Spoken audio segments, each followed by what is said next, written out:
Busch Stadium in St. Louis, the New York Mets play the St. Louis Cardinals. And a pleasant good afternoon, everybody, and welcome to St. Louis. I'm Gary Cohen. Keith Hernandez joins me in just a moment as the Mets close out their series against St. Louis. The Mets came out of the All-Star break knowing that they would have to run a gauntlet, 10 straight games against first-place teams, and they started Friday night here in St. Louis against the team with the best record in baseball. And it got off to a good start. First batter of the game, Curtis Granderson, took Lance Lynn deep. Fifth leadoff home run of the year for Granderson. The Mets had a lead, and it stood up until the sixth. Noah Syndergaard gave up a run, and then this home run to Johnny Peralta that put the Cardinals ahead 2-1. The Cardinals would add a run, go up 3-1 after Syndergaard able to strike out Molina following a Jason Hayward triple to keep it a one-run game. But the Cardinals added a run in the eighth against the Mets bullpen. The Mets made it 3-2, got the tying run to third, but then Trevor Rosenthal was able to strike out John Mayberry, and the Cardinals held on for the 3-2 win. Then last night it was over early for Bartolo Colon with the Cardinals already up 1-0. Jason Hayward with the first of his 5 hits on the night drove in a run to make it 2-0 St. Louis. Next man up, Yadier Molina. Colon got ahead of Molina 0-2. No matter, Molina doubled down the line, drove in another run. That made it 3-0. The Cardinals would score 4 in the first. And then in the fifth inning, Mark Reynolds added this RBI hit just past Daniel Murphy to make it 5-0. And that was the end of the night for Colon. Randal Grichuk hit a 2-run homer against Carlos Torres, and then added this 3-run homer against Alex Torres.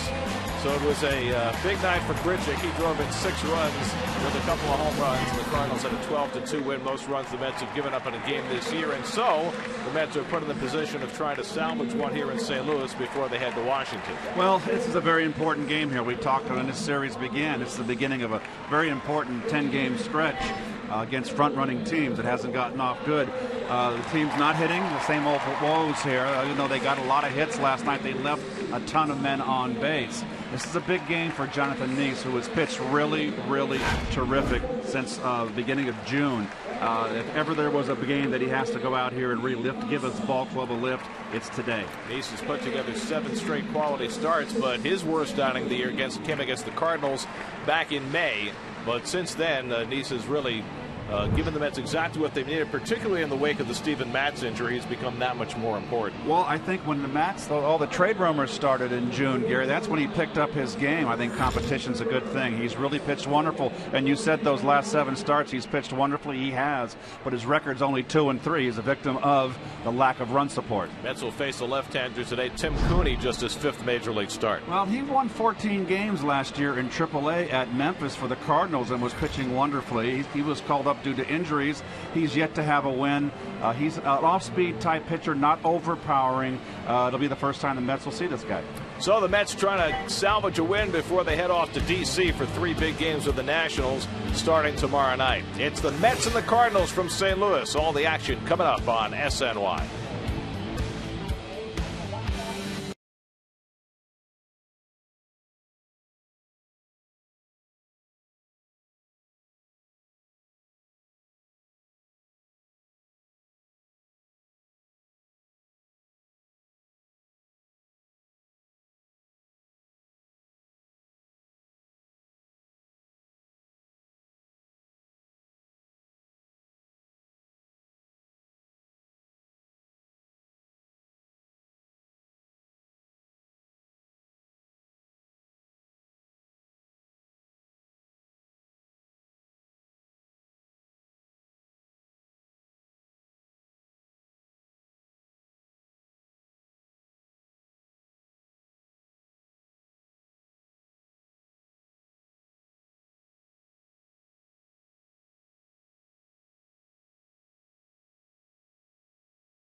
Hyundai, get in your comfort zone with the most advanced Elantra yet. Visit your Hyundai dealer today. By Cure Auto, 25 years of saving you money. Cure Auto Insurance. Drive well. By DraftKings, the official daily fantasy partner of the New York Mets. And by Pixels in theaters July 24th. Follow the Mets wherever you are with MLB.com at Bat, the #1 app for live baseball. At Bat is up to the moment at any moment with in-game highlights, look-ins, replay reviews, radio broadcasts, StatCast, and more. Get MLB.com at Bat for your smartphone or tablet. Time for you to tweet your strongest fan photo. Use hashtag SNYDataStrongFan or DataStrongFan if you prefer. And you might see yourself in an upcoming broadcast brought to you by T-Mobile. Day game in St. Louis. Not as hot as it's been the last couple of days. Just 80 degrees. John Neese will try and get the Mets a victory. First pitch coming up.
Up today at Delta at Mets.com/Delta Dugout.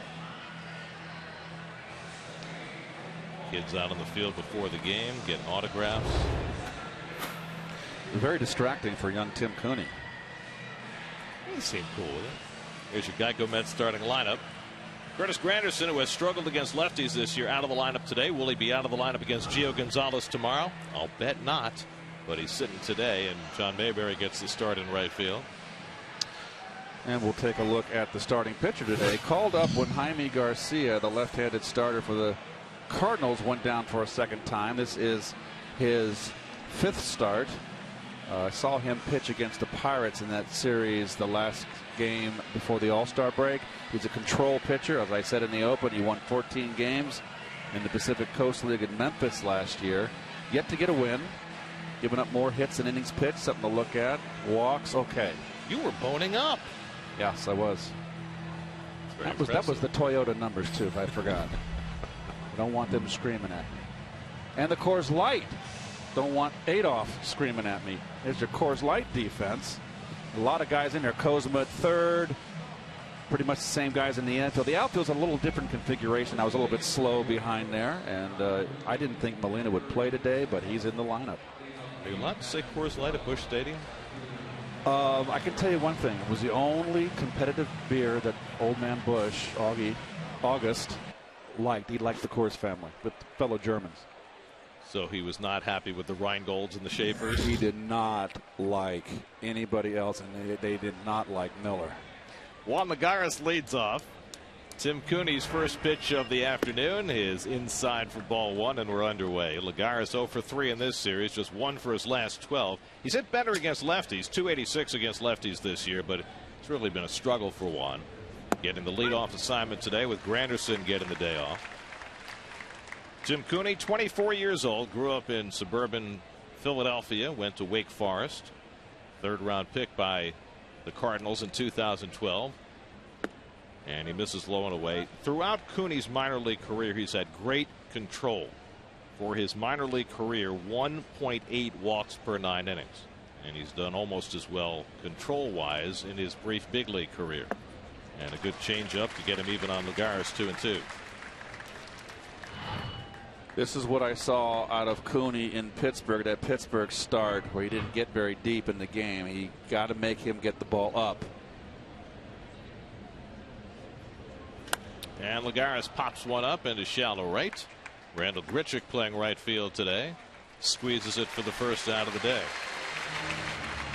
Mets, and I think both teams caught a break here today. It was supposed to be close to 100 degrees, and it's not even remotely close. A little overcast. It rained a little bit this morning. It rained a little bit, a little overcast, blocking the sun. It's really, we got the air on in here, but our windows are open. But it was oppressive Friday night here at the ballpark, folks. It was really oppressively hot. Gary was just basking in his glory. We all have our different weather states that we enjoy. Here's Daniel Murphy. And Murph surprisingly has struggled against lefties this year. He's hitting just 200 against left-handed pitching. Normally he's pretty much the same against lefties as against righties, but it's been an odd year for Murph in a lot of ways, not the least of which missing a month with a quad injury. Well, it's been a lot of starts and stops for Murph. Solid hitter, of course, we know that. Line drive hitter. This is his walk year here. Be a free agent next year.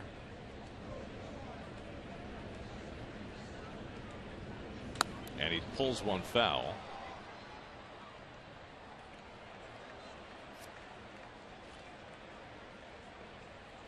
Mike Matheny inserted Cooney into this spot in the rotation. He could have used either one of his young starters, Michael Wacha and Carlos Martinez, both of whom were having great years, but he wanted to give them a little extra rest right around the All-Star break, much as the Mets have done with Harvey and DeGrom, pushing them back into the next series. And so Cooney got the start here today. Well, we can't emphasize enough here. The Mets need to get out of Dodge with a victory today. That would necessitate scoring some runs. Poked foul just past Tim Tuffle. Was that the most obvious thing that I've said all year? Well, sometimes you got to state the obvious, Gar. We can't make things up. Well, we could. You might get a text. 2-2 from Cooney, and Murphy takes the fastball away, 3-2. Get the Twitter world a flutter. Boy, you say something, and then the next thing you know, it's all over the joint. Like talking about Pluto. 3-2 coming, and Murph takes strike 3 call. Murphy, who strikes out rarely and walks even more rarely, goes down looking for the second out. Fastball knee high. Just got the knees. That's a strike. Murph didn't complain. He knew it. Murph has a good knowledge of the strike zone. I think he got snuck there. Got sneak attacked. I think he might have thought a breaking ball was coming. Greg Gibson, home plate umpire today, crew chief of this unit. Here's Michael Kadire with 2 out. And Kadire takes ball 1. Kadire 3 hits last night, including a home run. That was encouraging.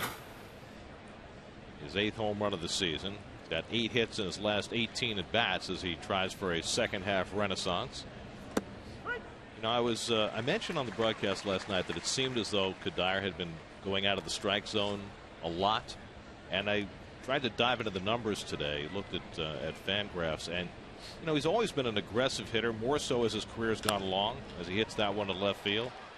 And Tommy Pham comes on to get it, but he has swung at a higher percentage of pitches out of the strike zone this year than he has at any time in his career. Perhaps that's telling for how his year has gone.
Here is your Hyundai Cardinals starting lineup. A little different look today. No Jason Hayward, no Matt Carpenter, no Matt Holliday.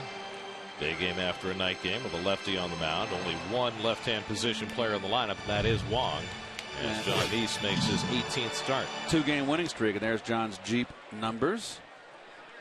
Always gives up more hits than innings pitched. His walks are terrific this year. Colton Wong, first pitch swinging, bounces one out to Flores, so Neese gets an out with his first pitch of the day.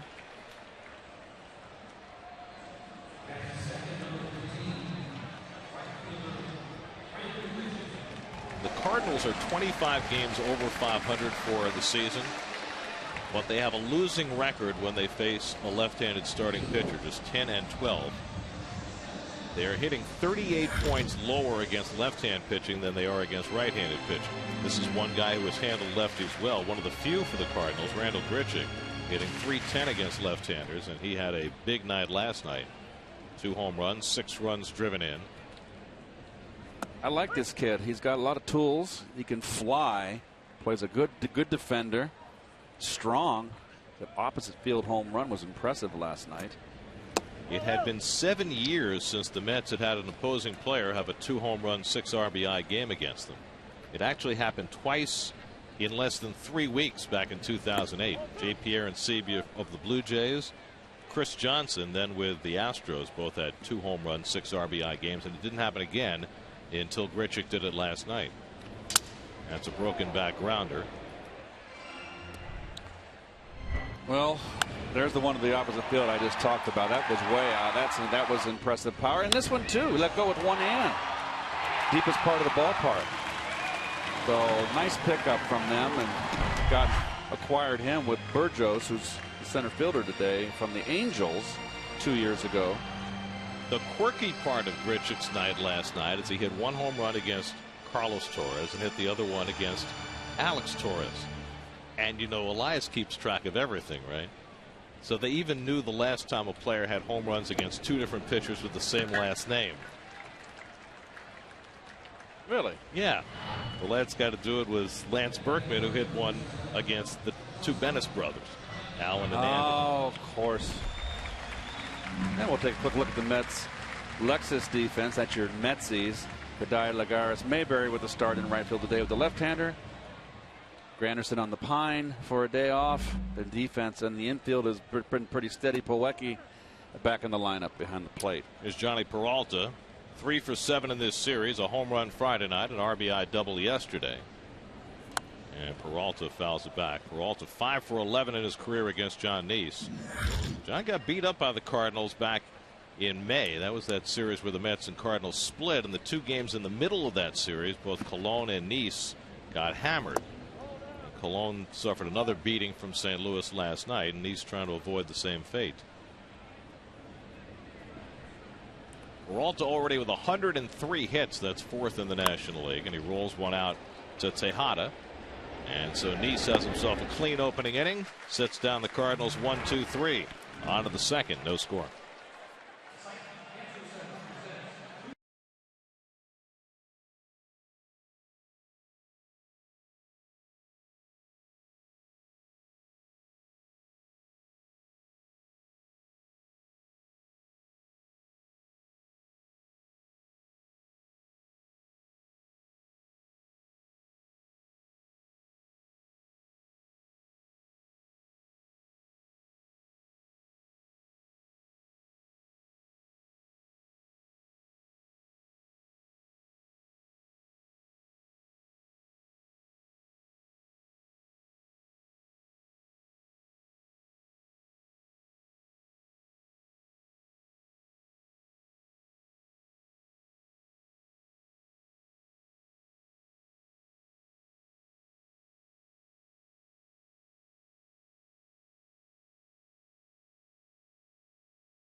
Performance with a 4 for $48 ticket offer. Take advantage of 4 tickets for $48 during the Mets' upcoming homestand, July 23rd through August 2nd at Citi Field. Purchase tickets online at Mets.com/DeGrom. Change it to historic. You were right. It was an historic appearance at the All-Star game. They had a different yesterday. Remember, you made the correction. No, actually, what the copy said, which I corrected, said historic first All-Star game appearance. And I'm thinking his appearance wasn't historic. His performance was historic. That's right. So I changed it to performance. Well done. That slipped right by me. We edit as we go. Lucas Duda hitting .305 against lefties. He's got 5 home runs, which ties him for the most for any left-hand hitter against left-hand pitching this year. He holds the swing, and Cooney's behind him 3-0. And Lucas has been hitting the ball well, but he's been hitting it at people. And you got the big shift out there on the right side of the infield, the big pyramid. 2 guys are out there in outfield depth. I think he's looked a lot better the last 5-6 games. He's hitting it harder, and he's swinging to fewer pitches out of the strike zone. This is the defense they've been pulling on Lucas, and it's hard to get it through there when they're playing that deep out in the outfield. Cooney behind him 3-1. And Duda smacks one right at Carpenter, and this time he catches it. Actually, it's Cosmo playing on the right side. Carpenter was in that same spot yesterday, the third baseman, and dropped the ball, and they gave Lucas credit for a hit, but Cosmo playing third base today. Well, that's a seed he hit right there. It's a blue dart. So that's an L5 in your scorecard, even though he's playing on the right side of the diamond. L5 small r. What is the R? Right side of the infield. How about L backwards 5? You can do that. Here's Wilmer Flores. And he smacks one to left field. Toward the line goes Pham, but it's by him and all the way back to the wall. And Flores will cruise into second base with a 1-out double. So Wilmer Flores with the first hit of the game for either side, his 14th double of the year, and that snaps an 0 for 12 for him. Boy, I didn't know he was a left-hand hitter. There we go. Down and in where he loves it. We're just having fun. But, folks, it's a day game. And we actually, the troops in the truck, when Ed Coleman joined us, you didn't come down, Gary. We were disappointed. We had a little powwow down there in the hotel bar till around 1 o'clock in the morning. And we were had a great time. So if the truck kind of messes up today, just bear with them. So you're saying the beauty rest might be lacking today. If John Mayberry, and he pulls one foul. Mayberry getting the start in right field today with Curtis Granderson getting the day off.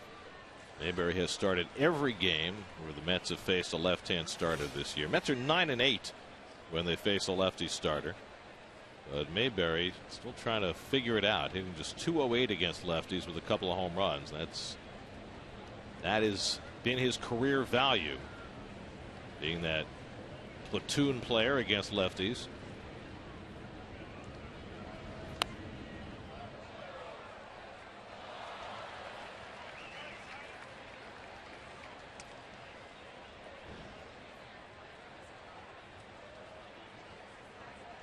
It'll be interesting tomorrow with the Mets starting their series against the Nationals, and obviously every game with the Nats at this point takes on huge importance.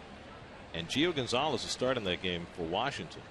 How do you configure your lineup for the first game of that series? I hear you. You got to go with your big guns, Gare. I mean, I can't imagine Granderson sitting 2 games in a row. No, that's not happening. You got to go with your best out there. It's an important series. This is always a night game, a day game after a night game. You know, even the Cardinals have their reserves in there. I mean, I know Curtis's numbers against lefties have been dreadful this year, far worse than at any time in his career. But right now, he's your biggest threat. He has to play. He will. I think Lagares will be obviously in center field. They're going to go Kadire. It's going to be the big lineup. But again, Mayberry has started every game that the Mets have faced a lefty this year. Will tomorrow be the first time he doesn't? That's an interesting call, right? I say he doesn't. Might depend on how he does today. That's a good point. Terry likes to reward players when they have big days. He hooks one in the air to center field. Borges got a late start, but comes in to get it. And that's the second out. Well, talking about that series with the Nats, here are the city probables. Matt Harvey against Gio Gonzalez tomorrow. Jacob deGrom against maybe Joe Ross on Tuesday. The Nats aren't sure yet. And then Syndergaard faces Jordan Zimmerman Wednesday. Max Scherzer's pitching today for the Nats against the Dodgers and Zach Greinke. And so he will not face the Mets in that series. I like the pitching matchup on the blue side, to be honest with you. You should. And I'm a Red Stater. Except their big 3 going. Well, Florida's kind of purple, isn't it? Here's Kevin Plawecki hitting at .238. Flores at second and 2 down. He takes the off-speed pitch for a strike. Plawecki's not hit well against lefties, just 161 against left-hand pitching. He has struggled with left-handers, and a lot of young hitters, they have trouble with the left-handers because they throw change-ups and curveballs. Is some of it just that they just don't see enough left-handers to become comfortable with them? I don't think so. When I came up, Gary, the junk ball right-handers befuddled me, you know, because they can throw. They always pitched backwards, as we used to call it. Right. And then you're too stupid because you're young. You want to hit a fastball. Well, so far, Plawecki's seen change-up, curveball. And he gets another curveball and bounces it foul. Nice play by Tuff down there, the third base line. Timmy.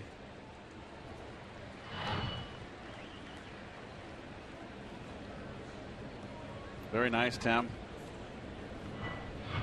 Too bad you didn't make that playing game 1 in the series. I wasn't going to go there. I wasn't going to go there, and I knew you would. We're friends. I could do it. Oh, good thing Ronnie isn't here. Here's the 0-2, and that's hit to the shortstop Peralta, and he makes the play on Plawecki to end the inning. So the Mets get a double from Flores and leave him stranded. No score in the second in St. Louis.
There you go. The youngsters are trying to keep cool. It's not that hot today. No, what?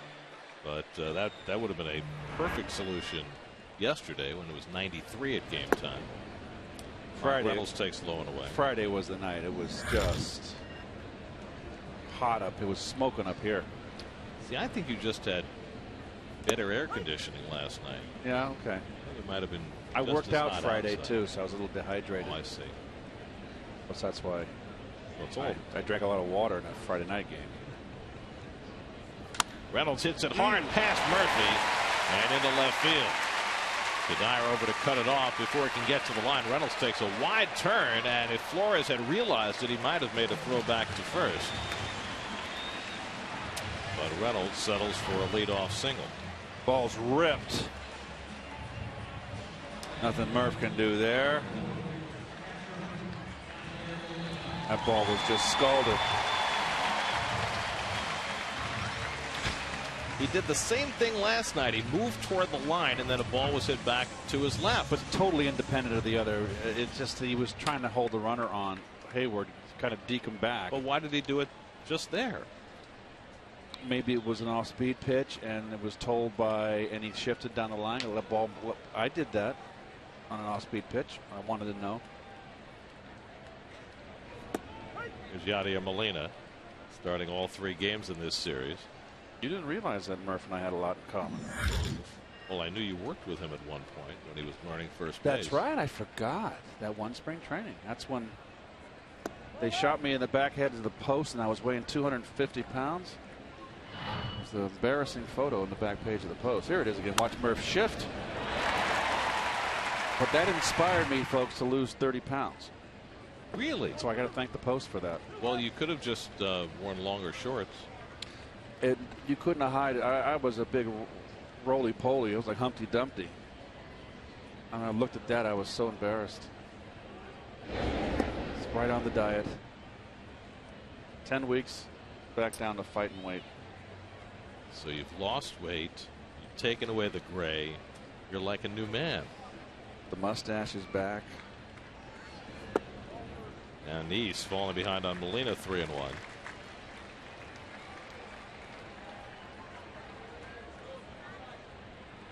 Molina 1 for 8 in this series. And he has good numbers against Neese. 7 for 19. Runner goes, and it's grounded down to Murphy. Quick throw to second. Nice. Gets the force, and Flores turns the double play. Even with Reynolds in motion, the Mets are able to turn the 5-4-3 double play. Nicely done. Heads up by Murph here. Knows it's hit hard enough. Back runner doesn't run well. Well done. Nice turn by Murph. And Molina, boy, I tell you what, I've never seen anybody not run the ball out hard. I know it's been going on since La Russa's time. And La Russa was the one that really let him kind of get away with that to conserve his strength, being the catcher he catches every day. That's what I've heard. But got to run a little harder than that. I'm sorry. Here's Tommy Pham, the left fielder, and he swings over the curveball, 0-2. Meanwhile, Wilmer Flores continues to impress turning double plays. Yep. That's a big guy. Reynolds bearing down on him with a head start, and he made that play with no problem at all. That's his position, his best position. 2-2 to Pham, who's getting his 10th start for the Cardinals. Called up in early July. Spent most of the last 8 years in the minor leagues. And Neese throwing him steady diet of curveballs, runs a full count.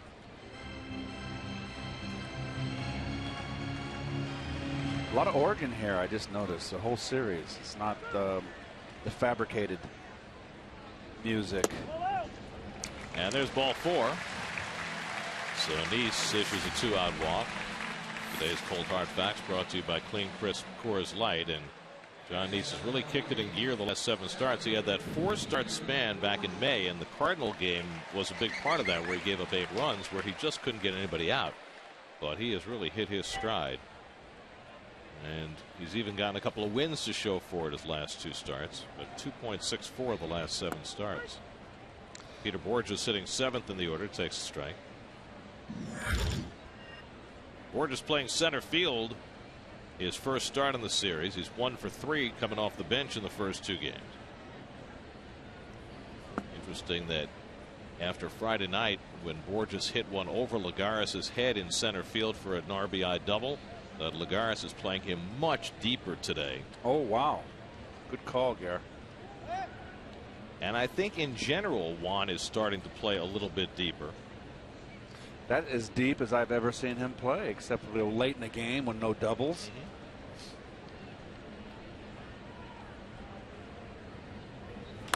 Borges grounds one down to Murphy, who's had a busy inning, and goes the short way to get the force play. Might have surprised Flores in the process, and that ends the inning. A hit and 1 left. No score after 2.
Plus, more from Janae Coakley's exclusive visit with Darrelle Revis in Arizona. Find out what hidden talent he has off the field on an all-new Jets Nation tonight at 7, only on SNY. Tim Cooney's allowed 1 hit over the first 2 innings. Looking for his first career victory. Met fans here in St. Louis, they've been all over downtown St. Louis the last 3 days. Go ahead. I had nothing important to say. Go on. You sure? Yep. Ruben, go on. Tejada takes ball 1. Okay, now it's your turn. There's not a very big downtown here in St. Louis. It's kind of a little small downtown area. Well, the thing about downtown St. Louis that always shocks me is that you can walk outside in the middle of a weekday and there's nobody on the street. Except at lunchtime on a weekday. I walked yesterday over to Charlie Gito's, one of my old buddies, in an old restaurant here in St. Louis. I used to cater to the players. And you were right. There was nobody around. That Saturday. It was so hot. But I mean, even on a weekday, I mean, normally you walk out on the street in Manhattan. There's thousands of people out on the street, hustle and bustle. There's no hustle and bustle here. There's a second downtown in St. Louis called Clayton. Right. It's not too far out of here, west. It's really a nice neighborhood.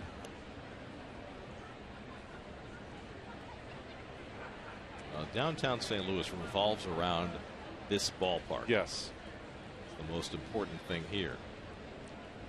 3-1 to Tejada, and Ruben takes a walk. So the first walk issued by Cooney, who doesn't walk many, and the Mets have a leadoff base runner and a chance for John Neese to bunt him over. Perhaps. Perchance. Yeah, Met pitchers have been doing more swinging than bunting. And John only has 1 sacrifice this year to go with 6 hits. So we'll see what he's asked to do. Probably bunt against the left-hander, I would think. I would think. You might give him, because of the lack of runs, 1 swing, but I doubt it. This is a new pitcher. No one's seen him. Osman on the third, fully expecting the bunt, and John does square and pops 1 foul. That bunting has not nearly been as good as Met pitchers have been swinging the bat. Well, they've been swinging the bat like all-stars. Very athletic starting 5. I mean, even Bartolo Colon, he had another base hit last night. He's got 5 hits on the year. Tejada at first and nobody out, and he's given himself up this time. Probably the most unathletic pitcher on the Mets staff is Jeurys Familia. He's a little gawky, fielding his position. But boy, oh boy, when he toes that slab and throws that hard sinker and slider, he's got it together. You saw him try to catch that pop-up last yes, weekend? Is I that did. What you're talking about? Yes. Nice bunt by Neese. Cosma has to go to first with it, so there's the second sacrifice of the year for John. 5-4, moving Tejada to second. Nicely executed by Neese.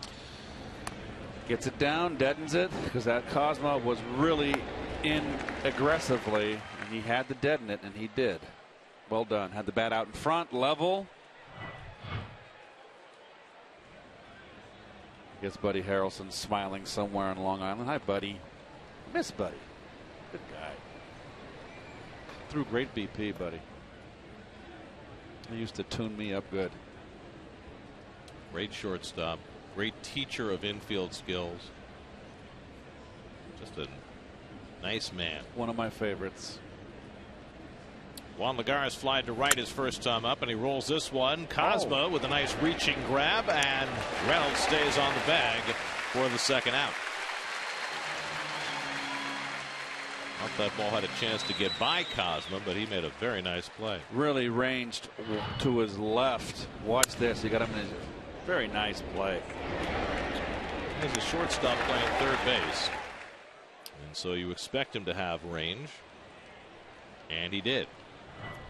So 2 out. Tejada still at second, and it's left to Daniel Murphy, who took a call third strike his first time up.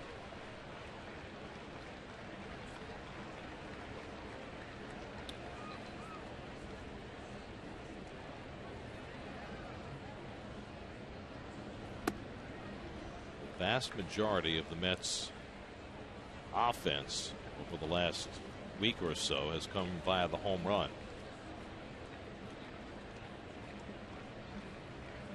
17 of their last 19 runs. They had 16 in a row. Yeah.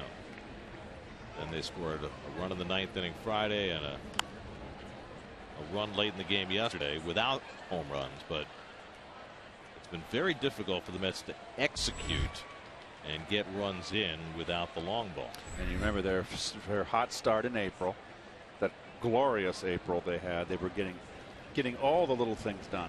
Well, here's the big number. With 2 outs and runners in scoring position this year, the Mets are hitting 181. So when they've had chances, they've been unable to get that big 2-out hit. Murph's been a little long with his swing. You can kind of see the look in his eye. It's like, why am I not squaring it up? Why am I should have killed this pitch. A lot of plate. And I'm a little tardy. What am I doing? Why didn't I get there?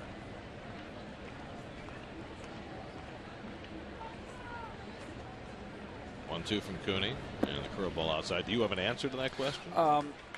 It's just Murph's a very cerebral hitter up there, and you can think yourself, it could be a negative. You just got to kind of forget it, and okay, can't do it all the time. Everybody has their own way of getting it together. Your own method.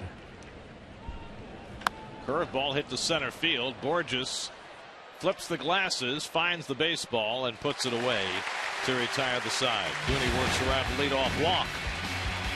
When we head to the bottom of the 3rd, Mets and Cards, no score.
Sports Illustrated this week.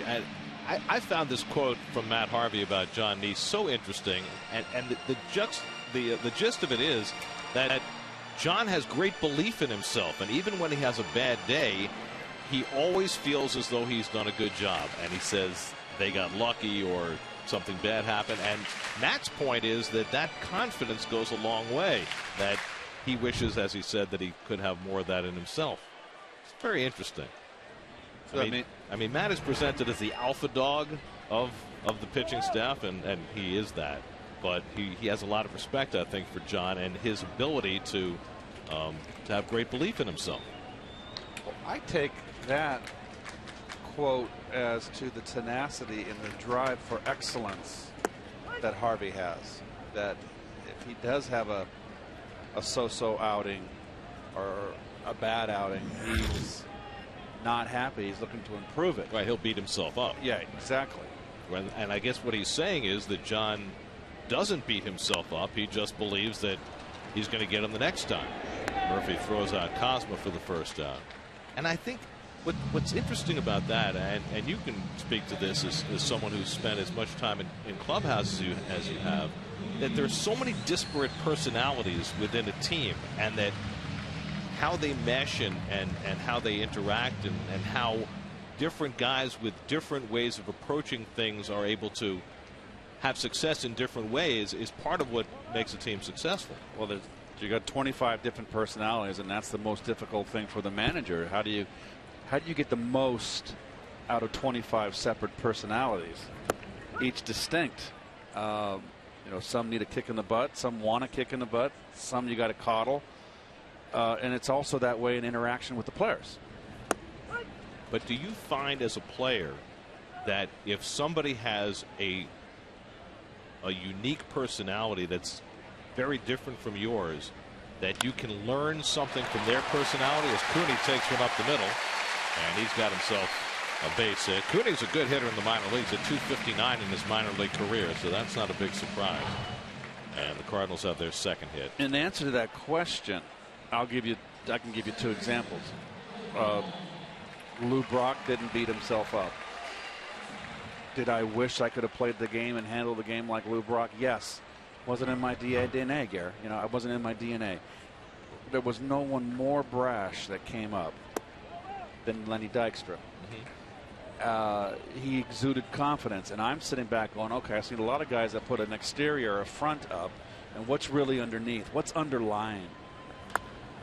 Wong gets under one to right field. Mayberry's right there and puts it away for the second out. So I observed Lenny, and Lenny was the real deal. He really, really believed in himself. And when I was his age, I was so full of self-doubt, and I made things so much more difficult for me. And who knows how Lenny went home away from the ballpark, how he reacted to a bad week. So when Matt Harvey says, I wish I had some more of that in me, those things don't necessarily change you because you have a teammate who handles things differently than you do. No, I think everybody's different, and that's how you play the game the way you are. I always felt like I was backed into a corner, and Lou Brock kind of embraced the moment. And with me, it was like, I was surrounded by 100 soldiers with bayonets, and I was the only guy there, and I had to fight my way tooth and nail out of it. It's not fun. I mean, it was fun, but it's much more easier to handle it Lou's way. But I couldn't do that. Richard grounds one behind the bag. Murphy goes to second, gets the force, and that ends the inning. Well, Murphy's had a very active first 3 innings of this game. Still scoreless in St. Louis.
Lead off against Tim Cooney. That's about a runner in scoring position in each of the last 2 innings, but have been unable to convert. In fact, you go back the last 8 games, we were talking about producing runs without home runs. The last 8 games, the Mets are 2 for 40 with runners in scoring position. That's not good. No. Kadire, Duda, and Flores will bat for the Mets in the 4th. Well, we are now 12 days from the trading deadline, and the conversations continue, but the action remains muted. Well, still got a 3rd game here, a very important one. I think things will start to shake either in Washington or outside after Washington. All depends on how it goes. Kadire flied out his first time up, and he dribbles one foul. Well, the Mets begin the day 3 games behind the Nats and 2 games behind the Cubs for the 2nd wild card spot. And again, we've talked about this ad nauseum, but today 3 against the Nats. They go home to play 4 against the Dodgers, and after a series with San Diego, 3 more with the Nats, and that takes you right about, well, just takes you right past the trading deadline. So the question is, where will the Mets be when they're finally able to make a deal?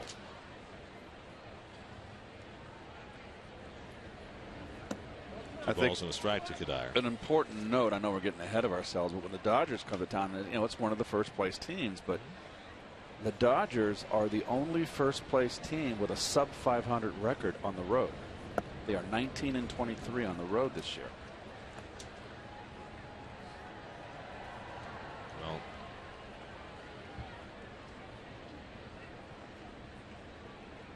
Cooney behind in the count, 3-1. And Kadire fouls back the fastball. I mean, the bottom line is that Mets have got to be able to generate more offense than they have. I mean, that's the easy answer. They're last in the National League in runs scored, and no matter how good your pitching is, that's a tough place to put yourself in day after day. Here's ball 4, and for the 2nd straight inning, Cooney issues a leadoff walk. That's really against his MO. He was able to work around the walk to Tejada that led the 3rd, but now he's got to face Lucas Duda with a man on.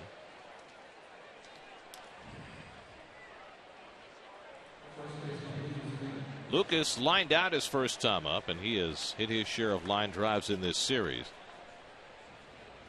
They are leaving the left side open for him.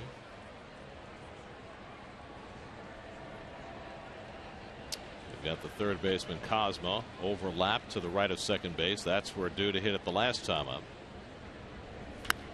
And he lifts one foul. Well, the on-base percentage for the Mets, too, is below 300. There's only 2 other teams that are below the Mets, and that's the Phillies and the San Diego Padres. And you know, as an organization, that's where the focus is. This is an organization that very much believes in on-base percentage, believes in walks and home runs. Well, they're 9th in walks and 8th in home runs, but that has not added up to enough run scoring. They're last in runs scored. Problem is you have a team that doesn't have a lot of team speed, and as we mentioned earlier, they've not done a good job converting when they've had base runners getting big hits. We've seen pretty much the whole doggone league, and what teams have speed today? Seems to be so much emphasis on home runs. It's boring American League baseball. Old American League baseball. Earl Weaver baseball, if you recall, was wait for the 3-run home run. Well, I think a base at a time, 3-run home run. I think that attitude is starting to change. I think we saw it with the Royals last year and the way that they were able to win, using speed as an enormous weapon. That's what got them to the World Series.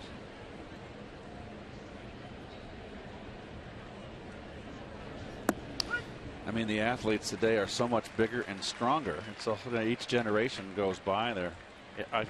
I'm dwarfed by everybody. Everybody's 6'3" now, 6'4". And I've been playing Lou Brock when he broke Ty Cobb's record. Lou Brock was in his mid-30s. I mean, the players haven't got that ability. They can. A lot of guys that can run. Well, some of the big guys can run. Look at Mike Trout. Well, he's exceptional. He's He's ahead of the class. Duda goes down swinging on the curveball, and Cooney has his second strikeout of the day. Slider down the dirt. Out in front. So 1 out and 1 on. Wilmer Flores coming up. Let's check in with Steve Gelb. Steve? You know, Gary, Keith, when you come to St. Louis, obviously it's no secret you're seeing one of the best two-way catchers in the league, one of the most consistent guys over the last number of seasons. And there's been so much talk with the Mets over the last 2 years, really, with Travis d'Arnaud and Kevin Plawecki, about a young catcher's transition to the big leagues and how difficult it is to hit at this level early on when you're trying to figure out how to catch at this level. It was really interesting to hear Molina talk about his transition. He said it actually took him 3 full seasons before he started feeling comfortable at the plate, and it shows by the numbers. In 2006, he was actually a .216 hitter. Molina said when he came over to the Cardinals, he had Tony La Russa and Dave Duncan tell him, we don't want you focused at all on the offensive side of the game. We've got other guys here to do just that. So Molina, he said the first 3 years, it was almost like he was a pitcher in that he was focusing absolutely zero on the offensive side of the game. In year 3, though, at the end of year 3, he said he was running through some catching drills, said to himself, you know what, I think I've got this now. I'm going to go to the cage and work my way on that side of the field. That's very interesting that you would have a manager and a pitching coach telling you basically to focus on the pitchers. I think you can do both, but when you're a young kid, you know, you're going to take orders, you're going to follow the rule, but who wants to be a .216 hitter? That's no fun. Now how painful it is for Met fans to hear that he hit .216 in 2006. Cooney with back-to-back strikeouts. Fans Flores with a changeup, 2 out. Flores has been a little bit, well, everybody's been struggling. It's just no one can seem to get it kick-started.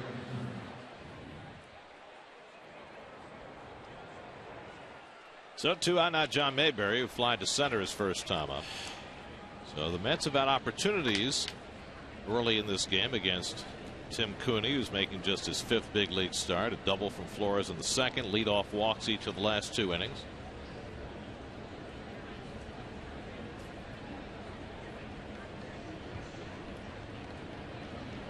And Mayberry takes a knee-high strike.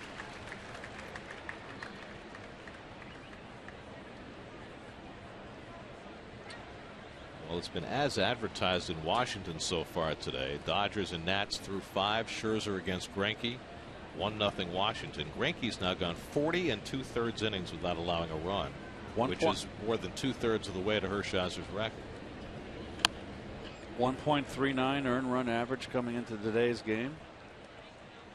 I mean, think about the genesis of that record, from Drysdale to Hershiser, and now you've got another Dodger chasing that shutout streak. I mean, what are the odds of that? 59 is still a long way away, but to get over 40 is very impressive.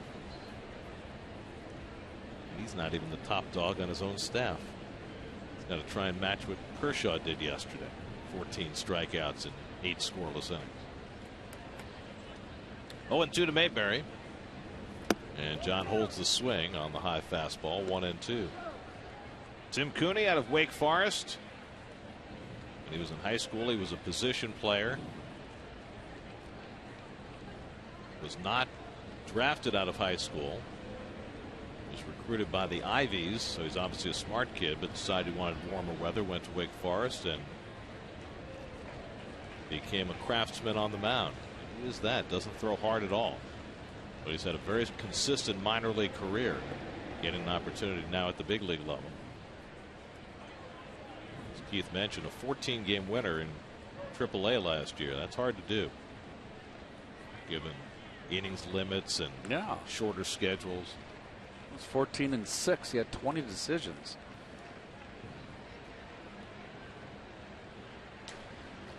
Kadire at first and 2 out. 1-2 to Mayberry, and John flares one foul. So he had 25 starts last year in AAA. 20 decisions. That's pretty unusual.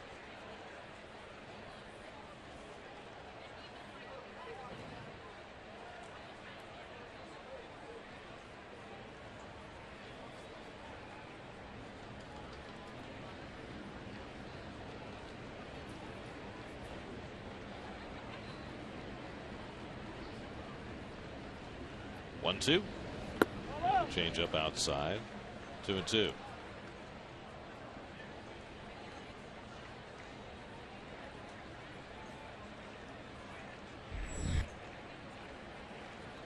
Kevin Plawecki would be next. Mets have had just one hit. The Cardinals have had two.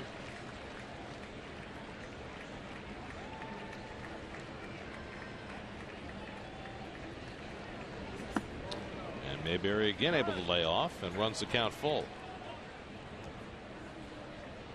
John had that last at bat against Trevor Rosenthal on Friday night. A 9-pitch extravaganza with the tying run at third base before Rosenthal finally struck him out with a changeup on his 33rd pitch of the inning. It was a smorgasbord. Mike Matheny said Rosenthal would not have been available under any circumstances yesterday. We'll see about today. Kadire gets set to run. 3-2 to Mayberry, and he pops it up, headed toward the seats. Molina for a look, but it's out of play.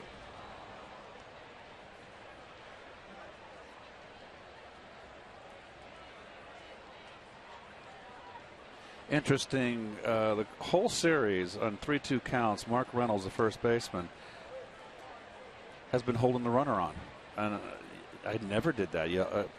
Everybody always plays behind the runner with 3-2 full count, so you can move back and cover more ground. Well, it certainly leaves that hole open on the right side. Not that that's a big target for Mayberry, normally a pull hitter. 8th pitch of the at bat coming to John, and he pops another one up, and again it'll sail out of play. So Mayberry putting together another lengthy at bat. Extravaganza. Well, I'm not sure it's reached that level yet.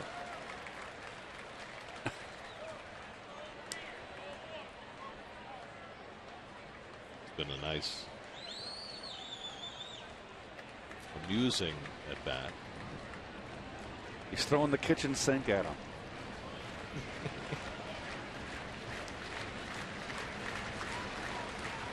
Mayberry trying to make it count, but he goes down on a high pitch, and Cooney, after a leadoff walk, strikes out 3 in a row.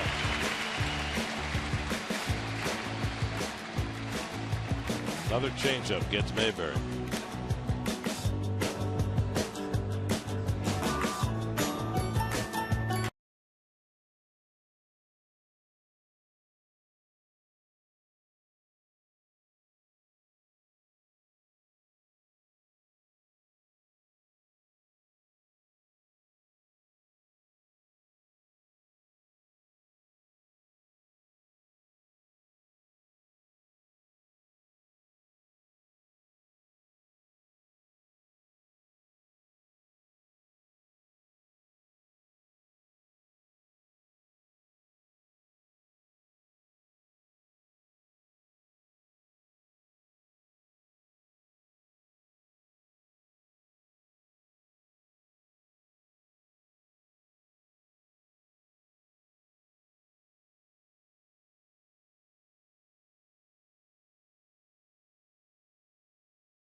Johnny Peralta leads off the home 4th inning.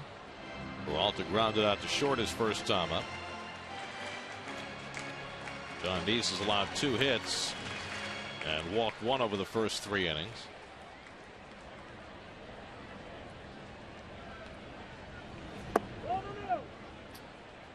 Johnny Peralta, quite a threat against lefties. Half of his home runs this year have come against left-hand pitching, and only Todd Frazier and Giancarlo Stanton have hit more. That information presented by DraftKings. Play daily fantasy baseball for free on DraftKings.com. Enter promo code NYM for free entry. He's ahead 1-2, and curveball is down. 2 balls, 2 strikes. Peralta, Reynolds, and Molina against Nice in the 4th. It's got to be such a precarious feeling to be a Mets starter these days, knowing that you just can't afford a single mistake. Well, we should get Tom Seaver and Jerry Koosman up here in the booth and have them chat about it. They went through it.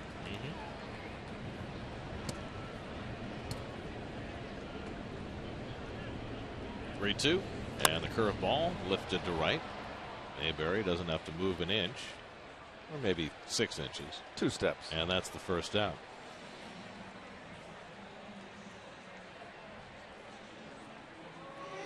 It is not sunny. It's cloudy. But most of the guys are wearing sunglasses. Always, Gary, even when there was overcast days on day games, I always wore glasses. One, just in case the sun poked through and you had a ball hit at you. But 2, there was always a glare, even with cloud cover. And I didn't like wearing the blackout on my cheeks. I always, when I got up to the plate, I have high cheekbones. I have my mother's cheekbones, thank goodness. And they're high cheekbones. And I always, when I look out of the corner of my eye, my right eye only, I would see the black. And I didn't like it. Murphy deep behind the bag, a long throw to make, and he makes it perfectly to get Reynolds for the second out. That is already 5 chances for Murphy at third base.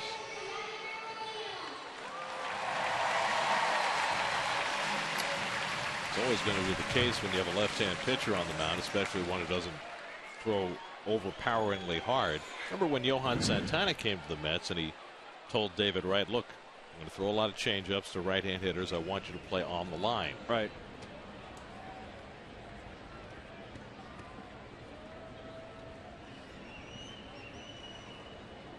And Nice is not as much of a changeup pitcher as Santana was, but with his repertoire with the cutter and the curveball, he's going to get a lot of balls pulled to third as well. Molina takes a strike, 2-1. I've never seen a third base coach play almost in the outfield like Jose Oquendo at third base. We got to maybe get a peek at him.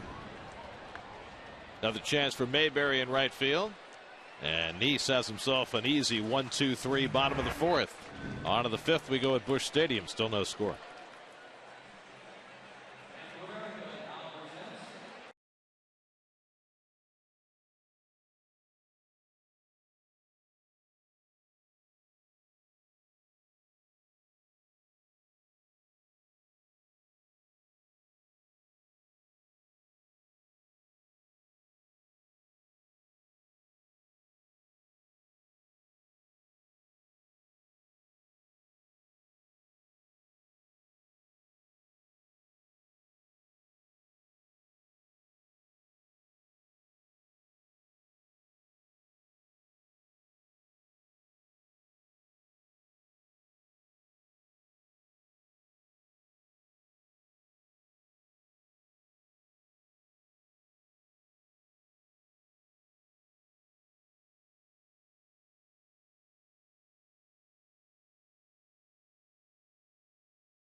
photo and what it will take for the two top prospects to make it to the majors on Mets Insider, presented by WB Mason, today after the postgame, only on SNY. Here's today's T-Mobile Data Strong fan photo of the game. You can tweet your strongest fan photo to hashtag SNY Data Strong Fan, and you can see yourself in an upcoming broadcast. Nice group you got there. What's he doing here? What is going on? Is he lost? Oh, well, it's Joe DiMaggio. Yeah, but did Joe DiMaggio ever have the name on the back of his jersey? No, he did not. No, he certainly did not. Kevin Plawecki leads off in the 5th inning. Plawecki grounded out to short his first time up. And Tim Cooney misses with a changeup for ball 1. That's about only one hit. That was a 1-out double by Wilmer Flores in the 2nd. But Cooney has walked the leadoff hitter each of the last 2 innings. Gotten away with it both times. And throws the curveball and gets a swinging strike, 1-1. Curveball down and in. That's a good one. That's one of the best ones he's thrown. Did you see Kershaw yesterday had 30 swings and misses against the Nats? I think somebody said it was the most in a game in 7 years by any pitcher. 30 swings and misses out of 101 pitches. Didn't he have 2 strikeouts in every inning?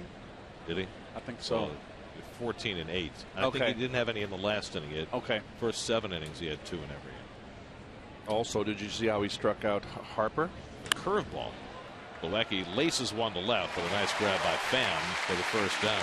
He also struck him out where the Mets, remember that early in the season, the Mets handled him home and away. And where'd they handle him? Upstairs. Struck him out on a high fastball. But he had an ungodly curveball yesterday from the highlights that I saw. Now he faced a depleted Nationals team, and the Mets will probably face the same, but they're getting some of their guys close to being ready to return. Anthony Rendon is out on rehab. Jason Worth is out on rehab, and Ryan Zimmerman is beginning his rehab assignment today.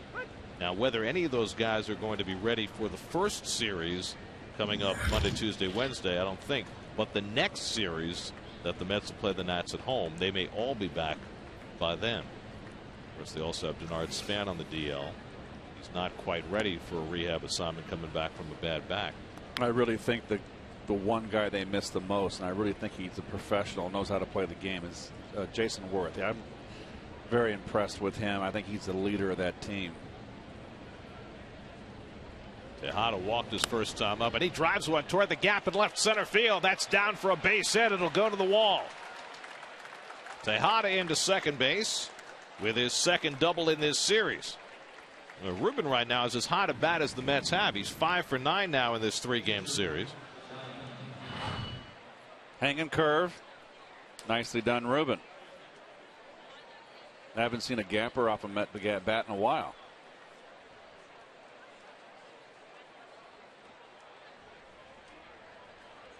So the Mets have their second hit, and they've both been doubles. And now Nice will try and make something of it. Remember how Jonathan cuts and slashes into the opposite field. And look where Peralta's playing. Tejada is no threat to steal. Got to get over and take away that hole. Third baseman's playing tight for no reason. Nice is not going to bunt here with one out. I mean, he's going to swing the bat. Okay, he's moved him back now. John has 6 hits, 2 RBIs this year. Tejada at second and 1 out.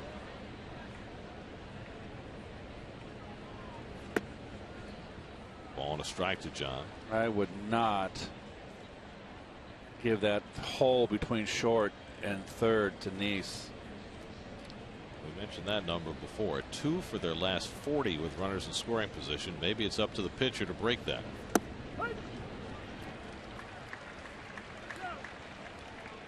There you go. Look, he can drive a Panzer division through that hole, for crying out loud. Goodness.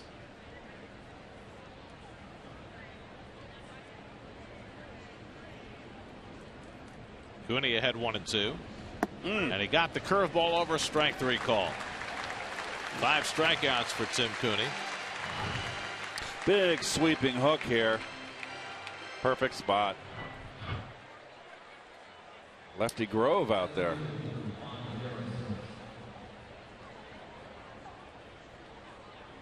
So 2 out. Tejada still at second. Let's start their third time around the batting order with Juan Lagares, who's flied out and grounded out today.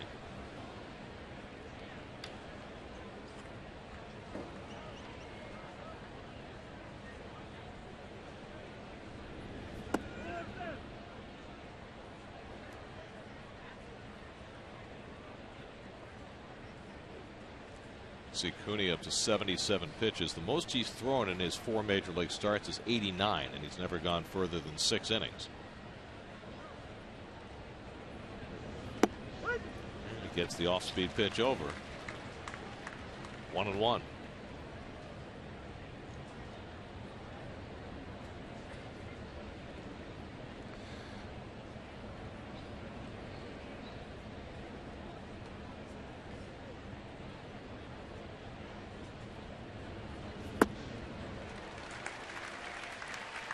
One and two.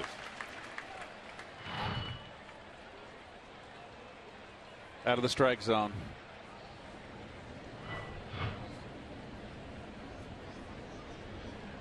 Do not like the Cardinal hats today, I must say.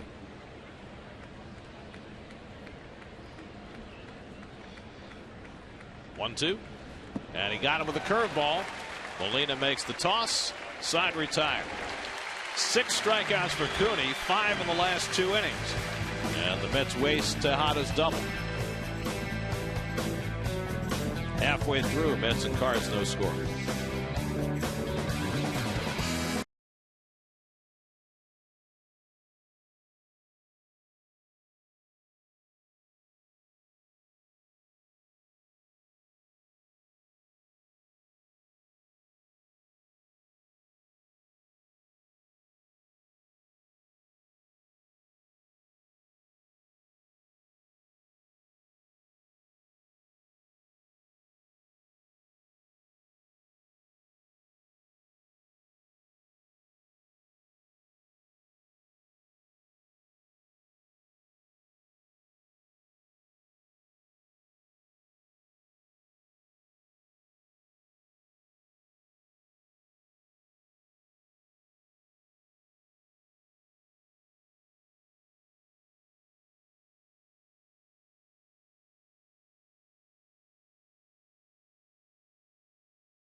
On 5th inning, Tommy Pham takes a fastball for a strike from John Neese. Pham walked his first time up, the only walk that Neese has allowed through the first 4 innings. John's given up 2 singles and just trying to keep his team tied.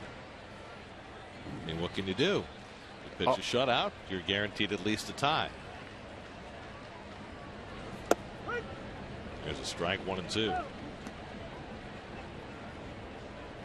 Pham, Borges, Cosma, 3 right-hand bats, 6, 7, and 8 against Neese in the 5th. And the curveball got him looking. Good pitch. 2nd strikeout of the day for John Neese. Wicked hook down and in. Nicely done. Boy, thank goodness those pitchers couldn't do that all the time. Boy, that was nasty. You know, John Neese has really kicked it in gear. Sure has. 7 straight quality starts. 2.64 ERA over those 7 starts, and he just seems to be getting better and better every time out. And there's another piece to this with John. As Borges takes a strike, you know, this is John's 8th season in the major leagues. He's never pitched more than 190 innings.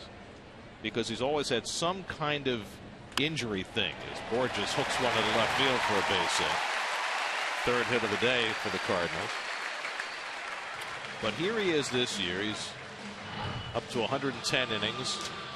And there's every chance he could get to 200 this year for the first time in his career if he can avoid that injury that's always plagued him in the past. Last year it was the shoulder. He had groin problems. He's had something every year that's kept him from really getting over the hump and finishing a full season healthy and strong.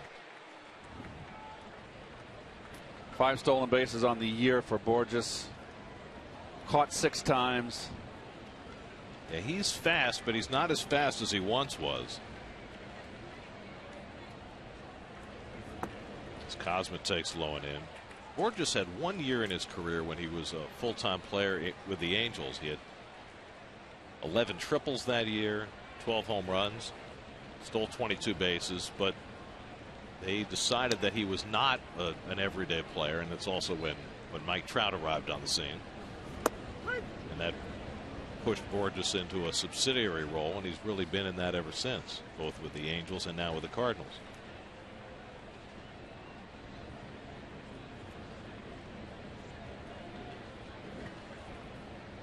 Cosma grounded out to third his first time up, and Nice runs the cutter inside, 2-1.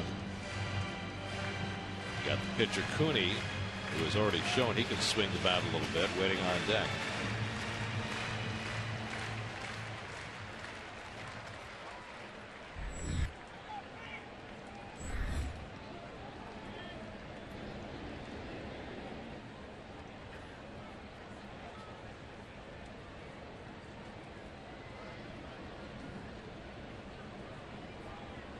John's kept his pitch count very low today, just 60 pitches with 1 out in the 5th.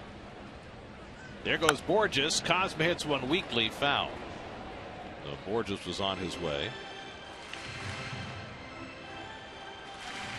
Now, was that a straight steal or was that a hit and run? I think it was a hit and run. Is that odd with a pitcher on deck? It is. That's why I didn't mention it. I was thinking before the at bat prior, should I mention this as a hit and run situation, and I couldn't say it with the pitcher in the on deck circle. Well, it might be that Mike Matheny has enough confidence in Cooney as a hitter. We mentioned he had good minor league hitting numbers and had a base hit his first time up today. They got to hope for the Cardinals a 3-2 count so they can move Borges, get him in motion. Game like this, you want to roll the dice. 1 run could decide a ball game. Force it. Force it on the defense. Cardinals broke out with 12 runs yesterday, but for the most part over the last month and a half they've been struggling to score runs, even as they've maintained the best record in baseball, mostly because their pitching has been historically good. Well, you've got your 3-2 count now.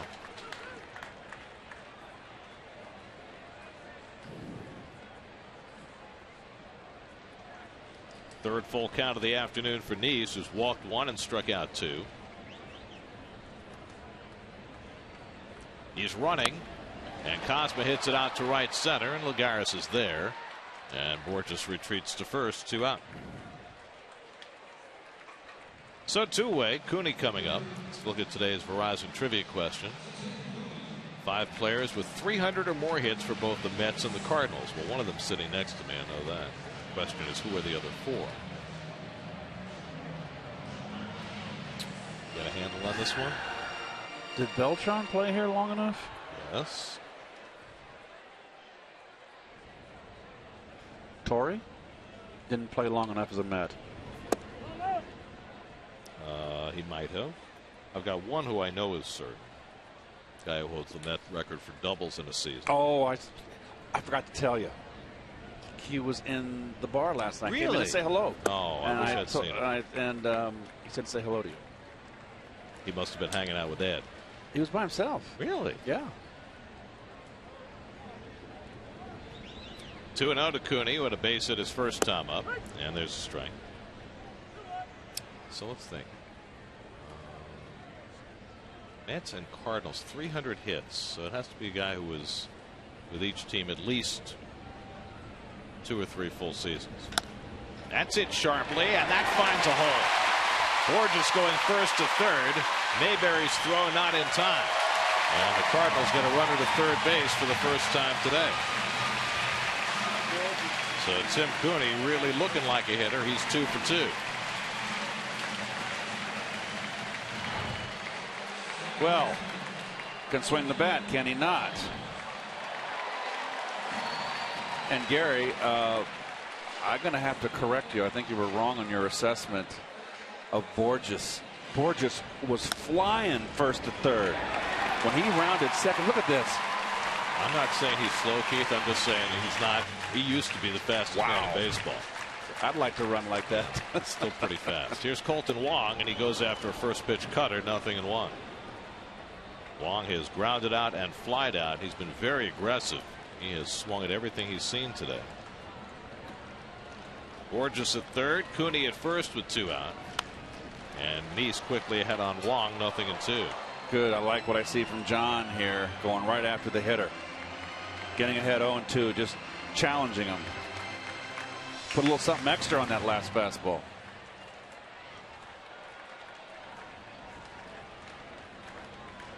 Oh-2. Driven to left center, but Lagares playing over that way and able to reach up and make the grab to end the inning. Wong hit that ball well, but Lagares was equal to it, and that gets Neese through the 5th. Still no score.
Liquid in there. It's got a container at the bottom. It's like a self-contained air conditioner.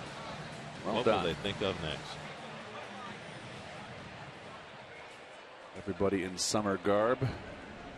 Too hot to wear anything but flip-flops, cutoffs, and a t-shirt or a tank top. Remember when we were kids and we'd play in the summertime and practice and they'd tell us water was bad for us? You remember that? No one ever said that. Not even in football. But there wasn't the emphasis on hydrating, that's right. for sure. Daniel Murphy takes ball 1. When we were kids, there was no Gatorade. No, but I mean, now everybody's told to hydrate, right. Drink water. Well, think of all the football players. Well, that's what I'm saying. It used to be they would deny water to players during summer football practice. Right. Which is just craziness Nuts. when you think about it, what we know today. Yep.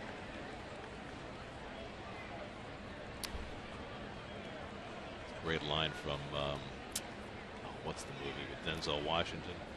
Remember the Titans? Oh, yes. Water makes you weak. Yeah.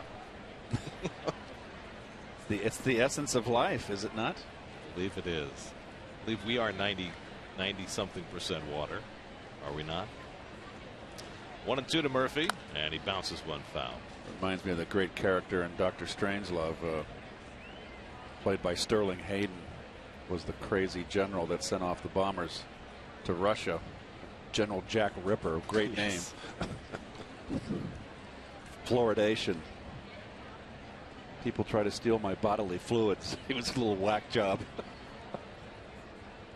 1-2 to Murphy, and he bounces another one foul.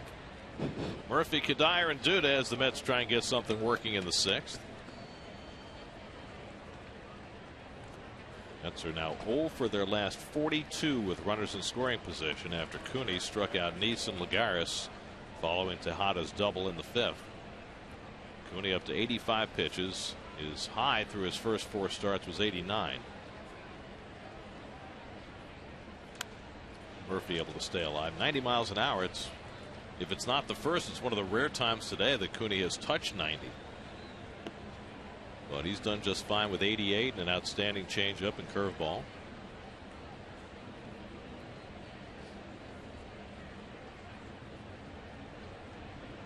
Seventh pitch of the at bat, and Murphy breaks his bat, shoots one behind the bag. Wong with a pretty play, and then Reynolds with the tag to get the out. Colton Wong got a great break on this ball going to his right after Murphy shattered his bat. Boy, the bat broke in half. Nice play by Wong. Nice up hop for him. Threw a hand grenade over there. Nice recovery by Reynolds. And he makes the tag, and Murph would have been out anyway if he missed him out of the baseline. So 1 out and nobody on. Now Michael Kadire, who's flied out and walked today, and he goes after a first pitch changeup and flails at it. And that's what we were talking about. Swinging percentage on balls out of the strike zone, the highest of his career.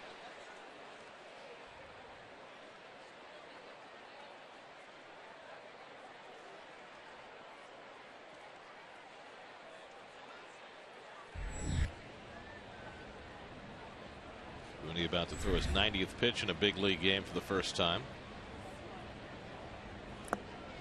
3 changeups in a row to Kadire, and it's 1-2. Another one out of the strike zone.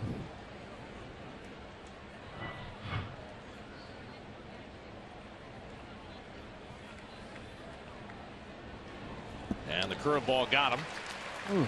That is 7 strikeouts for Tim Cooney, a new career high for him.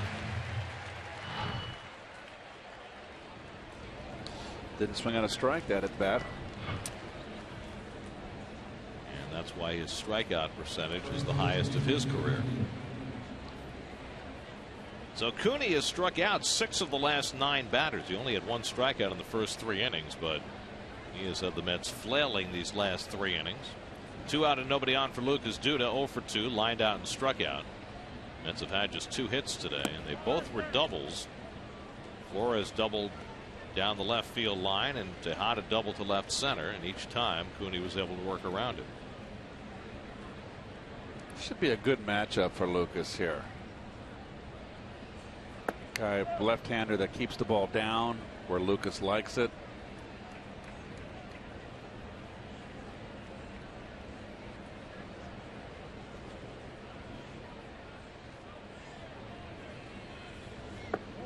And now 3-0.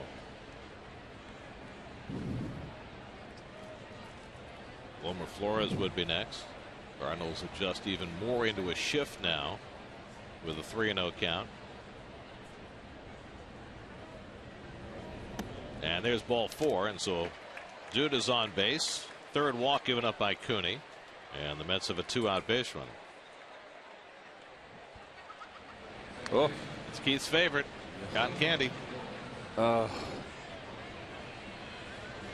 Never get that stuff off your fingers. You know, he's being very neat with it. making sure it doesn't get all over his face and his hands. When I had cotton candy as a kid, it would go everywhere. Was there blue? There was only pink when I was a kid. Of course. Only pink. Flores 1 for 2, doubled back in the second. He goes after a high changeup, 0-1.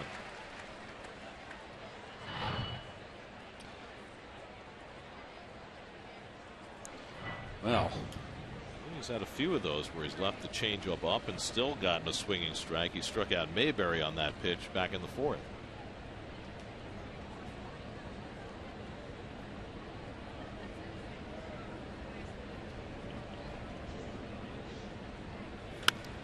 Drive into left field and a base hit for Flores. Duda will pull in at second, and so the Mets have their third hit of the day, and Flores has 2 of the 3. high fastball, middle in. Wants it away, makes a mistake.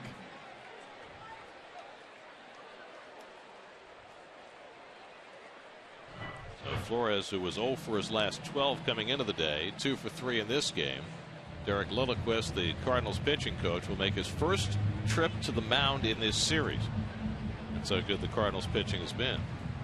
And they'll get their bullpen going for the first time. Seth Maness gets up. So Cooney may be hitting a little bit of a wall here. Most pitches he's thrown in a big league game. And if he wants a chance for his first big league win, he's going to have to find a way through this inning, at least. He'll have to face Mayberry with 2 men on. There's Adam Wainwright on the bench there. Bases blocked, clean shaven. Here to lend a little moral support to his teammates. Doesn't always hang out here in his year on the sidelines, but he's here for this series. Mayberry's flied out and struck out 0 for 2. Duda at second, Flores at first, 2 out, and John takes inside for ball 1. So a huge at bat here from Mayberry against a possibly tiring Tim Cooney to try and get the Mets on the board.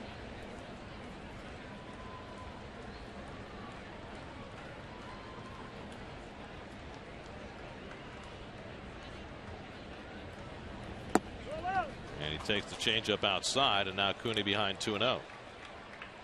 Kevin Plawecki would be next, and you have to figure if Cooney doesn't get Mayberry here, we'll see Maness to face Plawecki.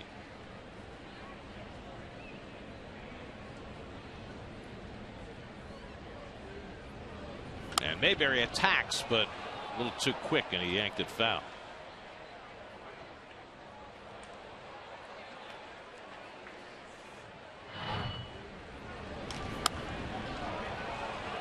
I don't think he's going to go back in there again, Gare.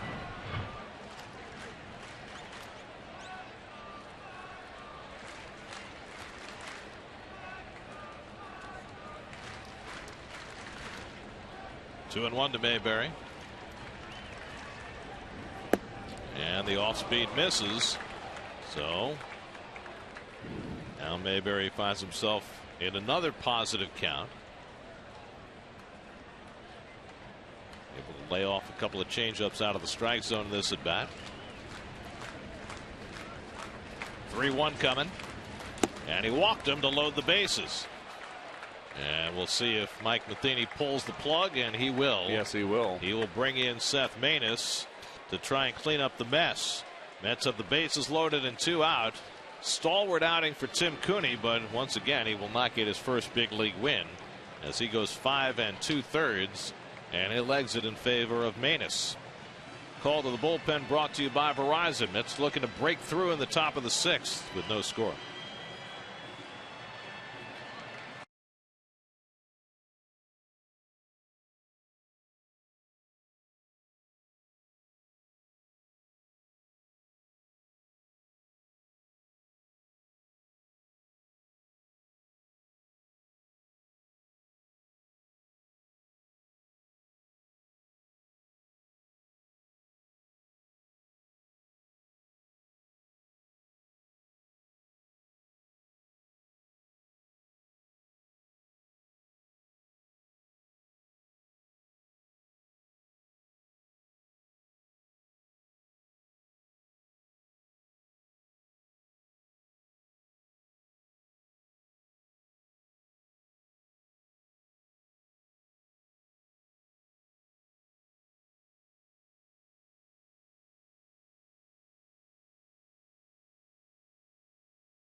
Maness comes on to face him. Pretty basic, isn't it? He's a sinker slider pitcher, and I have never faced him.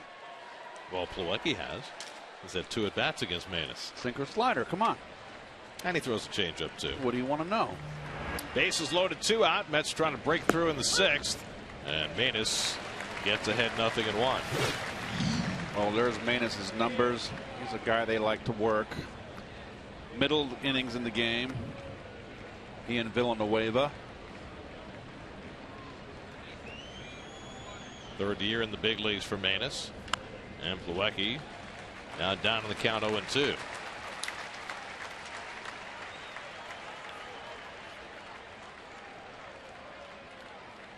Duda drew a 2-out walk. Flores followed with a base hit, and Mayberry walked to fill the bases against Cooney, who now has his game in Maness' hands. 0-2. And Plawecki takes in the dirt, and Molina smothers it to keep Duda at third base. Textbook Molina behind the plate there. Bases loaded, on point, obviously a tie ball game. Watch him shift. Doesn't get any better than that. Well done.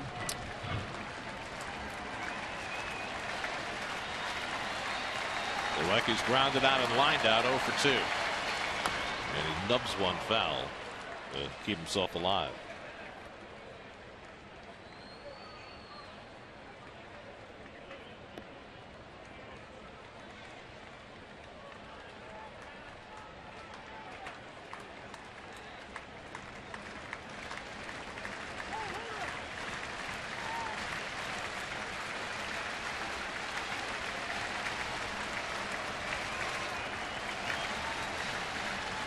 One-two. Struck him out. Maness throws a fastball by Plawecki to get the Cardinals through the top of the 6th. And the Mets' futility with runners in scoring position continues. Today, USAA honors all of our service members at home and abroad.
Group hug. Look at all the pitchers. Look at them all. It's a rock pile right there. Put them all together. It's a big rock pile. With a bunch of crocodiles lying in a pile. Tejada feels the ground ball from Grichuk and throws him out. 1 pitch for Nice and 1 out in the bottom of the 6th. So Nice just keeps rolling along. Mets have had plenty of scoring opportunities. They've left 7 on base, 5 of them in scoring position. Nice has allowed just 4 singles over the first 5 innings. and keeping the Cardinals at bay. Ran into his biggest crisis in the last inning, but got Wong on a drive to left center that Lagares almost nonchalanted over his head, but was able to reel in. Here's Johnny Peralta, and he flies one to shallow right. And on 2 pitches, Nice has 2 outs in the bottom of the 6th. And let's answer our trivia question. 5 Mets and Cardinals with 300 hits. Well, Bernard Gilkey was the guy I was talking about. I was thinking you and who else? Jeffries, of course, and Seal. How can we forget? I thought maybe perhaps Mike Jorgensen, but Jorgensen didn't start here when he was with the Cardinals. Remember that Jeffries played here that long, but he did. Played pretty effectively. Isn't there another note about myself and Rusty here? So what you're saying is because there is a note today about yourself that you'd like me to mention it? I feel a little low today. Okay. And it made me feel good. All right. You played in over 800 games as a Met and a Cardinal. And only one other Met played in over 800 games for another team as well as for the Mets. And that was Rusty. Big Orange. Played over 800 games for the Mets and the Astros. To be exact, Rusty played 942 games for the Metsies. 833 for the Astros, Colt 45s then, and I played 1,165 games for the Redbirds and 880 for the Metsies. Reynolds swinging 3-0, and he drives one into left center. And so Reynolds has his second hit of the day, and he's aboard with 2 out. 3-0, kept the ball away. It can't hurt you. I agree 100% with Matheny giving the power hitting Reynolds a 3-0 hit sign in a nothing ball game here in the 6th. So now Nice will face Molina with the man on. By the way, you know, Rusty also did something that nobody else has done. 500 hits for 4 different teams. Right. For the Mets, for the Expos, Tigers, and the Astros. Right. Astros or Colt 45s? Combined. It's the same franchise. Did he play for the Astros? Were they the Astros ever when he was there? Yeah. Sure. When did they change the name? He came up in '63. They changed it when the year. The Dome. Was it the year they moved in or the year before they moved? They moved in the Dome in '65, and Rusty was still there. Molina slices one foul, 1-1, because he didn't go to the Expos till '69 when the Expos came into being. He was part of the expansion. Right. He got taken up by Montreal. Where he became the Grand Orange. Molina hits one out to center field, easy for Lagares. And John Nice has 6 scoreless innings under his belt. He needs a run. No score going to the 7th. I need a run.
Experience the action and fun of 2 amazing theme parks, plus stay on site at Universal's Cabana Bay Beach Resort.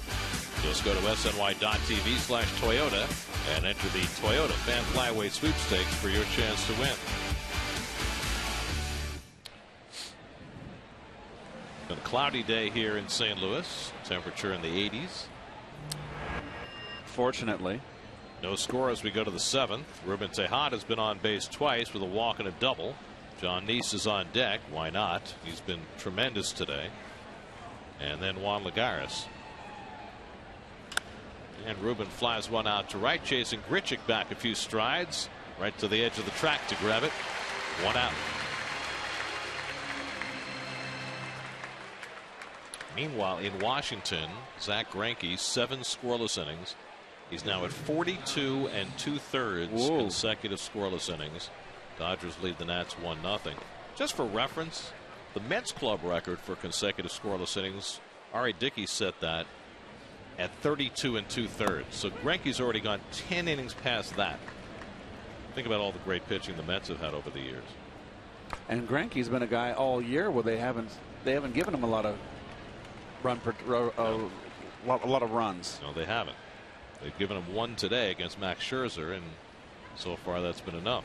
You got an ERA at 1.39, which you're improving on today with the 7 scoreless, and you come in with only 8 wins. Pulled down to first. Reynolds handles it, and Neese is retired quickly. Maness has the first 2 outs in the 7th.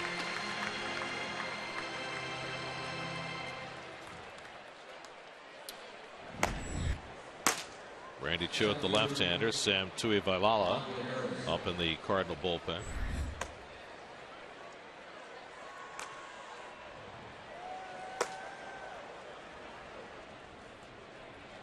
Now Lagares is 0 for 3, hitting the leadoff spot today with Curtis Granderson on the bench. With the Cardinals starting the left-hander. Tim Cooney acquitted himself awfully well. 5 2/3, no runs, 3 hits, 4 walks, 7 strikeouts in his 5th big league start and his 5th big league no decision. 1-1 to Lagares. Maness came in to get the final out in the 6th, struck out Plawecki with the bases loaded, and now trying to get through the 7th. 2 out, nobody on, and ahead on Lagares, 1-2.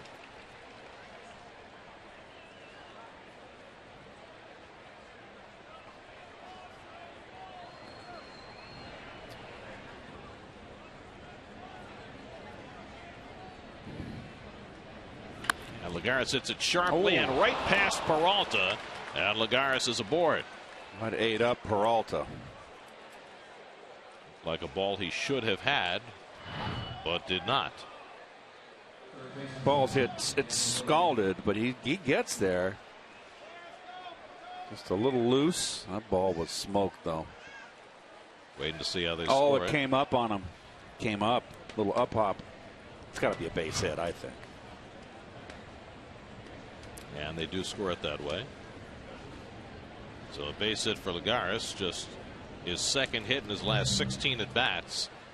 And with Murphy, the left-hand hitter, coming up, Mike Matheny's on his way to the mound. He's got Randy Choate ready to go. And Choate's going to come in to face Murph with a runner aboard and 2 out. Mets looking to break through in the 7th. Choate coming in. We'll be right back.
a 10-game homestand. 4 with the Dodgers, 3 with the Padres, 3 with the Nats. And here's 39-year-old Randy Choate. Well, the veteran left-handed specialist leads all left-handers in appearances, 450 since 2009. Daniel Murphy takes a fastball strike, boxed around by Molina. See that very often.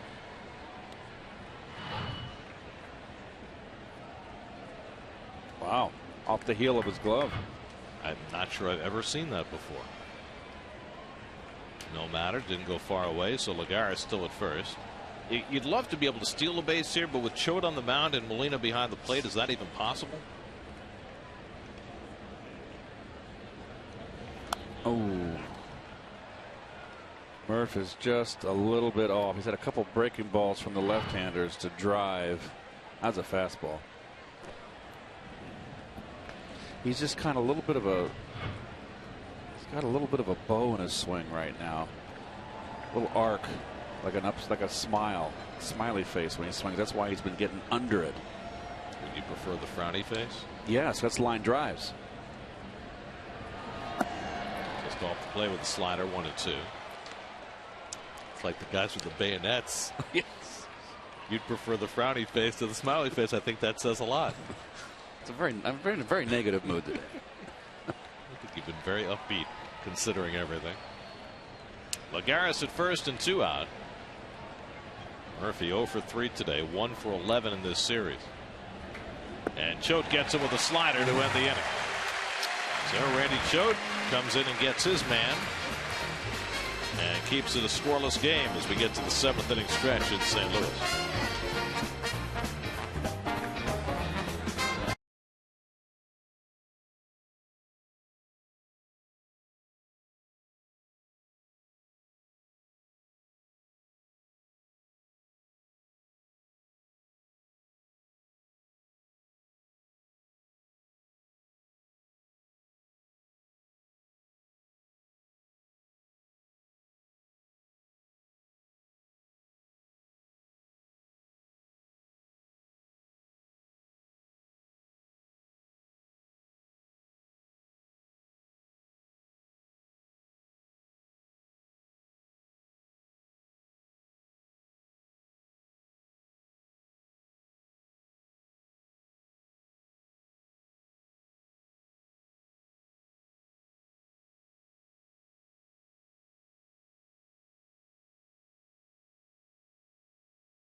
Tommy Pham hits the first pitch on the ground to short.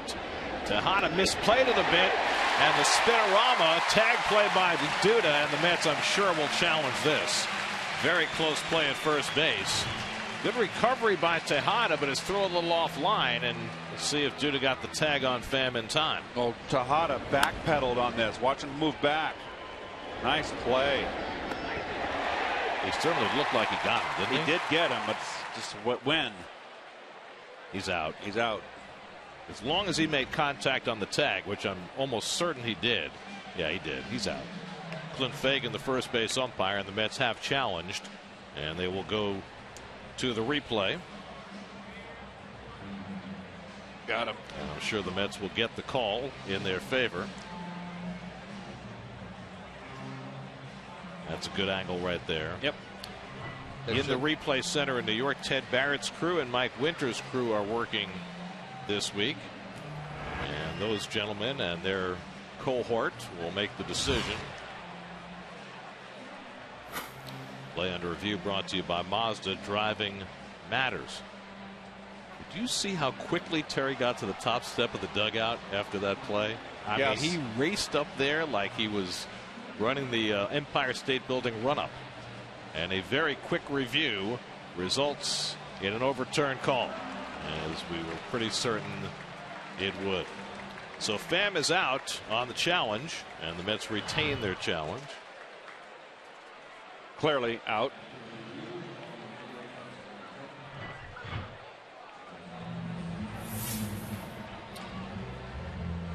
So 1 out and nobody on.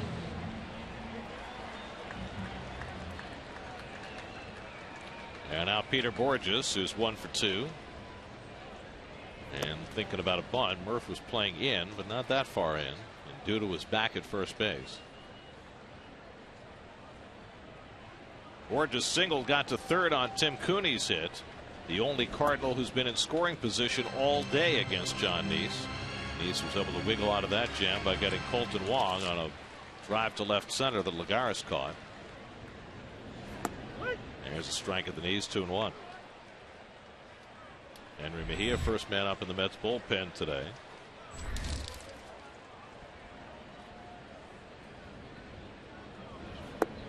And now Neese behind on the count, 3-1.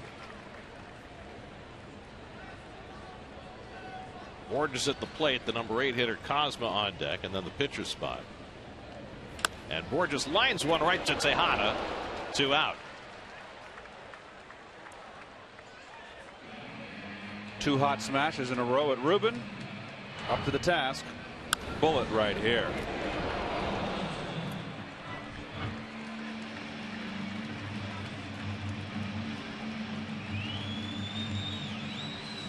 So 2 out and nobody on. Now Pete Cosma. On the way in D.C., Zach Greinke just completed 8 scoreless innings. So he's now at 43 2/3. 1-0 Dodgers going to the 9th. Greinke at 119 pitches, so I doubt he'll pitch the 9th. There's a call strike to Cosma. Here's your People's United Bank starting pitchers. Tim Cooney, 5th big league start, did well. John Neese, who's been on a roll, has done better. Cosma 0 for 2 is grounded out and flied out, and takes the curveball at the knees for a strike. 0-2.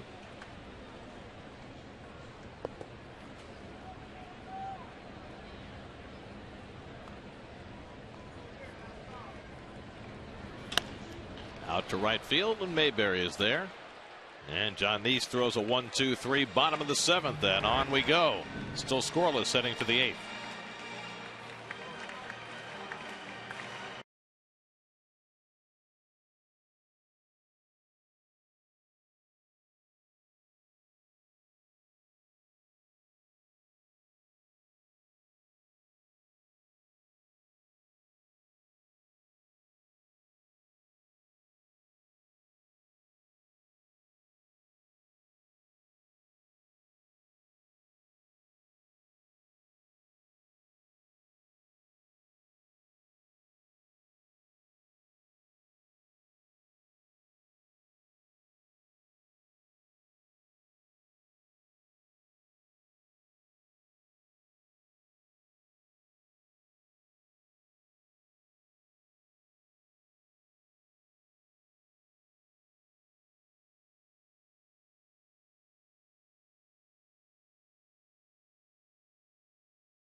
Well, tomorrow night the Mets are in D.C. for their first of 3 with the Nationals, with Matt Harvey making the start against Gio Gonzalez. Our coverage begins at 6 o'clock tomorrow night right here on SNY.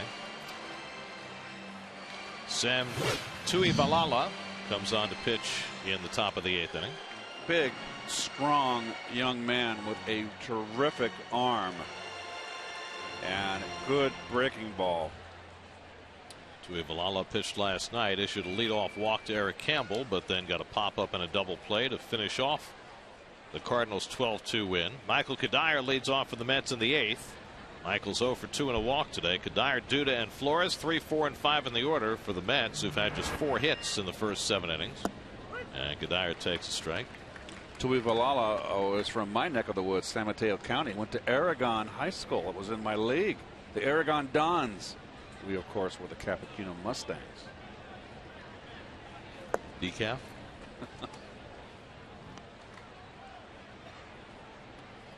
Aragon had their baseball field had a short right field porch. I had a bomb there when I was my junior year, way out. I'm sure all the Aragonians remember that.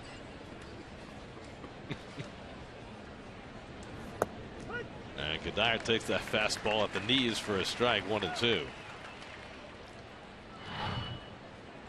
Borderline, low, got the call.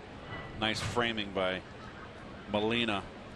More often than not these days, that low pitch gets the call. Oh, that was a strike. Maybe that was a makeup call. Oh, look for at Molina's call, talking to him right now. That was a strike. If the last one was a strike, certainly that one was.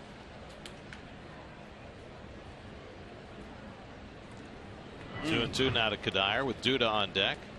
And Michael hits one the other way. That's a base hit. Just past Reynolds, who was playing well off the line, and the Mets have the leadoff man on in the 8th. Well, that's a good sign right there from Kadire. Remember, 3 hits last night. Going the opposite way. That's what he needs to do. And pulling a little bit too much, that's nice 2-strike hitting. So the Mets get the leadoff man on for the 3rd time today, and we'll see what Duda can do with it. Lucas 0 for 2 and a walk this afternoon. Each team now with 5 hits.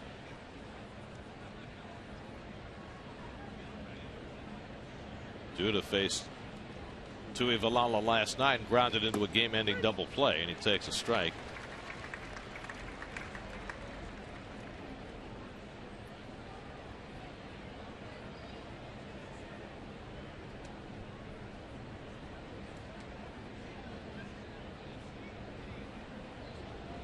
And the breaking ball swung and missed, and it's 0-2.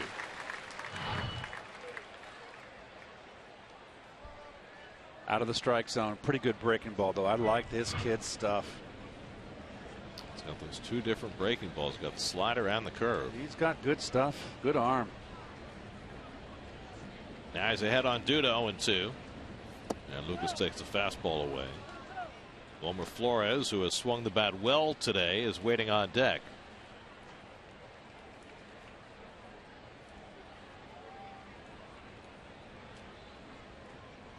Mets have already left 8 runners on base this afternoon. They left 11 on base last night.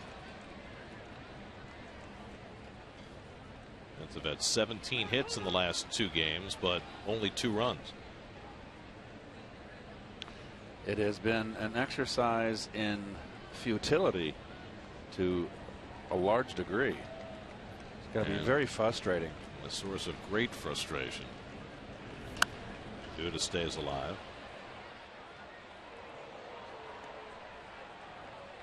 Cardinals on their 4th pitcher of the afternoon.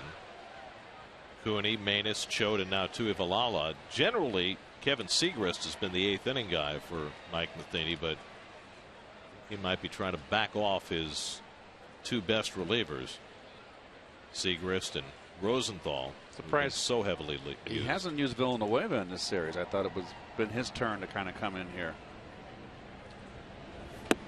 Just inside. Villanueva is kind of their innings guy. So in a close game like this, he might be the guy they save in case it goes extra innings.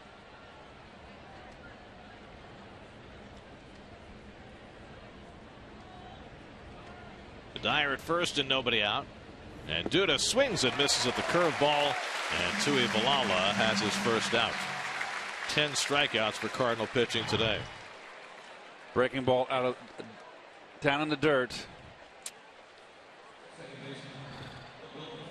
Feel like it's Groundhog Day.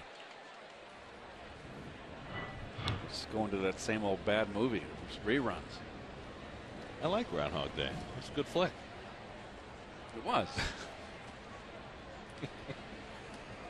Wake up every day to Sonny and Cher. Here's Wilmer Flores, who has 2 of the Mets' 5 hits, a single and a double. And that one skips away from Molina far enough for Kadire to make the break, and he arrives at second base safely.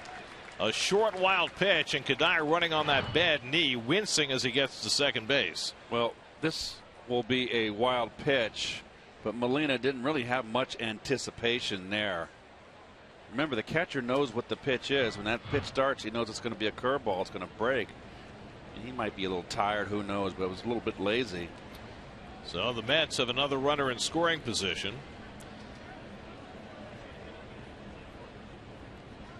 Trying desperately to get one in. And now Tuivailala behind on Flores, 2-0, with John Mayberry waiting on deck.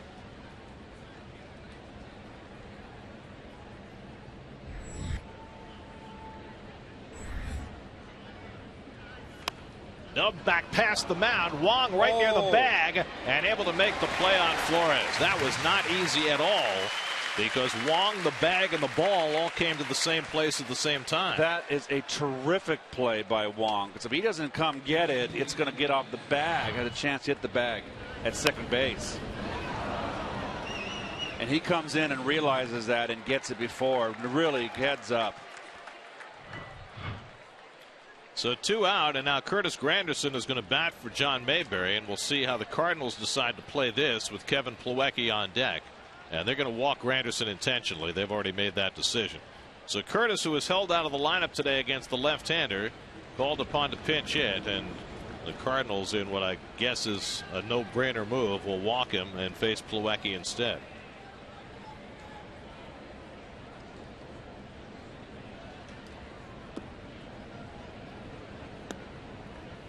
Granderson, this will be his 47th walk of the year. He's up in the top 10 in the league in walks, but he also leads the Mets in home runs, and the Cardinals have seen enough of that in this series. Granderson led off the series with a home run on Friday night.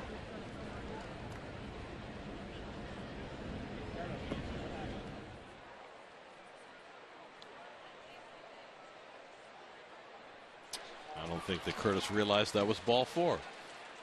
Now he does. New York Mets baseball on SNY is brought to you by Geico. 15 minutes could save you 15% or more on car insurance. Visit geico.com for a free rate quote. By Wise Snacks, go to windup.com now for your chance to win Wise Snacks, Mets experiences, and other amazing prizes. And by Budweiser, still brewed the hard way, this Bud's for you. So a chance for Kevin Plawecki. 0 for 3 today. 2 for 7 in this series. Kadire at third, Granderson at first, and 2 out. Nice time for a double. Outfield shallow. Center field and right field in particular, they're all shallow. You get one in the gap, you can run forever.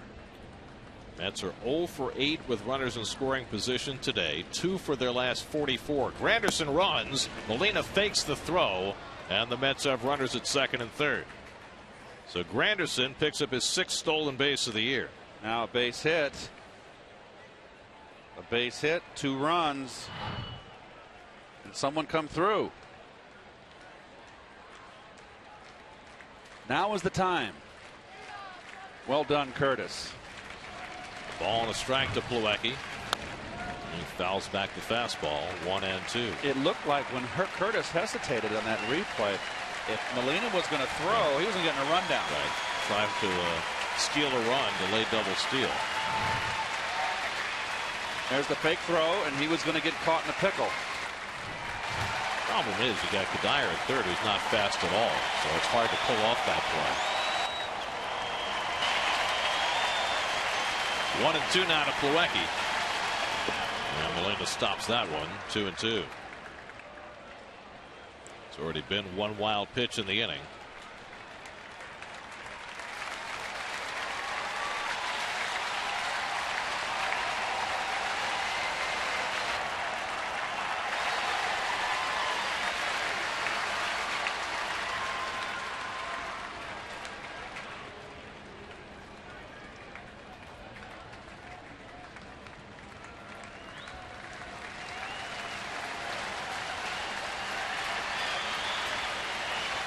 Two to Plawecki, and he lays off the slider. Good take, and it's 3-2. Good eye, tough pitch to lay off. Very nicely done. If Plawecki gets on, Ruben Tejada, who's swinging the bat as well as any Met right now, would be next. 3-2 coming. Grounded down to third, and Cosma makes the throw on target. Side retired. Mets now 0 for 9 with runners in scoring position today. They've now left 10 runners on base. Still no score.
And an interview with Darrelle Revis. Geico Sports Night tonight at 10:30 right here on SNY.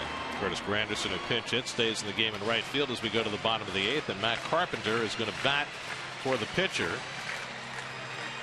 They've got two right-handed bats on the bench in Tony Cruz and Matt Holliday, but they use Carpenter here. Carpenter, who has been really struggling, 0 for 5 last night, 0 for his last 16. And he lists the first pitch foul, 0-1. Well, one thing about these day games, when you have your reserves in, it makes your bench really strong.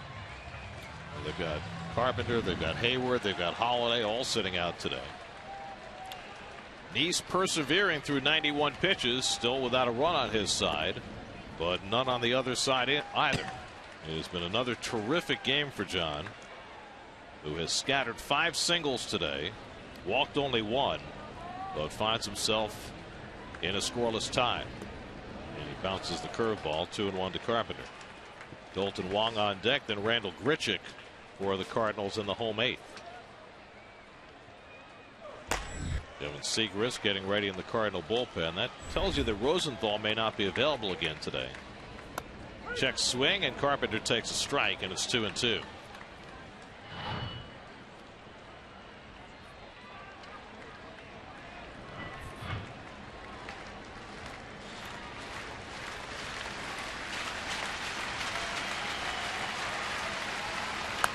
Bounce down to first. Easy play for Duda. Carpenter retired, 1 out. What a wonderful performance by Jonathan Nice. A game that the Mets needed him to have this kind of performance. Obviously, this is going to be a game that's going to be decided by a run, more than likely. John has gone 8 innings only once this year. That was 2 starts ago in San Francisco, and he threw 8 scoreless innings, and then the Mets scored 3 runs for him in the 9th. Remember, that was also a scoreless game on the road after 8. Ball strike to Colton Wong. Perhaps a little deja vu will work for the Mets today, and maybe they can get him some runs in the 9th today as well. Wong is 0 for 3. He had the best chance for the Cardinals in the 5th inning. The only time all day they've had a runner in scoring position. They had 1st and 3rd and 2 out, and Wong drove one to left center, and Lagares was able to reach up and reel it in to get Nice through that inning. And Wong turns one foul. Jeez. And it's 1 and 2. How do you do that? A little quick. That's called the hands inside the ball, and so you hit it over the first base dugout. I don't think he was trying to do that. And he struck him out with a curveball. Only the 3rd strikeout of the day for Nice, but he's now retired the last 6, and he has 2 out of the 8th. Fastball in, breaking ball down and away. Simple. It's a simple game. So now Randall Grichuk, who had 2 home runs yesterday, will bat here with 2 out and nobody on. 0 for 3 in this game.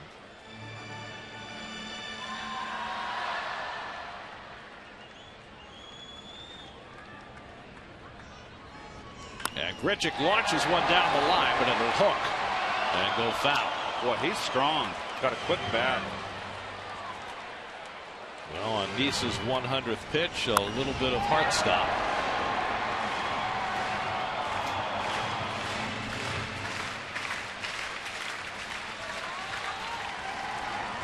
And he hits it. Grichuk gets drilled.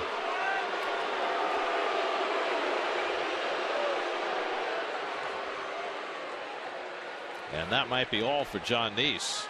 As Grichuk is attended to, Terry Collins is coming out and going to the home plate umpire, and John is not happy at all, but it looks like the Mets are about to make a double switch and bring Bobby Parnell into the game. So Nice will not get a chance to finish the 8th inning today. He'll leave after 7 2/3 tremendous innings and give way to Bobby Parnell, who will come in to face Johnny Peralta. Eric Campbell's going to come in as well. Mets will double switch as Kadire will come out of the game. So Nice will get a no decision today. A brilliant start that ends with the game still scoreless. Pitching change in St. Louis. We'll be right back.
Bobby Parnell in to face Johnny Peralta with a runner at first and 2 out. Peralta 0 for 3 today. Randall Grichuk has stolen 3 bases this year. Eric Campbell's in to play left field. He's batting 9th. Dyer comes out, so the pitcher hits in the 3-hole. John Neese 7 2/3, 101 pitches, had 2 out and nobody on. Hit Grichuk with a pitch, and he's taken out of the game.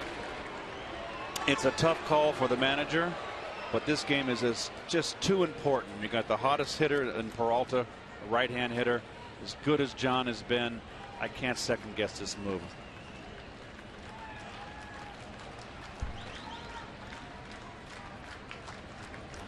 And Peralta takes one of the dirt for ball 1. I agree with you, Keith. John has been fantastic lately, and he was great again today. But you can't risk a tiring left-handed pitcher against Peralta in this spot. Exactly. He's got 7 home runs against lefties this year. Agreed. It's too important a game. The Mets have to get out of here with a win.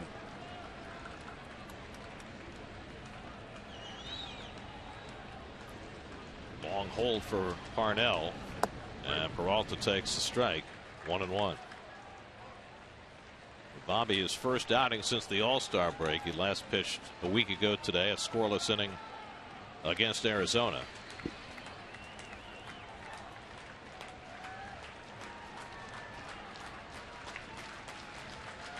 One.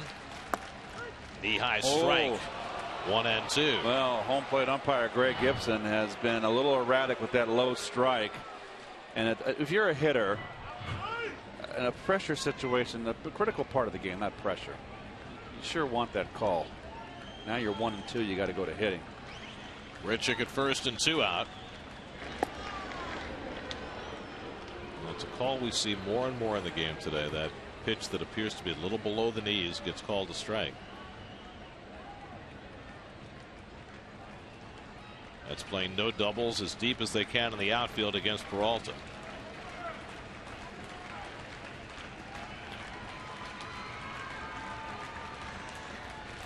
Grichuk runs, and Parnell strikes him out with a breaking ball, side retired. Bobby Parnell comes in and gets a king-sized out in the bottom of the 8th inning. No score as we head to the 9th in St. Louis.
Mets have had 5 hits today. They have left 10 runners on base. They've gone 0 for 9 with runners in scoring position.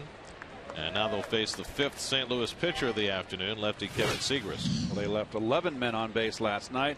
As you see the numbers for Segras, one of their big guys, their big main left-hander out of the pen. Segras pitched a scoreless inning on Friday night. Ruben Tejada leads off for the Mets in the top of the 9th and takes a strike on the inside. Eric Campbell is on deck. He's in the 9 hole, and then Juan Lagares for the Mets here in the 9th. Tejada's hit the ball well today again. Walk, double, deep fly ball to right. He's hit in 7 straight games.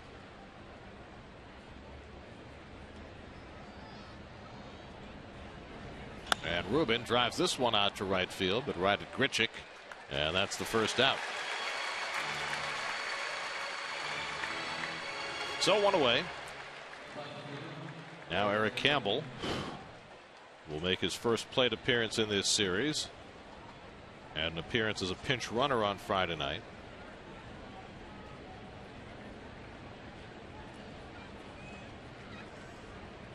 Campbell's last at bats came 8 days ago when he started and went 0 for 2 against Arizona.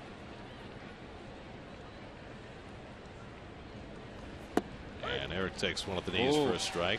Well, he's been consistent, hasn't he? Now that's another ball. It's low. And he is certainly, that's lower than Dutch Rennert used to call him. But not as loud. Yes. Or dramatic. Well, Dutch, he had that thing where he stepped back, turned to the side, gave you the full Leslie Nielsen histrionics in that loud voice. Jerry's Familia ready if the Mets get a lead. Otherwise, I'm sure Parnell will pitch the bottom of the 9th. And Campbell takes inside 2-1. Of course, if the Mets get a couple of men on here, then the pitcher spot comes up. They double switched Parnell into the game, but still due to bat 5th in the inning, which is a little unusual.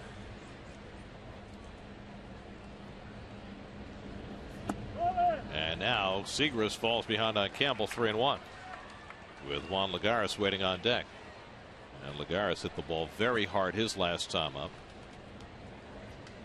Mike Matheny clearly staying away from Trevor Rosenthal for the 2nd straight day after a long outing on Friday night. And there's a walk, and Campbell's aboard. So the Mets draw their 6th walk of the day to go with their 5 hits. They get to Citi Field Saturday, July 25th. The Mets play the Dodgers. After the game, a special post-game concert featuring Rock and Roll Hall of Famers Heart. The post-game concert is included in the price of your ticket, and it's all presented by Pepsi. Purchase tickets online at Mets.com/concerts. Well, it looks like the Nats are going to lose, folks. The Dodgers got 4 runs in that 9th inning, so it's 5-0. Mets can close to 2 games with a W. Campbell at first and 1 out. Lagares 1 for 4 today, and he takes low and in for ball 1. Lagares hit a shot that ate up Peralta and was scored a base hit his last time up.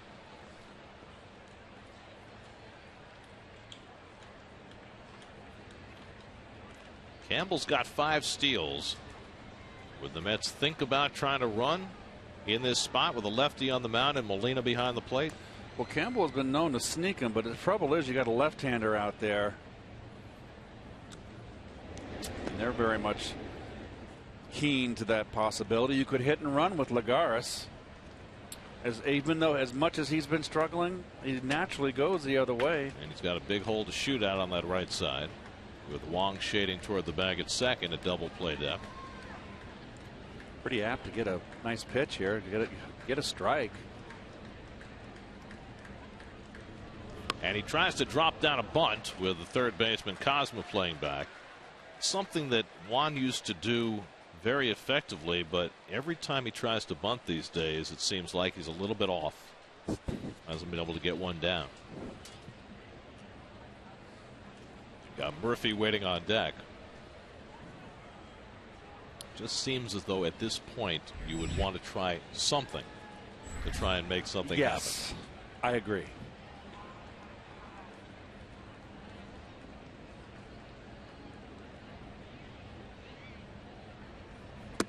And the breaking ball in for a strike, 1-2.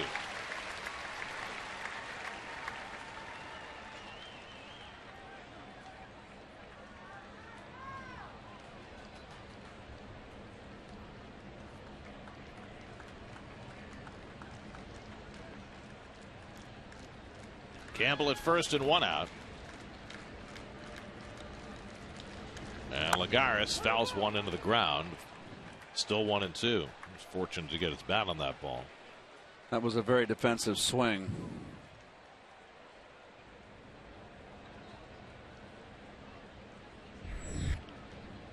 Henry Mejia alongside Familia. With the pitcher spot 2 batters away, Mets need to be ready for a 9th inning with the lead and a 9th inning without it.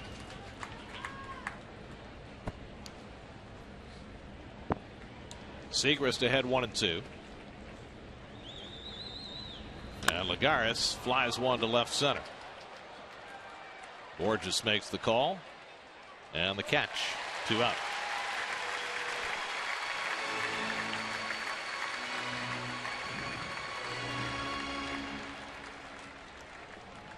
So 2-way, now it's Daniel Murphy.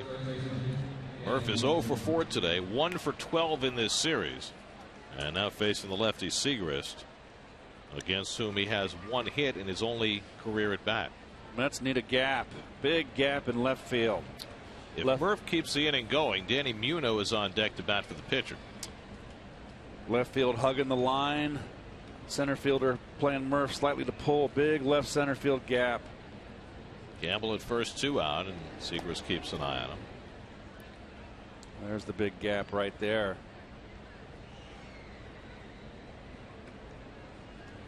Oh, when Murph is going right against a left-hand pitcher, that's a part of the field that he should have make substantial use of. Should have his name on it.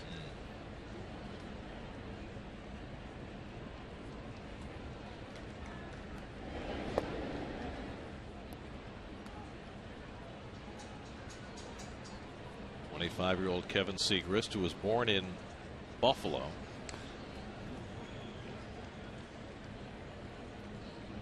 Grew up in Florida. A purple state.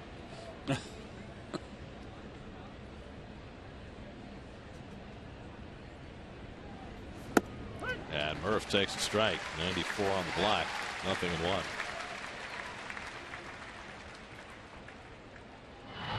Knee high outside corner. As I've always said against those left-handers, when they got to get a big out and the lefty's in to get a lefty out, I loved to look in that outside corner. Look to drive it into that opposite field gap.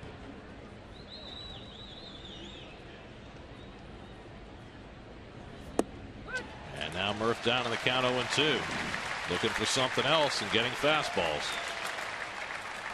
It's a final in D.C. Dodgers beat the Nats 5-0. Zach Greinke 8 scoreless innings for the win. Now up to 43 2/3 consecutive scoreless. So the Mets have a chance here to gain some ground. Playing in a scoreless game in the 9th.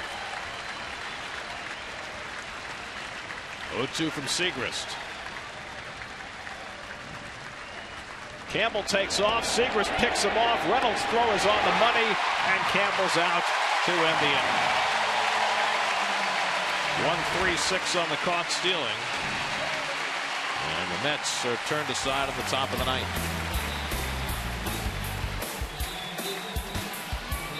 To the bottom of the 9th we go. No score.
Cardinals, no score. Each team with 5 hits. Mets have left 10 on base. The Cardinals have left 6. And the Cardinals have slugging Mark Reynolds to lead off in the last of the 9th against Bobby Parnell. Reynolds 2 for 3 today. Single to left, single to center. And the first pitch curveball, and he takes a big cut, 0-1.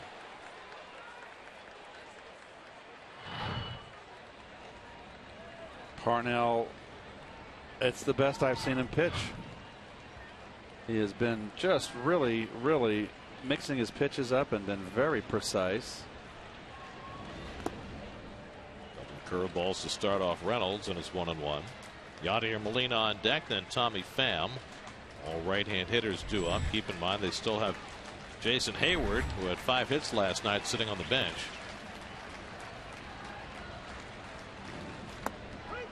Knee-high strike, 1-2. Hayward, remember, came out after his 5th hit because his hamstring cramped up a little bit, but he was said to be fully available today, so that's one bullet in the holster for Mike Matheny. 2-2 to Reynolds. Parnell came on in the 8th with 2 out after Jonathan Neese hit Randall Grichuk with a pitch, and he struck out Peralta with a curveball to get the Mets through the bottom of the 8th.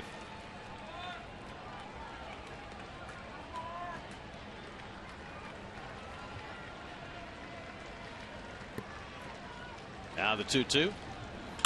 Line into left field, and Reynolds has his 3rd hit of the day. And the Cardinals have the potential winning run aboard.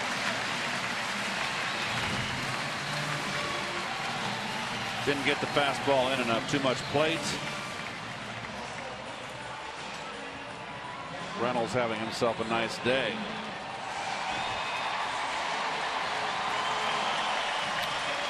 You could put a hit and run with Molina. He's been struggling. He's a guy that goes the other way well. Maybe just bunt. Molina 1 for 11 in this series. Bunt with your 5th hitter, with the Pham and Borges coming up next. You got Hayward on the bench. There's a call strike. Probably wouldn't hit Hayward for Pham because they just walk him intentionally.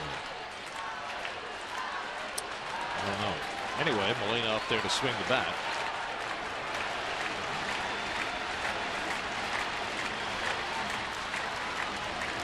Grounds one down to third, might be 2. Murphy to Flores, the relay to first in time for the double play. Daniel Murphy starting his 2nd double play of the day, both against Molina. And there are 2 out and nobody on. Well, the old rally killer is the double play, and with Molina, doesn't run well at all. Pretty automatic.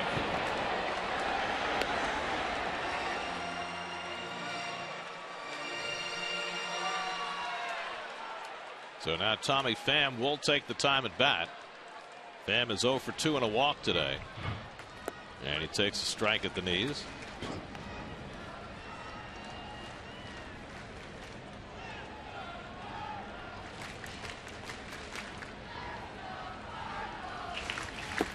Good curveball by Parnell, and he's ahead 0-2. Hey, the Phillies just swept the series from the Marlins. Jeff Francoeur just did a walk-off 2-run homer off A.J. Ramos. Good for Frenchie. We like Frenchie. We wish him the best, of course. Could you see him as a potential small piece that the Mets might pick up for their bench? I don't think Philly's gonna. I don't know, Gary. What do you think? Got to do something. I mean, we've talked about this before. It's nice to add a big piece if the Mets can, but their bench is just. The Mets have the worst pinch hit batting average in the National League. They need somebody to be able to come off the bench and do something productive. And even if that means picking up a spare part, it can only help. Pham hits one toward the middle. Tejada with a diving stop. Can he throw him out? No. Pham beats it for an infield hit. Tremendous stop by Tejada. He's had himself quite a day. I'll say. Breaking ball down, hung over the middle. Beautiful play by Tejada. Just had trouble fumbling out, getting it out of the glove. Yeah, on the rollover, looked like he had trouble on the transfer. And so Pham able to beat it. And the Cardinals have a 2-out base runner for Peter Borges, who's hit the ball hard this entire series. Borges today, a base hit in the 5th, lined out to short his last time up. Remember, he had that long double over Lagares' head Friday night that provided the run that eventually was the margin of victory. Yeah, so you got to keep an eye on Pham. He can run pretty good. Only 1 stolen base, but he hasn't played very much.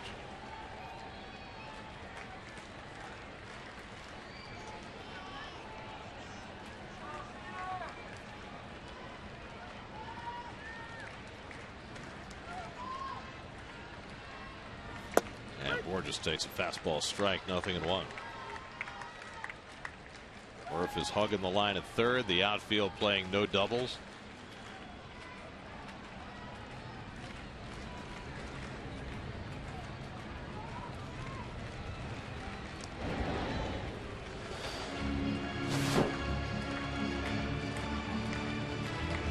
Very deep outfield for the Mets. Lagares is almost back to the arch. Campbell's almost on the track. Nice easy hop for Flores. Takes it himself, and we're headed to extra innings in St. Louis. Parnell gets the job done in the 9th. No score as we head to the 10th.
Wise brought to you by Nissan. Choose Nissan today for great offers on their most exciting lineup ever.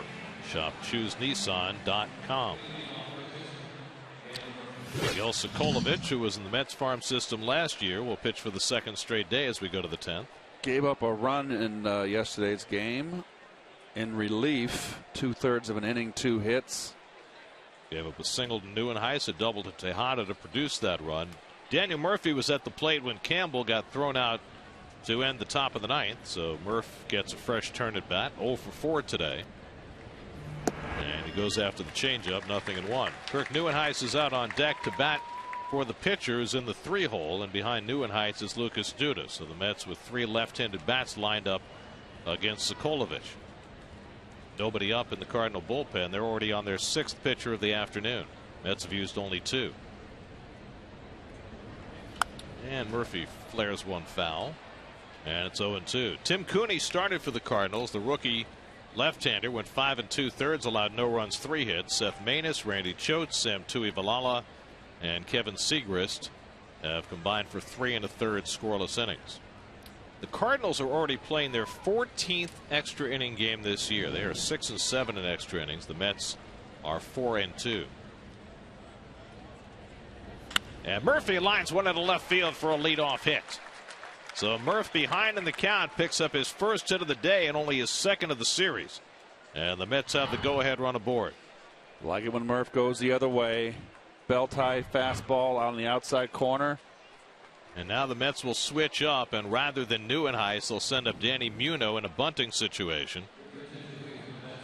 So Muno will be asked to move Murphy over. They would have sent up Neuenhuis had the bases been empty. Muno came off the bench yesterday, had 2 plate appearances, an infield hit, and a walk.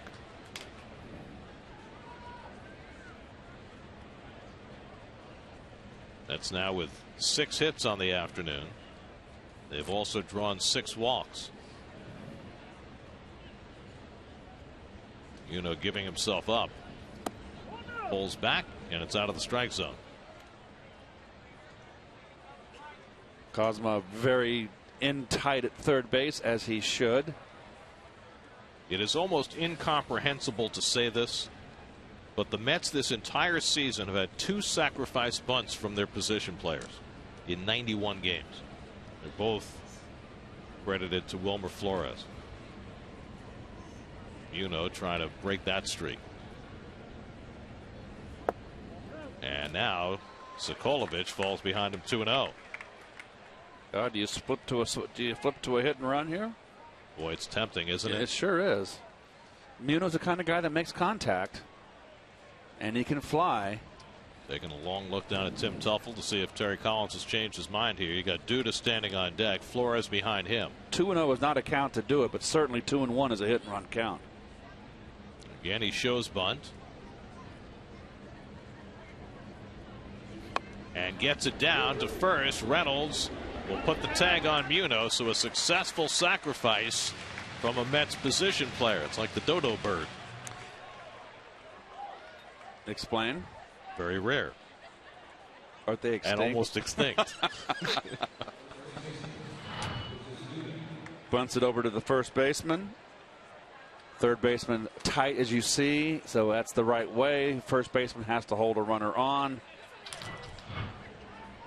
So the Mets get another chance with a runner in scoring position. Due to the batter, will they pitch to him or walk him? You got Flores on deck. They're going to pitch to him because he's been. Well, this is interesting right here. I think I'd walk him. But Flores has swung the bat well today, so they'll go after Duda in this spot. Luke is 0 for 3 and a walk today.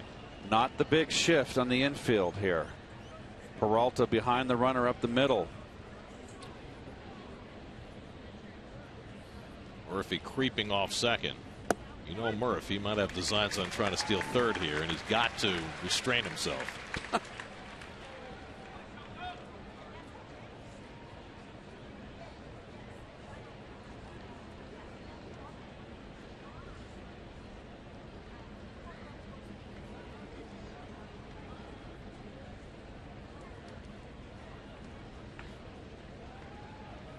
And Duda bounces one down to first. Reynolds makes the play. Murph goes to third, but now there are 2 out. Mets are now 0 for 10 with runners in scoring position today. They'll get another crack at it now with Flores, who has 2 of the Mets' 6 hits today, a single and a double. He's 2 for 4.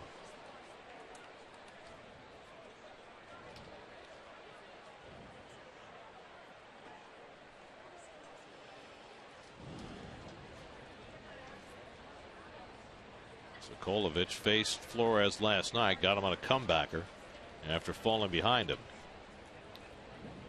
Mets trying any way they can to scratch out a run. Flores and Duda are leading the team in RBIs at 38. No one has busted through that 40 barrier yet. 38 in 91 games is not a big number. Murphy at third and 2 out. And Flores lays off. Ball 1. Curtis Granderson is on deck. So this is the man that you would think the Cardinals would want to go after.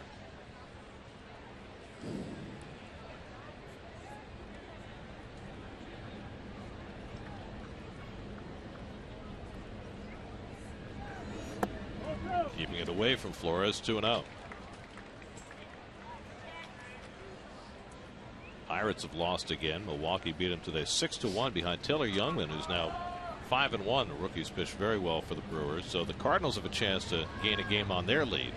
Started the day 4.5 in front of Pittsburgh. 2-0 now to Flores. And the breaking ball hit to the right side. Wong, though, able to run it down. Low throw, and he is out. Colton Wong ranging. Mark Reynolds scooping. And that saves a run in the top of the 10th. And that is not an easy pick. That is a difficult pick. Boy, oh boy. Snow cone almost. Stayed in the webbing of the glove. He kept his foot on the bag. Sokolovich happy. And the Mets are turned aside yet again. 0 for 11 now with runners in scoring position.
He'll take on the Cardinals in the bottom of the 10th. Well, he's been good so far since coming back.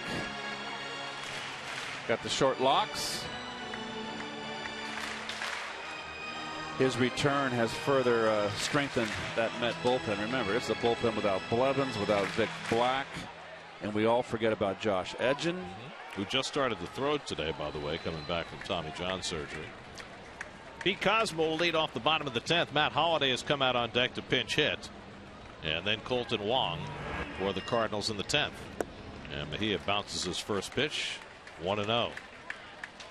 Cosmo today playing third base, 0 for 3. Grounded out and flied out twice.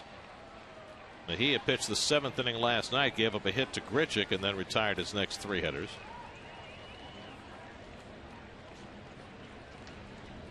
And Cosmo takes a fastball for a strike, 1-1. This is Henry's 3rd outing since returning from his 80-game suspension. And he's going to have to deal with Holliday next.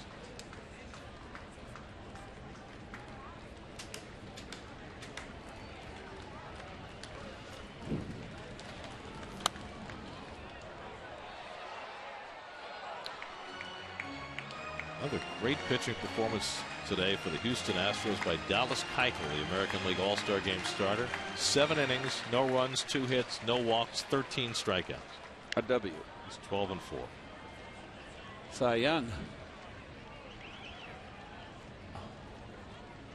1-2 coming. Too high. There is so much good young pitching in the game now, and the Mets obviously have more than their fair share. Sure do.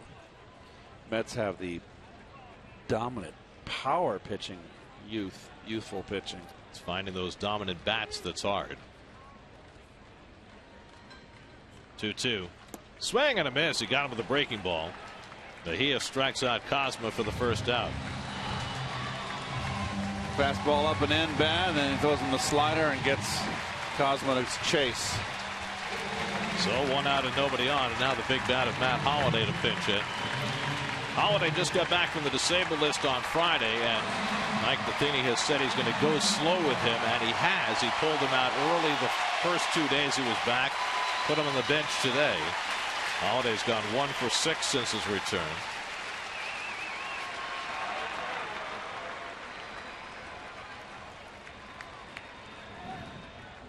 And he goes after the first pitch slider, 0-1. And he's done that this whole series. He's been swinging first pitch. And Mejia is a breaking ball pitcher. He loves his slider.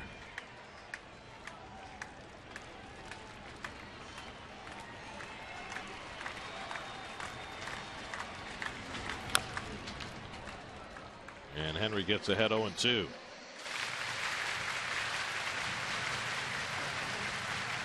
He has seen Holliday before. Holliday's 0 for 4 against him. Colton Wong waiting on deck.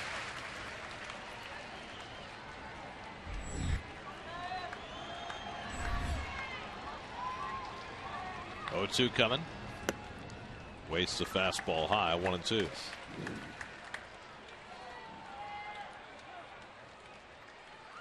John Neese went 7 2/3. He was brilliant again today. Allowed no runs, 5 hits. Bobby Parnell worked an inning and a third, and now Mejia. 1-2. Toward the middle of the diamond. Flores playing that way. Holliday not running well on that bad quad, and he's thrown out easily for the second out. We talked about John Neese, and he was just wonderful today. He certainly was. 7 2/3, 5 hits, 1 walk, 3 strikeouts. 1 hit batsman, and that's the one that got him out of the game. But he's just really pitched wonderfully. This is 8 starts now in a row where he's been terrific. And boy, the Mets really needed a performance today, and he delivered. Lowered his season ERA to 3.36. Now it's Colton Wong, who's gone 0 for 4 today.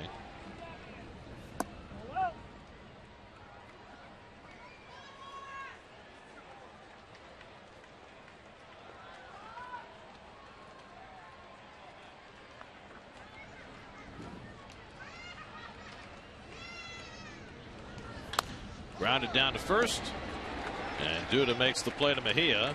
Henry pitches a 1-2-3, bottom of the 10th. On to the 11th we go. Still no score.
pitch for the Cardinals. Well, Villanueva has been around quite a bit. 6'2", 215 pounds. 9th season in the big leagues. Came up with the Brew Crew, Toronto, Cubs, and now the Cardinals. And he has done a great job as the innings guy in that bullpen. And here he is in the 11th inning, and he can give you 3 or 4 innings at a time if he needs to. Curtis Granderson will be the first man to face him. Granderson came up as a pinch hitter in the 8th, was intentionally walked, and then stayed in the game in right field.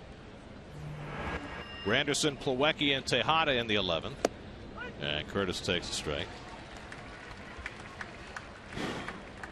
Villanueva, now 31 years old, spent last 2 seasons with the Cubs. Never been a hard thrower, but a guy who can throw 4 pitches coming out of the bullpen. He's been a starter in his career as well.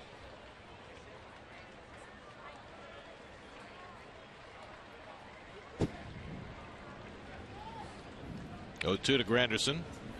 He buries the breaking ball. 1-2. Outfielders at this stage of the game now are starting to play a little bit deeper. Tie ball game. Don't want to give up a leadoff double.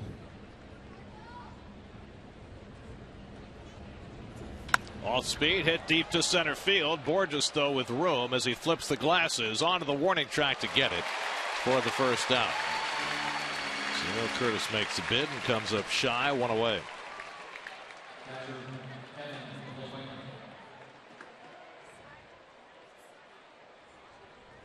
Now it's Plawecki, who's 0 for 4 today.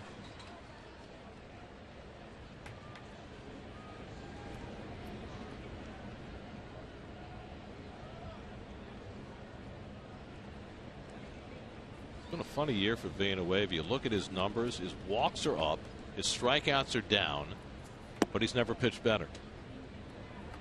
His whip is the lowest of his career. 1.12, which is outstanding. Plawecki grounds one toward the hole. Peralta on the backhand. Safe! Plawecki beats it out for an infield hit. And Mike Matheny comes to the top step, and he'll wait for his replay guy to tell him whether to challenge. I thought he beat it here. Gets the slider in the hole.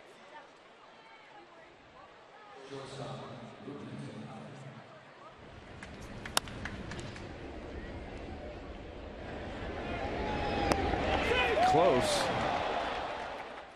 Good Safe. call. He got Yep, it. he got it. He was safe. So Plawecki with the infield hit. Matheny has not made his decision yet. He's still waiting for his replay coordinator to get one more look. Here it is.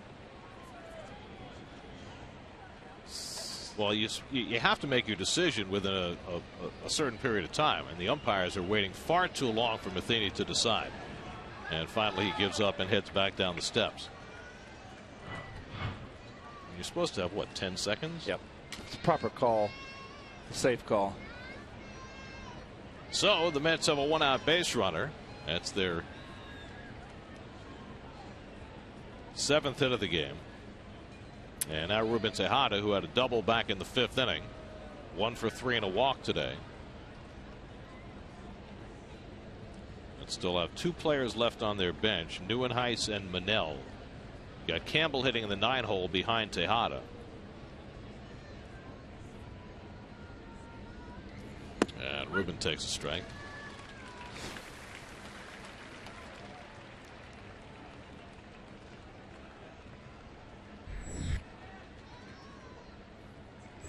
Mets have certainly had their share of base runners today. 7 hits, 6 walks. But they've gone 0 for 11 with runners in scoring position. They've had their opportunities. And they've left 11 runners on base for the 2nd straight game. Molina throwing behind the runner, and Plawecki gets the hand back in.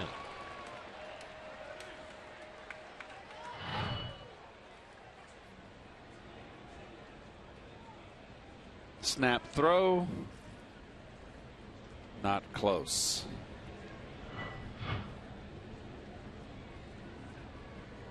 Molina's been back there the entire game, as Plawecki.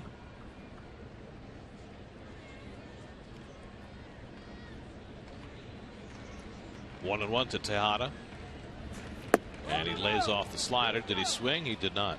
Let me ask you about Molina making that throw to first base. Is that as much, as you look at that last half swing, about trying to dissuade Plawecki from getting as big a secondary lead on the next pitch as it is about picking him off? Picking him off is what I think was what Molina wanted to do, to try to pick him off. Plawecki's not a stolen base threat, not a real fast runner. Yeah, I'm just thinking about, being able to go first to third on base hit, score on a double, that kind of thing. Well, with the way the depth the outfielders are playing right now, he should be able to go first to third on a base hit to center and right. And Tejada lays off, and now it's 3-1.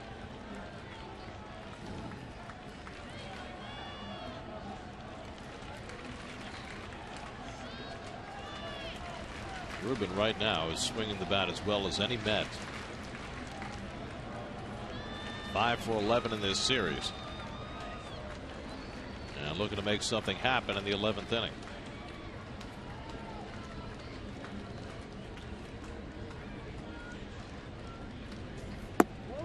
And it's outside, ball 4. He threw him a 3-1 breaking ball. How about that?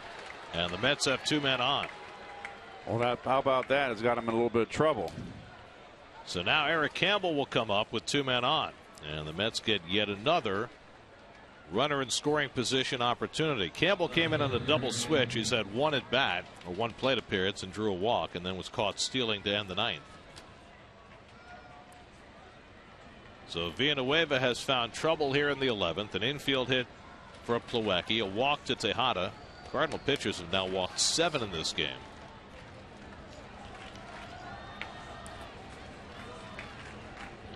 Now that outfield shortens up a bit with the go-ahead run at second.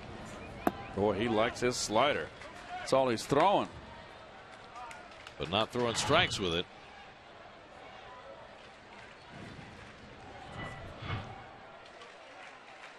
So Villanueva pitching for the first time since the All-Star break, not at his sharpest. And the entire Cardinal infield, with the exception of Reynolds, all grouped around Villanueva.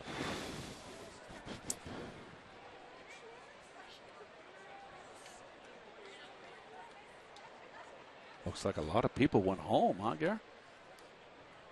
Maybe they had other plans.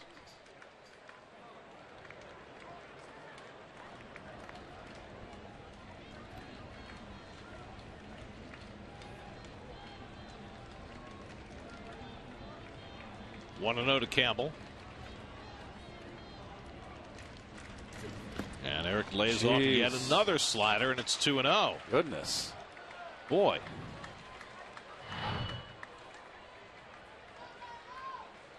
Very interesting pitch selection here. Particularly to Tejada, and you're not like you're facing murderer's row. So now Campbell in a good spot. 2-0 advantage. He's got to go to a fastball here, doesn't he? I would think. And Eric gets the fastball, but he's a little too quick with it and pulls it foul. Is there a tendency to do that when you're over anxious trying to make something happen? I don't know what to think. If you get out too quick, sometimes you get that hands inside the ball. It alters the angle of the bat, where you pull it way too foul.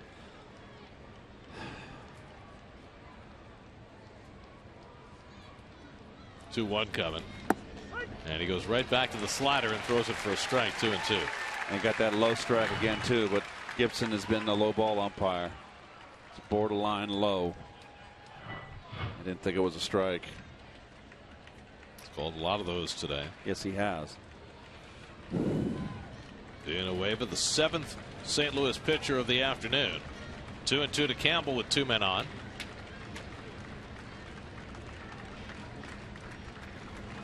And Eric lays off, stopped it in time, and it's 3-2. Do you send the runners? You can't send the runners here, Gary. You just can't. You can't have a strike him out, throw him out here. Well, if you send him and he strikes out, I mean, Plawecki's a dead duck at third. Exactly. A base hit's going to score him anyway.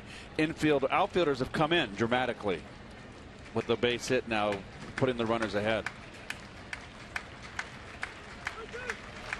Full count to Campbell. Lagares on deck. 1 out, 11th inning, no score.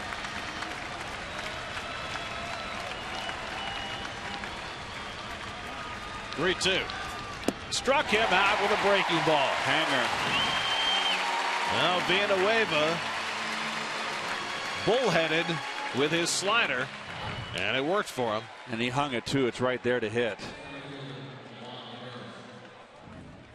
What, changeup? A slider. A slider. Okay, right. 2 out. See if Juan can do it. Mets 0 are for now what? 0 for 12 with runners in scoring position. 2 for their last 48.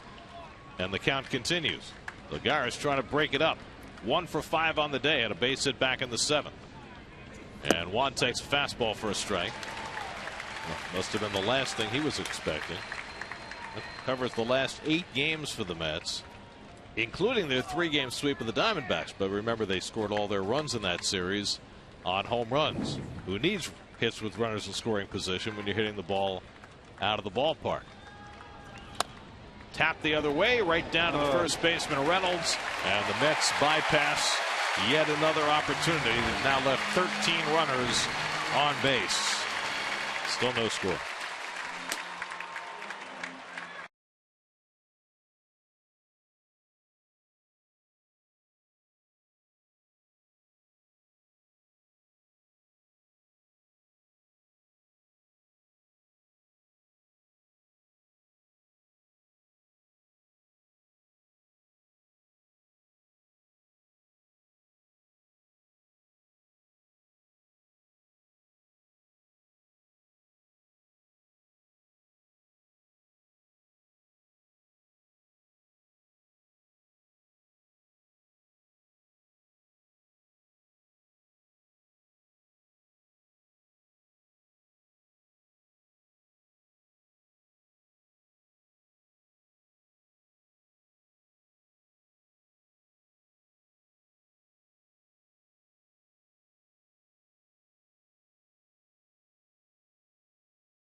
He starts his second inning of relief. Henry pitched a 1-2-3-10. They'll get Grichuk, Peralta, and Reynolds in the 11th. Mets have had by far the better of the opportunities today. Cardinals have had really only one big scoring chance. That came in the 5th. It's the only time all day they've had a runner in scoring position. Grichuk pops the first pitch foul. The Mets, on the other hand, have had scoring opportunities all day long, but have gone 0 for 13 with runners in scoring position. Murphy guarding the line, Duda off the line, outfielders deep. Grichuk shoots one toward the right field line. Over goes Granderson, but he won't get it. It bounces up over the wall for a ground rule double. That ball kept tailing away from Curtis, and he just couldn't get there. And Grichuk has a double to lead off the bottom of the 11th. Well. You're right. The ball sliced away from Curtis, Gary. I thought he had a chance for this. And Grichuk has just been a thorn in the Mets' side this year. Well, he had 2 home runs and 6 RBIs last night. He had 5 extra base hits in 2 games in the series in New York. Well, let's see what Peralta does here. He's their big RBI guy, but you've got to get this runner over. Minimum. They're going to... No, I'm sorry. The Mets are going to walk him intentionally. Okay. You got to do that because you got Reynolds up next, who you can strike out. And Mejia, by the way, hates to throw intentional walks, and you can see how he pushes the ball to the plate when he does. So you got to keep your eyes open. You've got the potential for a wild pitch here. This was a problem last year with Henry. It's just not easy for him to throw that intentional walk. Like he's throwing horseshoes. I mean, he's looping it so much. Grichuk could even think about making a break. Well, that's why Tejada is standing on second base. I mean, it gets worse with every pitch. Yep. And it's almost a catcher's balk. You know, the catcher cannot leave his territory before the pitch is thrown. Otherwise, it's a catcher's balk. You never see it called, but if it's far enough outside, that can happen. And excruciatingly, Mejia completes the intentional walk. So 2 on and nobody out, and Mark Reynolds coming up. Reynolds is having a big day. He's 3 for 4. He has 3 of the Cardinals' 8 hits.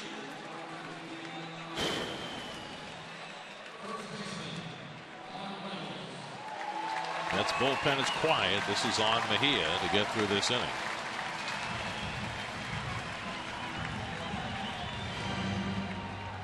Henry pitched a clean 10th inning, but an opposite field double and an intentional walk that put 2 men on. Grichuk with good speed at second. Peralta at first. You can't forget about Grichuk at second base. You got to hold him close. Can't just take it for granted they're not going to steal.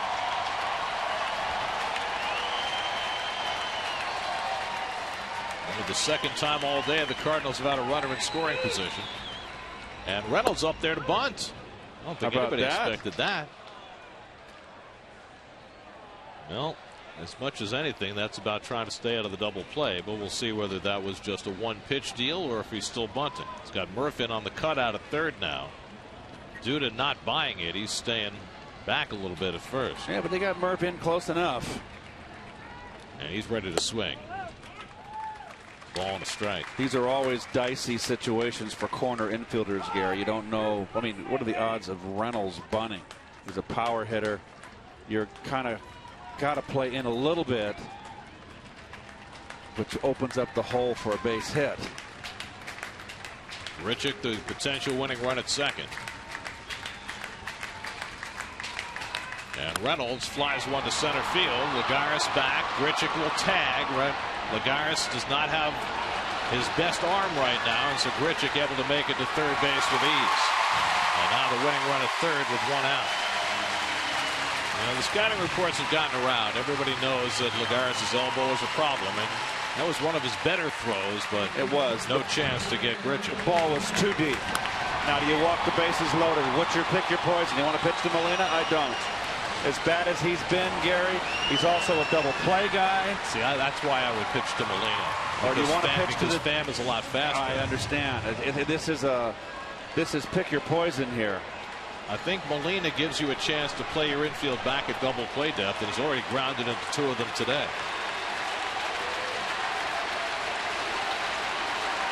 Winning run at third and 1 out. The outfield is much too deep. Campbell, especially in left field, you should only play as deep as you can throw, and Campbell's way too deep. Sacrifice fly. The game's over. You got to come in. Where's the outfield coach? I mean, that's crazy. You can't play that deep. Ball might drop in front of you and win the game that way. If they hit it over your head, game's over. Slowly hit. Do they have a chance to turn 2? The turn by Flores. Got him. Side retired. Jeez. For the 3rd time today, Molina grounds to Murphy, who starts a 5-4-3 double play, and that gets the Mets through the 11th. Wow. What a bad series and a bad day for Molina. That time ran as hard as he could, but couldn't get there. Mejia gets out of big-time trouble in the 11th. Still no score.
Nissan today for great offers on their most exciting lineup ever. Shop ChooseNissan.com. Well, the Mets pulled the great escape in the bottom of the 11th. Leadoff double, runner at third, one out. But Mejia got the double play grinder from Molina, so we play on to the 12th. And Daniel Murphy, who has started those 3 double plays against Molina today, will lead off against Carlos Villanueva, who pitched out of trouble of his own in the top of the 11th. Murphy is 1 for 5, and he takes a fastball inside. Murphy, the pitcher spot. Kirk Neuenhuis is out on deck to bat for Mejia, and then Duda. So 3 left-handed bats against Villanueva, who starts his second inning.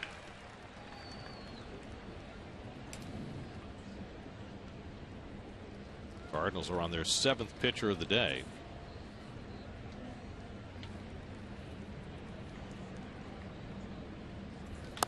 And Murphy yanks one foul, 1-2.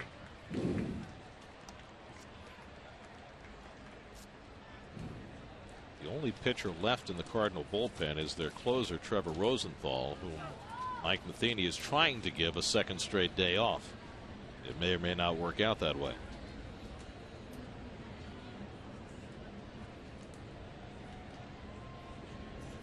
Murphy grounds one toward first. Nice play by Reynolds as he skids to a stop and makes the play. Wow. To Villanueva, 1 out. Reynolds has had an interesting day at first base. He has. He's had a lot of chances. And he hasn't been pretty, but he's made the plays.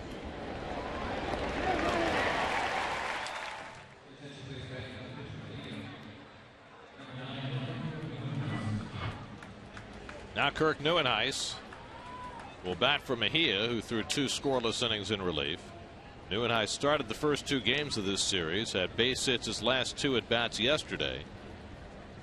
And he'll come to bat here against Villanueva with 1 out in the 12th. Well, the Mets are in far better position than the Cardinals as far as their bullpen's concerned. The Mets only have Manel on the bench left. The Cardinals have 3 guys left on their bench.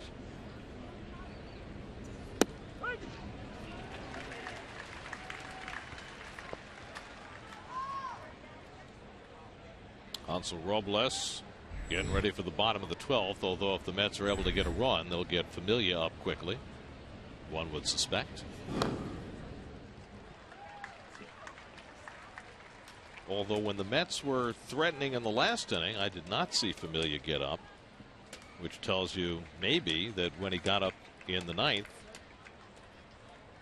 there was a problem. We'll see.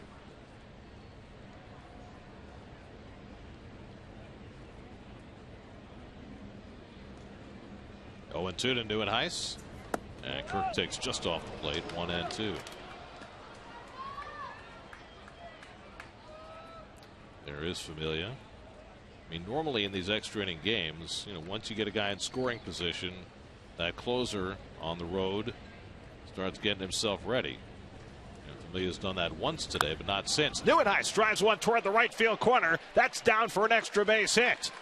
Bounces away from Grichuk. Neuenhuis takes the turn, and he'll hold at second base with a 1-out double. So Kirk Neuenhuis with a pinch hit double, and the Mets have the go-ahead run in scoring position. Very nicely done by Neuenhuis. Had the 3 home run game, as you know, and then had his first start. Struck out 3 times. 1 for 4 yesterday. Gets a nice pinch hit double here. So the Mets, who have gone 0 for 13 today with a runner in scoring position, get another crack at it with Duda. Remember, they pitched to Duda with first base open last time up, and they'll do it again here. Duda's gone 0 for 4 and a walk today.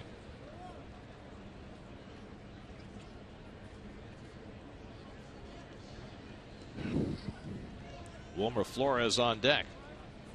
Neuenhuis at second and 1 out. And Duda lays off and takes a strike, 0-1.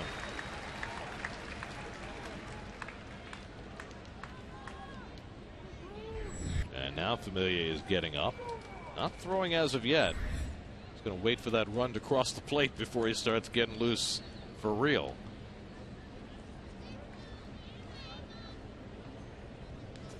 I guess he's been in this position before, waiting for the Mets to score a run. Like every Met fan on earth. Mike, how about you and me? So one of those guys will be in the bottom of the 12th. Robles if the Mets don't score. Familia if they do.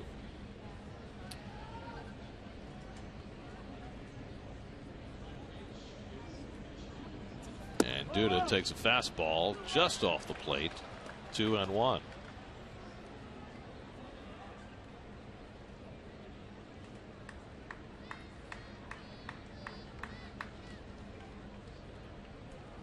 Carlos Villanueva working his second inning in relief. Neuenhuis at second and 1 out.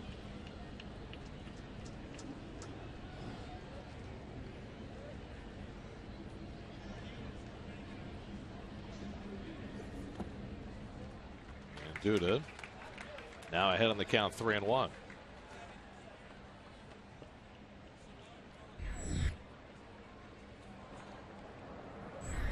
Who's it going to be? Art Fern. Maybe we'll bring him out of retirement. I haven't seen Art in years. That's at a game earlier this year where they were 0 for 15 with runners in scoring position. They're not quite there yet. 3-1 to Duda. And Lucas bounces the breaking ball foul. And there's no giving in with Villanueva. He's not going to throw you a cookie on 3-1. He has shown he is bound and determined to use his slider and his changeup.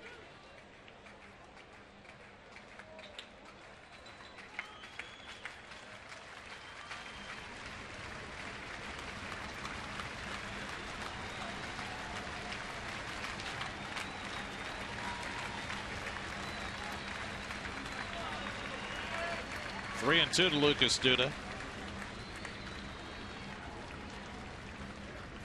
And Lucas got a piece and fouled it back.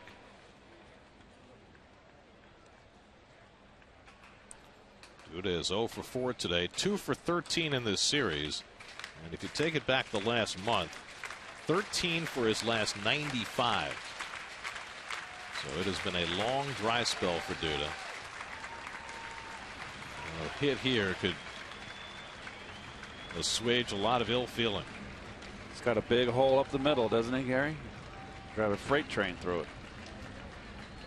Seventh pitch of the at bat coming from Villanueva.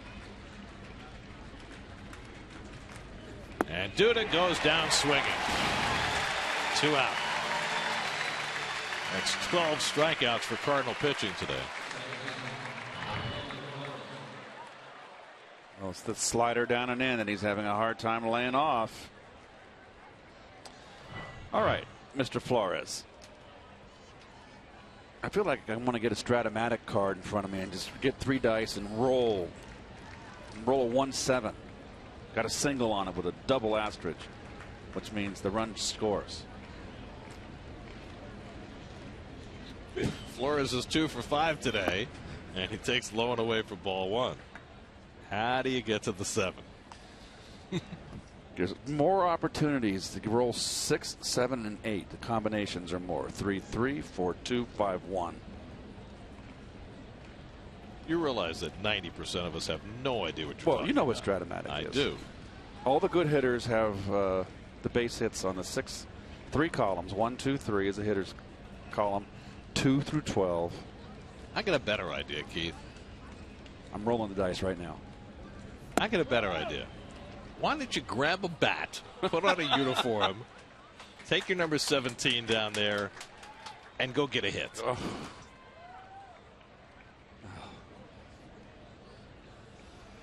Oh, boy.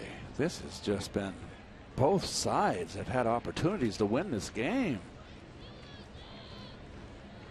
2-0 to Flores with Granderson on deck. And Wilmer hits it in the air to center field. Hit pretty well, but playable for Borges. And that retires the side. Mets are now 0 for 15 with runners in scoring position. Still no score.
Market, by Cadillac, by StubHub, the official fan-to-fan ticket marketplace of the New York Mets, by USAA, proudly serving the needs of the military community for over 90 years, and by Toyota. See where Toyota takes you. Test drive one at your Toyota dealer. Toyota, let's go places. Well, we're not going anywhere until somebody scores here in St. Louis. It's the bottom of the 12th. Hansel Robles on the pitch. Tommy Pham leading off for the Cardinals. And Robles throws a fastball for a strike. Where have all the hitters gone? Robles making his second outing in this series. Gave up a run-scoring double to Peter Borges Friday night. As Pham fouls one off, and it's 0-2. Well, the Cardinals have run Carlos Villanueva out there for 2 innings. He's due to bat 4th here in the bottom of the 12th. They do have 3 players left on the bench, but the question is, who does Mike Matheny have left in his bullpen? He stayed away from Trevor Rosenthal, his closer, who is the only man he's got left. He's going to stay with Villanueva for. Line drive to left. On comes Campbell, who is playing very deep, but he's there to grab it for the first out. And that brings to mind the last really long game the Mets played here in St. Louis, which was in 2010. I missed it. So did I. It was a Fox Saturday game. It went 20 innings, and the Mets eventually won it, and the Cardinals, managed then by Tony La Russa, wound up using not 1 but 2 position players on the mound in that game. Felipe Lopez pitched the 18th inning, and then Joe Mather pitched the 19th and 20th, gave up a run in the 19th, Cardinals tied it, and then the Mets got a run in the 20th, and Mike Pelfrey then came on for the save in the bottom of the 20th inning. Jeez. So it may be a situation where Matheny needs to roll out a position player to pitch in this game unless Villanueva can keep on going. 2-0 to Borges, who was 1 for 4 in this game. Of course, solves Matheny's problems if somehow the Cardinals can score a run here in the 12th. Borges had a big hit against Robles Friday night. Lagares playing much deeper now than he was playing in that circumstance when Borges hit it over his head. And now Robles misses with a 2-0 slider. And now finds himself behind 3-0.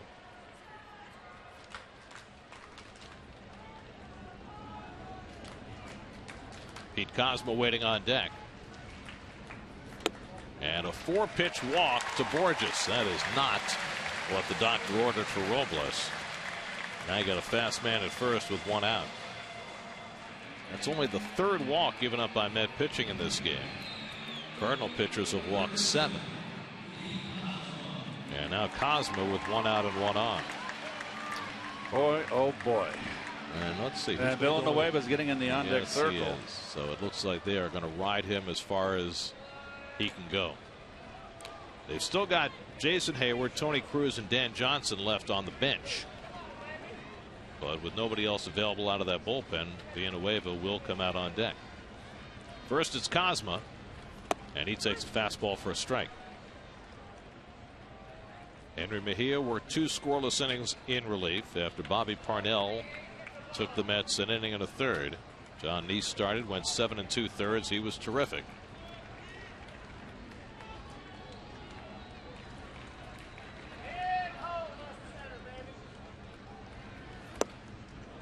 Robles throws it by Kozma, and it's 0-2. Kozma 0 for 4 today. Getting the start at third base, giving Matt Carpenter a day off. We saw Carpenter as a pinch hitter back in the 8th inning. He grounded out. Matheny was trying to get through the day without Carpenter and Holiday and Hayward. Used Holiday to pinch hit as well. Here's the 0-2. Just off the corner. 1-2. Well, who's going to get the big knock?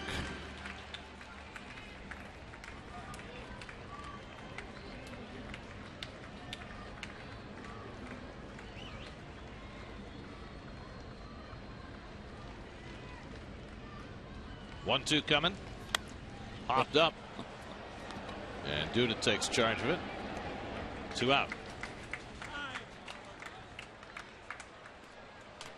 So with 2 out and a runner at first, Mike Matheny left with little choice but to leave Carlos Villanueva in to hit.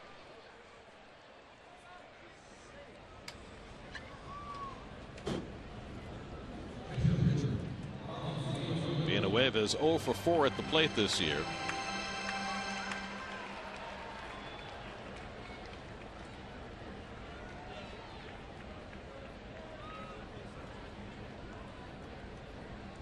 It's a double-edged sword, right? Because you leave Villanueva in to hit, and it takes away almost any chance for you to end the game here in the 12th. But if you don't end the game, you still need him on the mound. He's going to be your long man. He's going to have to go another 3 if he has to. This will be one of those 5-inning stints. But I wonder if Matheny had a runner in scoring position here, would he roll the dice and send up a pinch hitter, try and end the game? I think he would. Got Hayward, Johnson, and Cruz on the bench. If you can pinch hit Hayward. I mean, there's a novel thought here as that ball goes off. Robles' glove, but going away but not running fast, and Tejada able to throw him out to end the inning. A 1-6-3 play to get us to the 13th inning in St. Louis. Well, they're being getting away, some we'll booze. go back to the mound.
The arch at least once. There it is.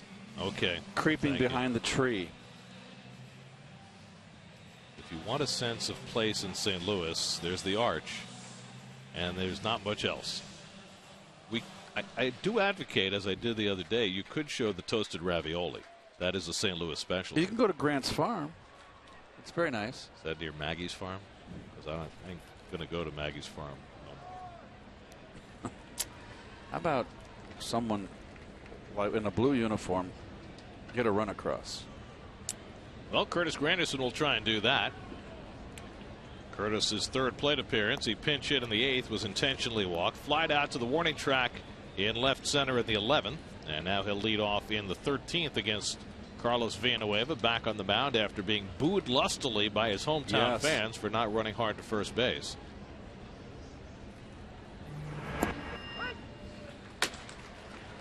Anderson, Plawecki, and Tejada for the Mets in the 13th. I was going to say right before Villanueva grounded out, you know, Matheny, when he posted his rotation for this series, decided to push back his 2 young starters, Michael Wacha and Carlos Martinez. And Martinez in particular has experience as a relief pitcher. They've got an off day tomorrow. They could reconfigure the rotation. Would it be the end of the world if they let a starting pitcher go to the mound? That's a very good thought, Gare. You could do that. Certainly can do that.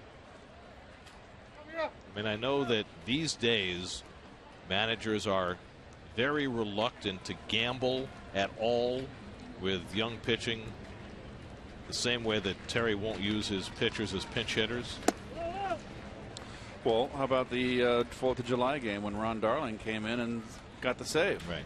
But he didn't get the save. He got the he registered the final 3 outs. It used to be that you would never use a position player to pitch unless every other option had been exhausted. Granderson lines a base hit into left center. And he's going to try for 2. Pham makes the throw, and Granderson is safe! A hustle double for Curtis Granderson. Granderson trying to make something happen. Close play at second. Second baseman Wong motion to the dugout. Let's take a look right here. Granderson really turns it on, folks. It's like, let's get to Washington. Watch him cut the corner here. Good call, safe. Matheny's still standing on the top step, and again, they're letting him stand there forever without making a decision. This umpiring crew has been very lenient about allowing Matheny to take his time with these things. Who was the crew chief here? This is Greg Gibson, the home plate umpire, is the crew chief. And again, Matheny decides not to challenge. So the Mets have the tie-breaking run at second. Nobody out. Do you bunt with Plawecki? I do. You got Tejada and Campbell behind him. Look at the third baseman. Cosmo is playing way deep. Are you that sure he's not going to bunt? Well, the first baseman, Reynolds, is in even with the bag. Wow. So Plawecki, who's 1 for 5, had an infield hit his last time up. And they're not moving Cosmo in. Now he just got a signal from the dugout. Move in. And he's coming in. Cosmo hasn't played that much third base. He's more of a shortstop. Only his 3rd start at third base this year. So now they're looking for the bunt. And Plawecki is set to swing, and he takes the pitch high. Now they're all confused. Oh, give me a whiskey, please. Would you like that neat? Oh, gosh. Mets are 0 for 15 with runners in scoring position. Plawecki trying to change that. And he takes inside, and it's 2-0. Ruben Tejada is on deck. Plawecki is a guy that goes the other way well. I can see what Terry's thinking here, and he's got to try to at least get this runner over to third, if not drive him in. How many chances can the Mets bypass? They've already left 14 on base. 2-1. Well, being away, but knowing Plawecki wants to go the other way, keeping it inside on him. Yep. And that's very much the pitch caller behind the plate in Yadier Molina. Plawecki thought that might have been inside. He stands so close to the plate, anything that doesn't hit him is a strike.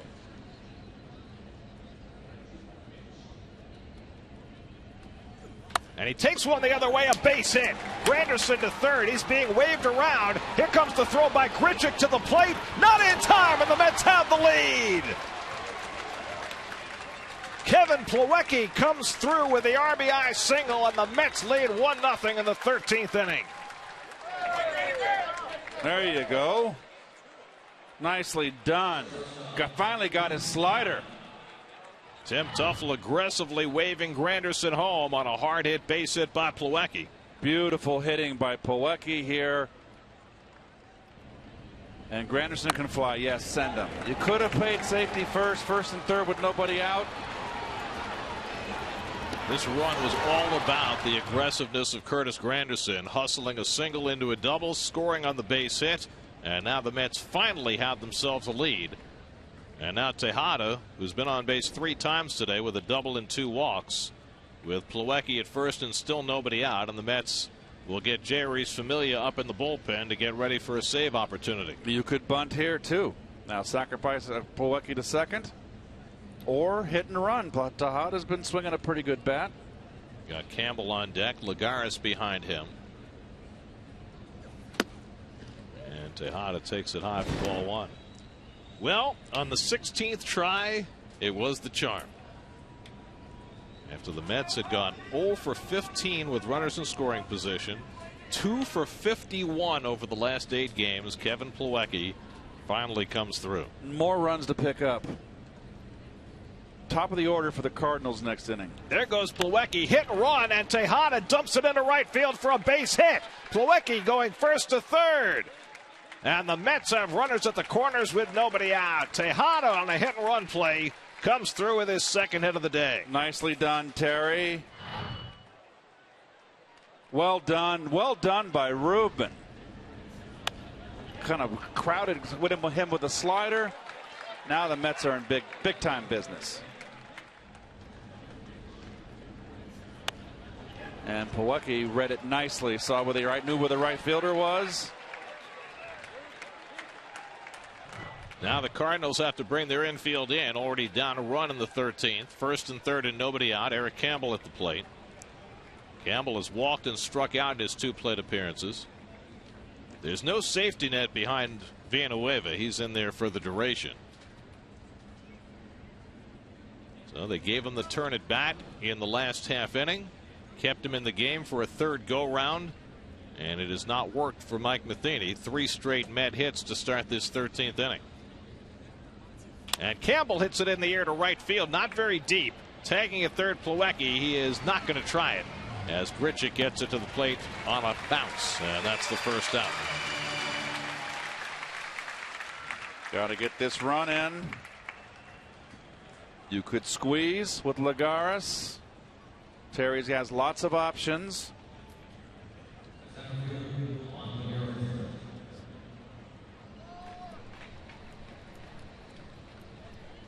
Lagares today 1 for 6 at a base hit back in the 7th inning. You got Plawecki, not much in terms of wheels at third, nor for Tejada at first. Now the Cardinals have their double play combination halfway, ready to turn 2 if it's hit hard enough, ready to come home if it's not.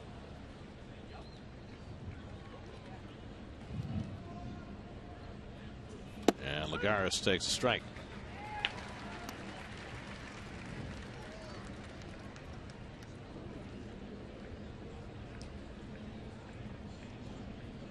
Well done, Terry.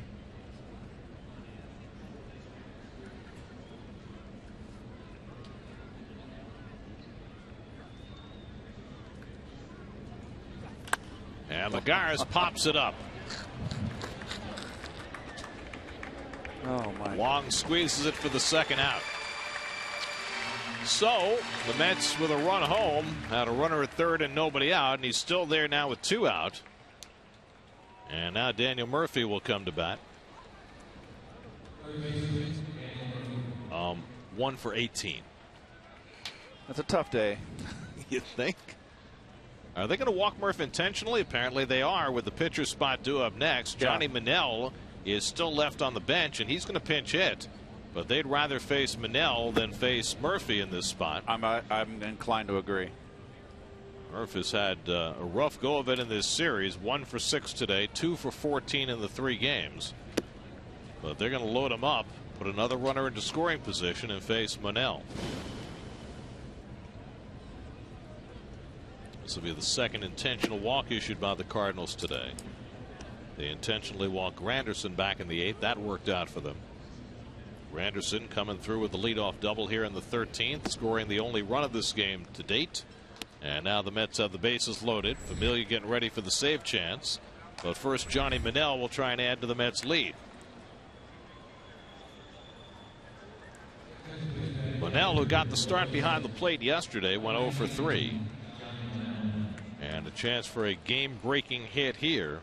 Remember that 9th inning hit he had in San Francisco against the Giants closer, Santiago Casilla. Here he's got Plawecki at third, Tejada at second, and Murphy at first with 2 down.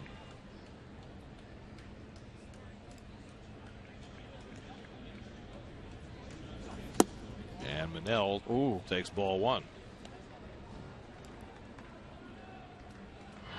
Wanted it away. Comes on the inside corner. Did it miss?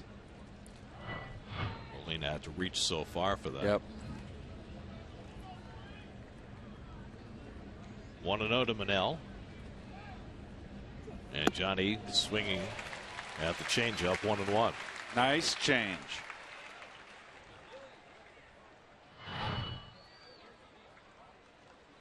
Oh, they know Manel likes that fastball. He's a dead red hitter. Got a little Mackie Sasser in him. Mac the Hack, another left-hand batting catcher. Oh, he's in black on the inside corner, and it's 1-2.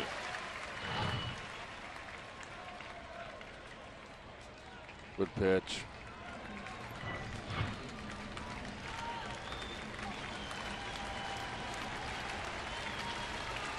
Cardinals at the top of the batting order coming up in the bottom of the 13th. Wong, Grichuk, and Peralta. A hit here would mean a ton. 1-2. And he missed with the slider. 2-2. Villanueva about to throw his 60th pitch in relief. We said it early in this game. He's their innings guy. But he's given up the first run of the game here in the 13th. Now trying to slam the door. Just a terrific leadoff hustling double by Granderson and good hitting by Plawecki to drive him in. Bases loaded, 2 out, 2-2 to Johnny Manel. And he popped it up right in the middle of the infield. Cosma calling all the way. Side retired. So the Mets settle for just the 1 run. Kevin Plawecki driving it home after an afternoon's full of futility. Getting Granderson in. Now it's Familia to try and save it.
To win prizes from Delta Airlines, go to Mets.com/Delta Dugout to sign up now. And Familia staked to a 1-0 lead in the 13th. Will go for save number 28. Well, Mets can close with the Washington loss to 2 games. So they come out even Steven, or losing the series here. If they win this ball game, they stay at the same pace as Washington.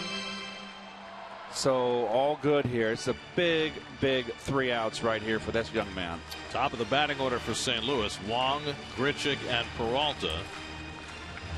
Familia last pitched Sunday against Arizona, so a week between appearances. Not selected for the All-Star game, which seemed like a bit of a travesty. Colton Wong is 0 for 5 today, and he takes the fastball in at his knees for ball 1. Mets have had far the better of the chances in this game. The Cardinals have had only 2 at-bats with a runner in scoring position all day. The Mets have had 19. And come through once. Right. Wong hits it in the air to deep right field. Back goes Granderson to the warning track. Back at the wall, leaping, and it's out of here. The game is tied. Colton Wong with his 10th home run of the year greets Familia, and the Cardinals get even at 1.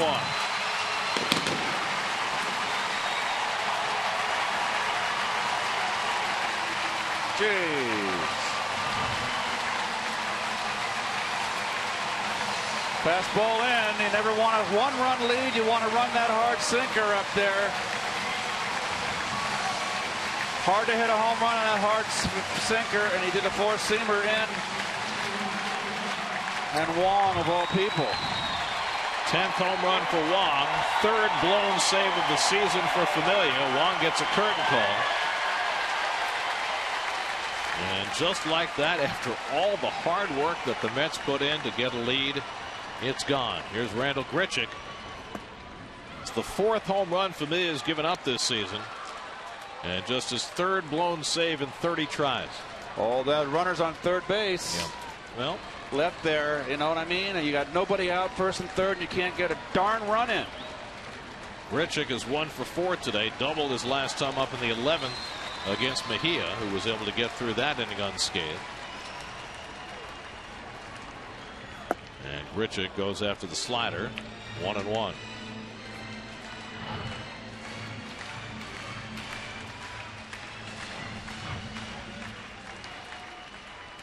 Familia has been as close to perfect as you can be, but not today. Second pitch leaves the yard.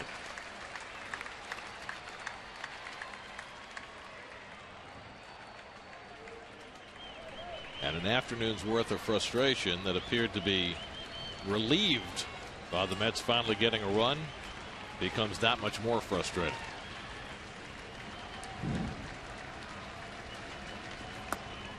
Two and two to Grichuk with Johnny Peralta on deck.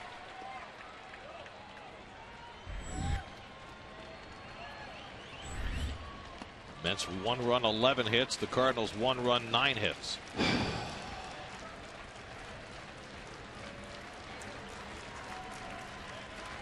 Two.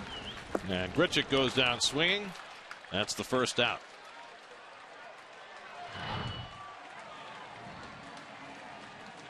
Can't hit that one.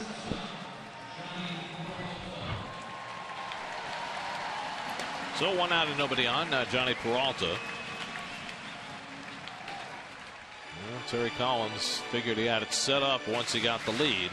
Now he's going to figure out what to do from here, as does Mike Matheny. He's got a pitcher in Villanueva who's already thrown over 60 pitches in 3 innings. If this game goes to the 14th, he's going to figure out how far he can go with Villanueva. He's going to stay with them. This feels like a game that Dan Johnson will pitch at some point for the Cardinals. Feels like my worst nightmare. Hey, it's baseball. We mentioned the 20-inning game these teams played in 2010. We didn't mention the 25-inning game that you played in between the Mets and Cardinals back in '74. Remember that?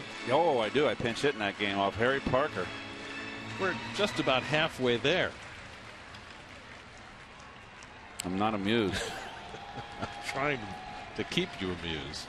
Quick pitch by Familia, and Peralta grounds one through the hole, a base hit. On an 0-2 pitch, with Murphy playing the line, Peralta finds the hole for his first hit of the day. He's a low ball hitter. So the potential winning run is aboard, and Mark Reynolds will come to bat. Reynolds 3 for 5 today. Came up with 2 men on in the 11th and flied out.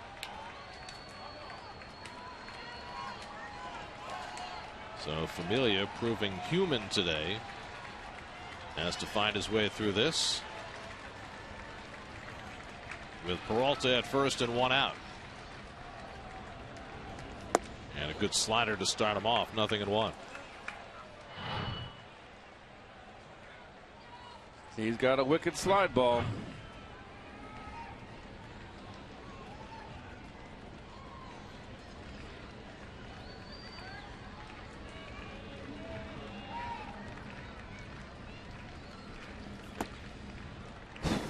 Hit by Plawecki, a ball and a strike.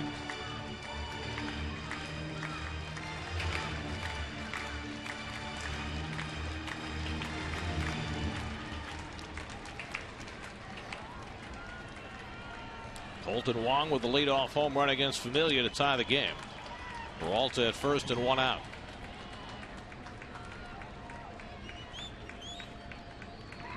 And Reynolds chases another slider, and it's 1-2.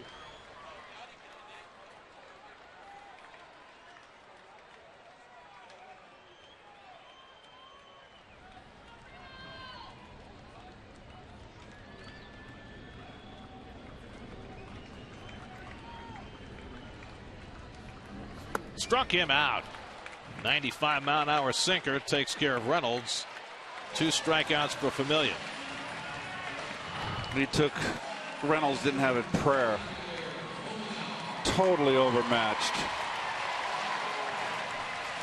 And it's too bad Familia didn't have that sinker for Wong. Remember, Gene Tennis told me 1-run lead late, you don't want to throw inside. You want to try to hit a home run, tie the ball game up. Well, here's outside corner. Try it. Now Molina, who's 0 for 5 and has grounded into 3 double plays today, including the big one in the 11th. And Familia ties him up and misses ball 1. All 3 double plays started by Murphy and turned by Flores. No double play chance here with 2 out, but Familia just needs an out to get this game to the 14th inning. How important was that leaving Plawecki on base, third base? That's at 2 cracks at it with a runner at third and less than 2 out. Campbell hit a short fly ball. Lagares popped up, and then after they intentionally walked Murphy, Manel popped up. And Villanueva gave up just the 1 run despite giving up 3 hits and a walk in that top of the 13th. Molina takes a big hack. 1-1.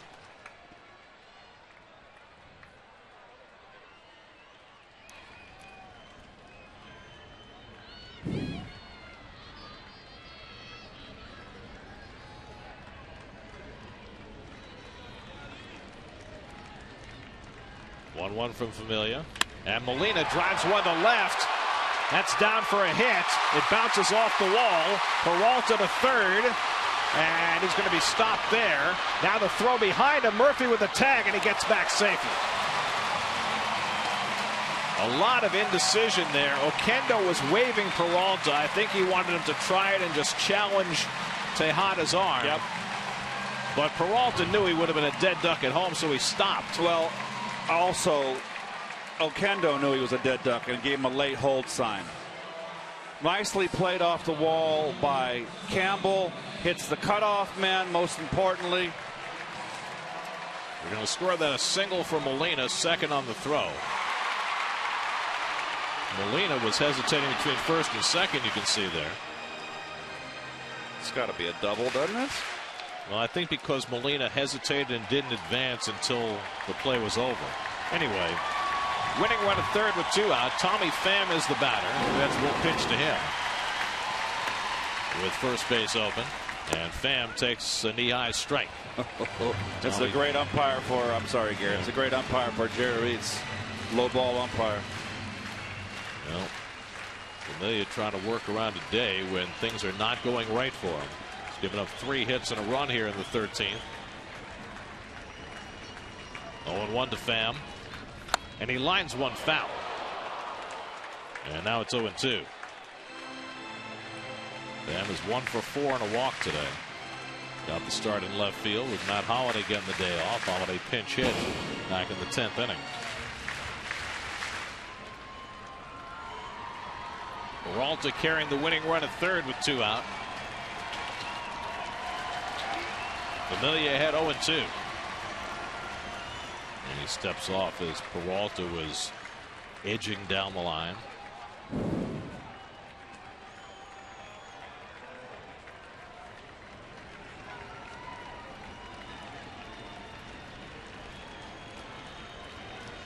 Oh, 2 to Pham, and he just got a piece of that to hang in.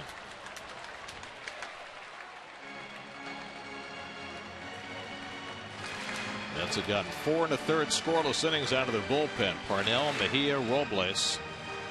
Before Familia gave up the leadoff home run to Wong to tie the game. Each team now with a run and 11 hits.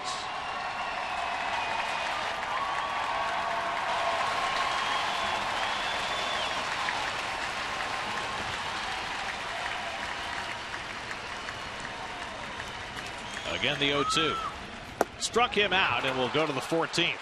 3 strikeouts in the inning for Familia, but it was his second pitch that was painful. Colton Wong takes him deep. His 10th home run of the year just by a leaping Granderson. And we go to the 14th inning, tied at 1.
Today for great offers on their most exciting lineup ever. Shop ChooseNissan.com.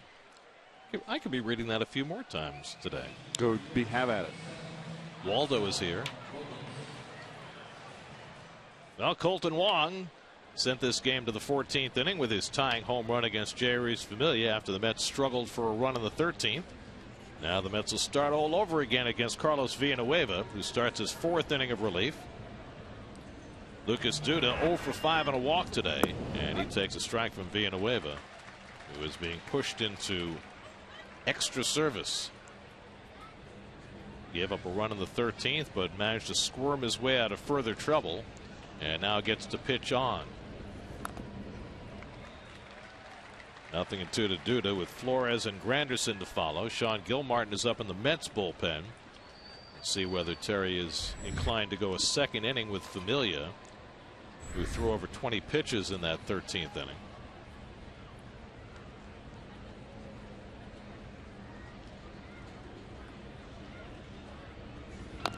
Duda bounces one foul. That came off his foot. Well, if you're just joining us, the Cardinals went to their bullpen in the 6th inning. Rookie left-handed Tim Cooney went 5 2/3, and with Mike Matheny trying to stay away from his closer, Trevor Rosenthal, for the 2nd straight day, he ran through his bullpen, brought in Villanueva to start the 11th, and he's the last guy he's got left. Duda pulls one into the shift, and Wong is there to play it. 1 out.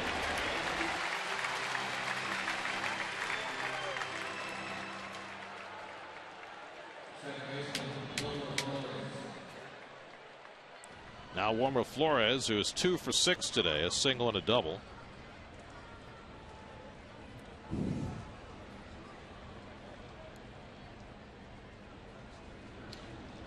know how strange today is? Tell me. I'm all ears.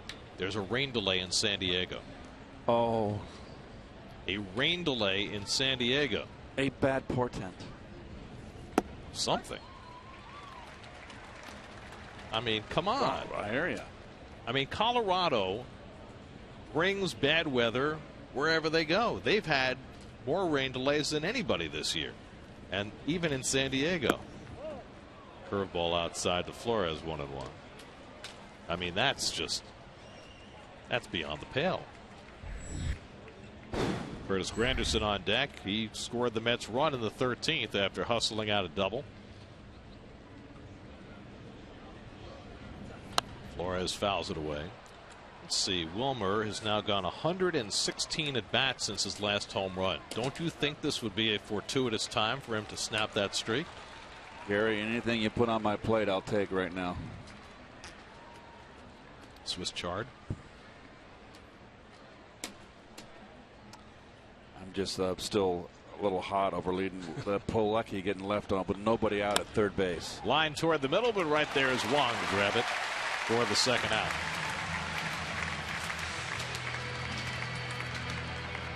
So Villanueva, given new life, retires the first two in the 14th. Now you would assume he'll be a little careful with Granderson, who lined one into left center for what looked like a leadoff single in the 13th, but hustled his way into a double and then came around on Plawecki's base hit for the first run of the game.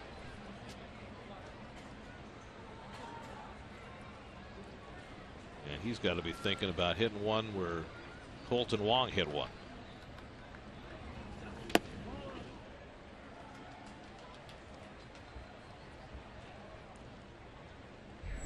And there is Carlos Martinez. Well, we talked about him earlier. The fact that he has not pitched since the break, that he's pitched out of the pen before. So it looks like Martinez is the next man available to Mike Matheny before he would go to a position player. But he is really taking his time warming up. So this inning is on Villanueva with Martinez getting ready for a possible 15th. 3-0 now to Granderson. And he likes to swing 3-0. And in this spot where a home run would be extra special, got to think that he is considering it.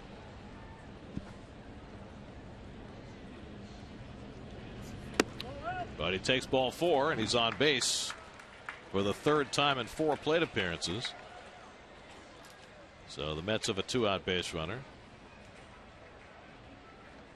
That is 8 walks issued by Cardinal pitchers today. So the Mets have had 8 walks, 11 hits, 1 run. And that run was driven in the 13th by Kevin Plawecki, who will get the turn at bat here. He's 2 for 6 today. Villanueva now up over 70 pitches in relief. And Plawecki takes a slider off the plate for ball 1. Gapper. Or just get on and leave it to the Mets' hottest hitter who's on deck.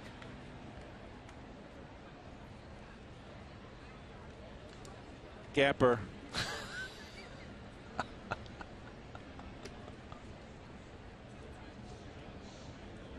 There goes Granderson. The throw from his knees by Molina, not in time. Granderson got an enormous jump against Villanueva and picks up his second stolen base of the game. Good jump by Curtis. Good quickness. Like to see him steal more. Really would. He's still got that ability. Good time to steal. I mean, he left very early to make sure. He has been so aggressive trying to get the Mets a victory here in the late innings. I think everybody wants to get to Washington. So Granderson really using his legs today after getting the first 7 innings of the game off. And now Plawecki, who drove him in from second base last time, will try and do it again. Mets are 1 for 19 with runners in scoring position, and Plawecki has the 1.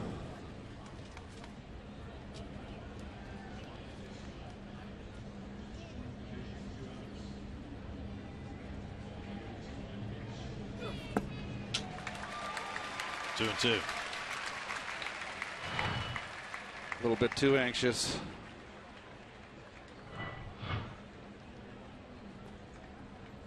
Lean out to talk to Villanueva.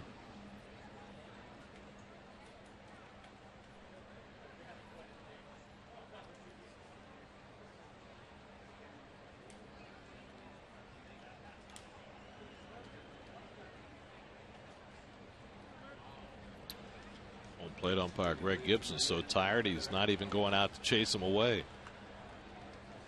Granderson seems to have the most energy in the ballpark. We've talked for so long about the fact that Curtis has shut down his running game, and here he is coming off the bench today stealing 2 bases.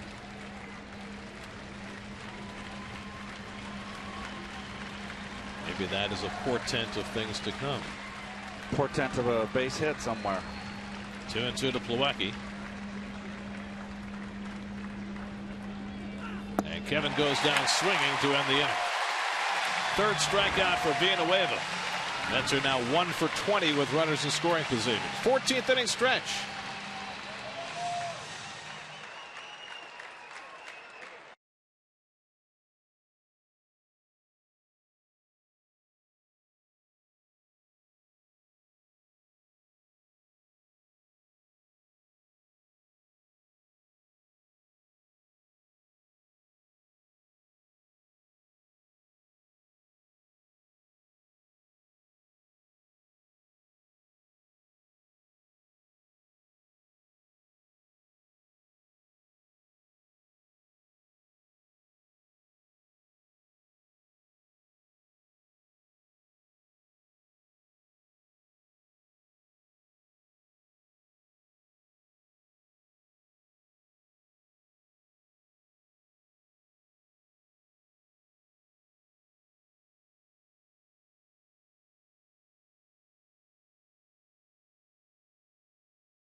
Go to the bottom of the 14th.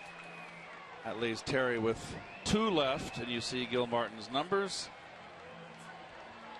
Well, meanwhile, Carlos Martinez continues to warm up in the Cardinals bullpen, so it looks as though Mike Matheny will go to his wonderful young starter if this game continues on for another inning.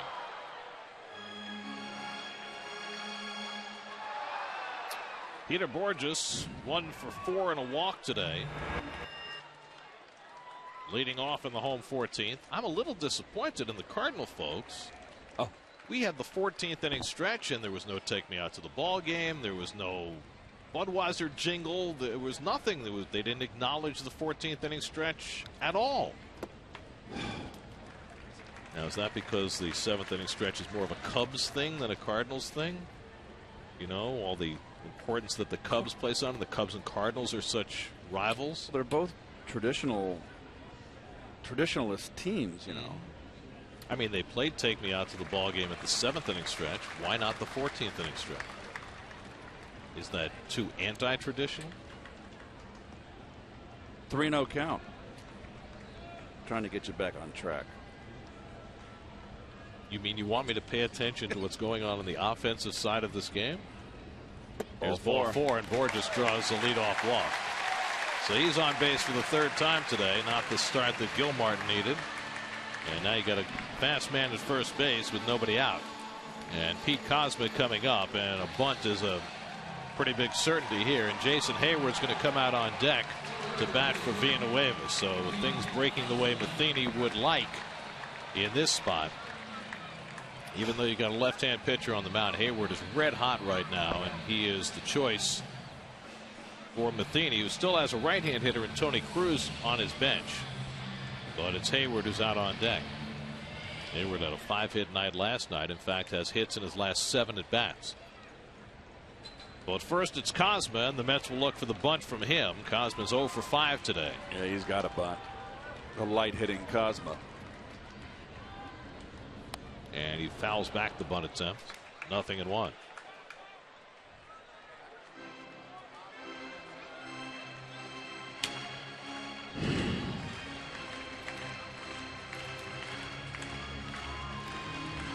Third time in the last 6 innings, the Cardinals with the leadoff man on. They got the leadoff man on in the 9th on a Reynolds hit. He was erased in a double play. Grichuk doubled leading off the 11th, but Mejia got out of that.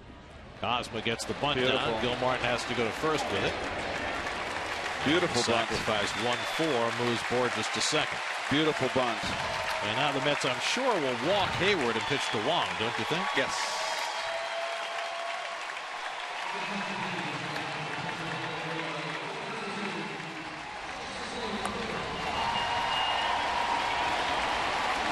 Hayward, of course, with the 5 for 5 yesterday.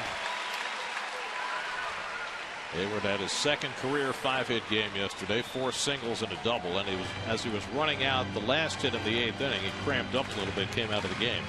And he had hits in his final 2 at bats on Friday, so he is 7 for his last 7. So Gil Martin poised with that task, and they're going to pitch to Hayward. You got Wong, who hit the game-tying home run, on deck. Left-hand hitters, 2 of them in a row for Gil Martin.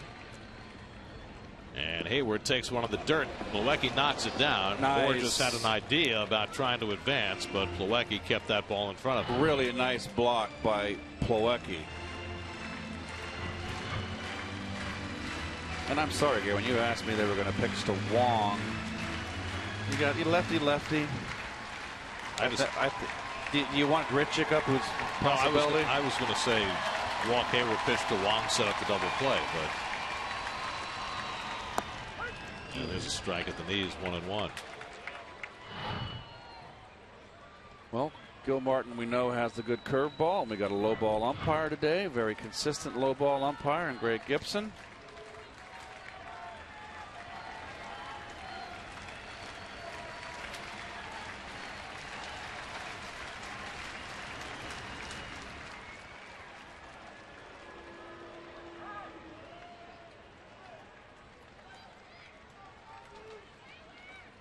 Borges, a fast man at second. Just about any base hit in the outfield is going to bring him home. 1-1 to Hayward. That's a good breaking ball to get ahead 1-2. The thing about Gil Martin is, much like Alex Torres, he's got those backward splits where he's more effective against right-hand hitters than left-hand hitters. Lefties against Gil Martin hitting .255. The righties only .167. But he's ahead on Hayward 1-2.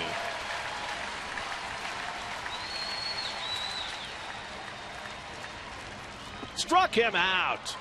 Plawecki will have to make the toss to first, and that's the second out of the inning. So a big out for Gil Martin, and now he'll take on Wong.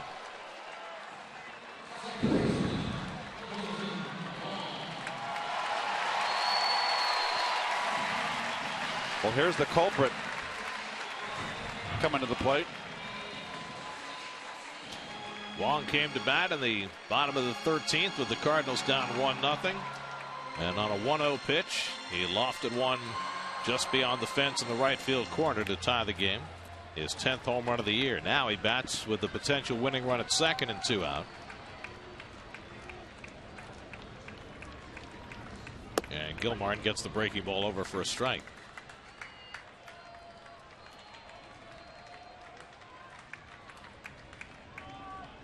Wong is 1 for 6 on the day.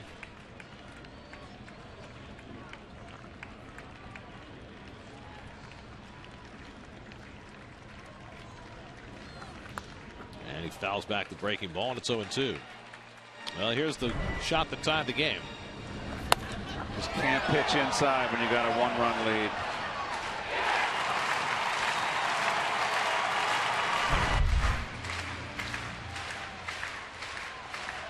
The crime is Pilecki being left on third base with nobody out. That was just brutal. Gilmartin ahead 0-2. Wastes the fastball high. 1-2.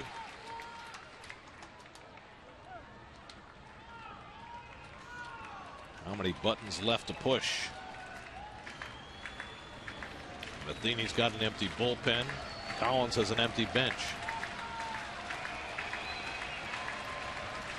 1-2 to Wong. Struck him out. Back-to-back strikeouts for Gilmartin to finish the 14th inning. And he works around a leadoff walk. On we go to the 15th, still tied at 1.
The Mets' entire bench has been used. The Cardinals' entire bullpen has been used, except for Rosenthal, who they're trying to stay away from. And so, the hard-throwing young right-hander Carlos Martinez, who pitched out of the bullpen for the Cardinals the last 2 seasons, will be pressed into service in that role today.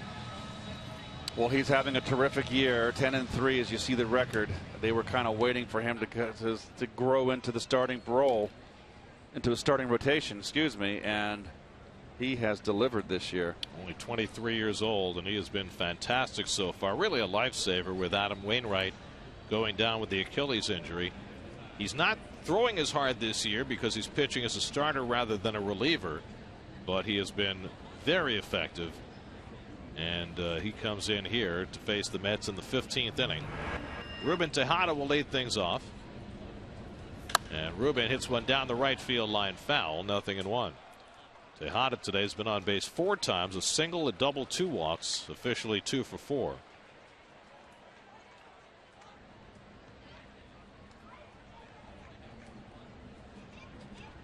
Martinez, who took a new number this year in honor of his great friend Oscar Taveras, who was killed in a car wreck last October, took Taveras' number 18 in tribute to his buddy.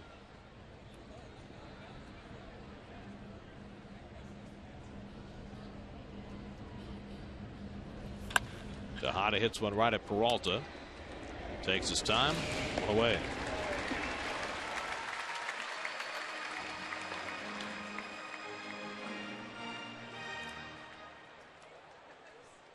So 1 out and nobody on. Now Eric Campbell. Campbell came in the game as a pinch hitter in the 9th. This is now his 4th plate appearance. He's walked and otherwise gone 0 for 2.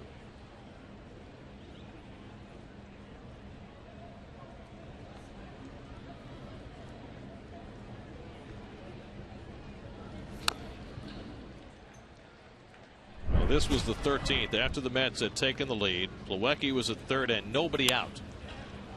And Campbell doesn't hit it deep enough. Pop up. And they just didn't get the run in. There was nobody out. Campbell flied out. Lagares popped up, and then with 2 out, Manel popped up. And so Villanueva was able to get through that 13th inning with just the 1 run scoring and set it up for Wong to tie it with his home run. Check swing, and he stopped it in time, 1 and 2. Carlos Villanueva wound up going 4 innings in relief, allowed 1 run and 7 hits. There's Manel popping up to end that inning. And that is not good. They left the money on the table. And the Cardinals were able to scoop it up and start a new pot. Here's the 1-2 on the way. Campbell breaks his bat as he lines it foul. Left with just a sliver in his hands. I mean, you can't have much less bat than that. That's sawed off.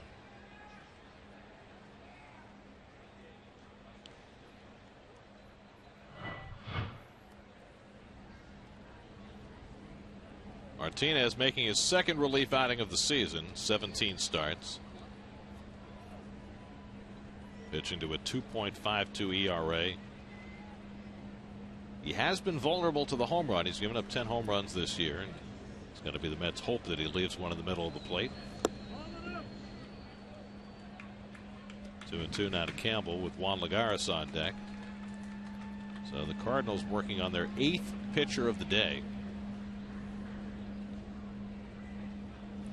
And Campbell just get out of the way of that. 3-2.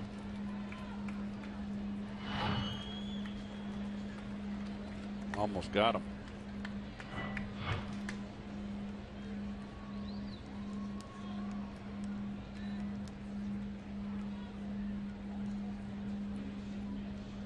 Three-two from Martinez.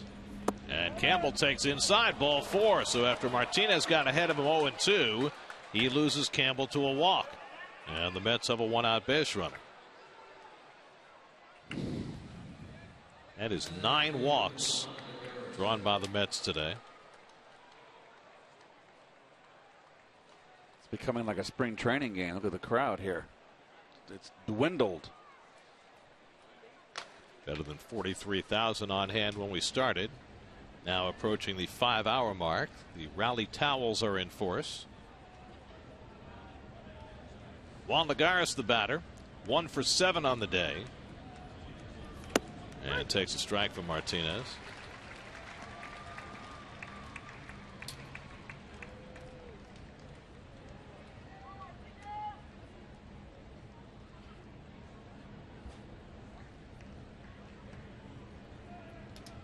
Campbell's got 5 stolen bases this year, but Martinez has not allowed a stolen base all season.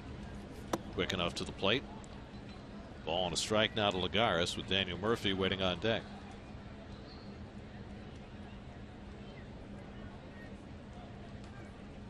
Now the question is, how far would Matheny go with Martinez? He's got the benefit of an off day tomorrow, so he can rejigger his rotation if he needs to. We've got a 2-game series coming up with the White Sox Tuesday and Wednesday, then a makeup game Thursday with Kansas City. Grounded down to third, a base hit. With Cosma hugging the line, Lagares finds the hole for his 2nd hit of the day. And the Mets have 2 men on.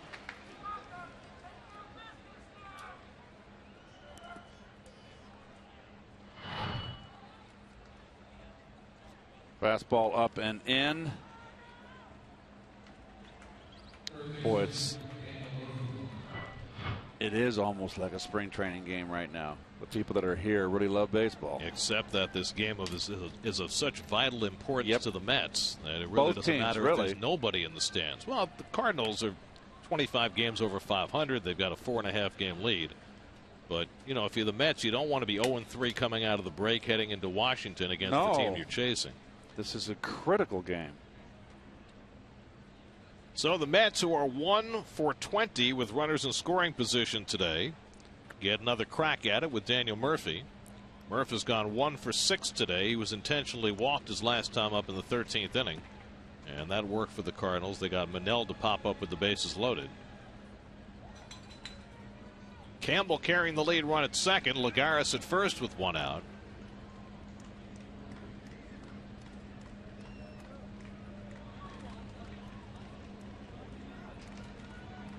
And Murphy hits it sharply. Wong able to field it. And Peralta turns the double play. A bullet off the bat of Murphy. But a 4-6-3 double play ends the inning. And the Mets leave yet another runner on base. Their 19th of the day. Wong handles the hop. The rest is easy for Peralta. Still a 1-1 game in St. Louis.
Bottom of the 15th.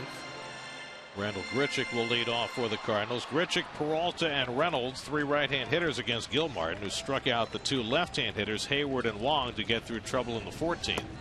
And he gets a call strike to Grichuk. Grichuk 1 for 5. He doubled leading off the 11th inning against Henry Mejia, but Mejia got out of that jam. Gilmartin walked Burgess to start the 14th inning before he was able to pitch out of trouble. And he gets ahead on Grichuk 0-2.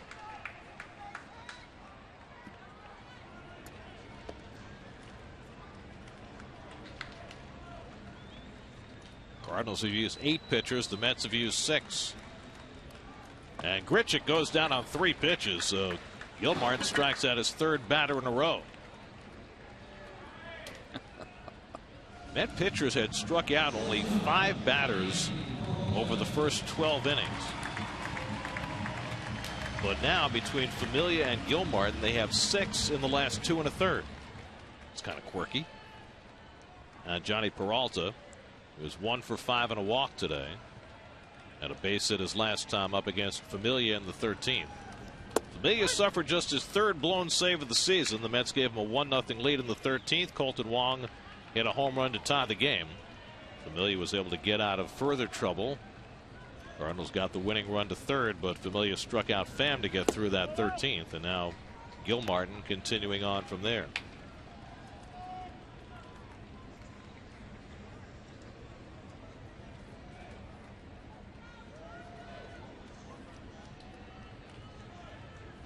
Peralta pops one up in foul ground. That'll go out of play.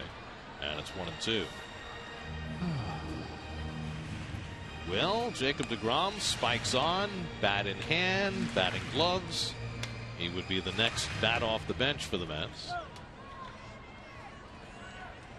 Well, we also have Noah Syndergaard there, who's got power. Matt Harvey got a home run his last start. Breaking ball down to Peralta, 2-2. So plenty of options as far as Met pitchers swinging the bat off the bench. What do the Mets have left in their bullpen? Still have Alex Torres, Carlos Torres. They're in good shape, the Mets, as far as not having to go into your regular players or your rotation.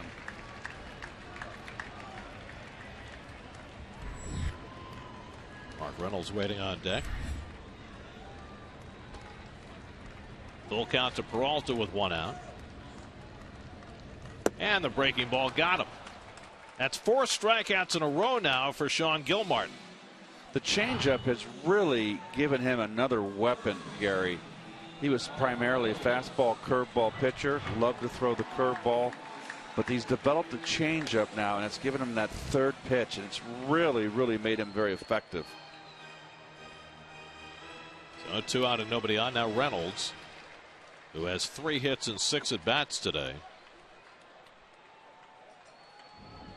Struck out his last time up against Familia in the 13th.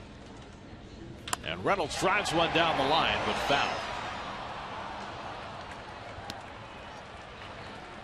Now Mark Reynolds, the kind of power that he can end a game with one quick flick of his bat.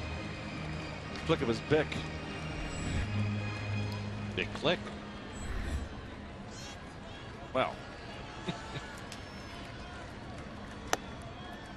It looks like I am going to have to fly with the team to D.C., Gary. We'll be happy to have you. Yeah. What the heck? I'll get a morning flight. You sound thrilled.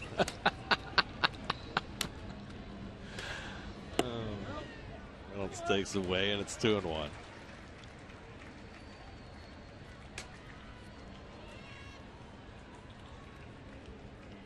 Game approaching 5 hours old.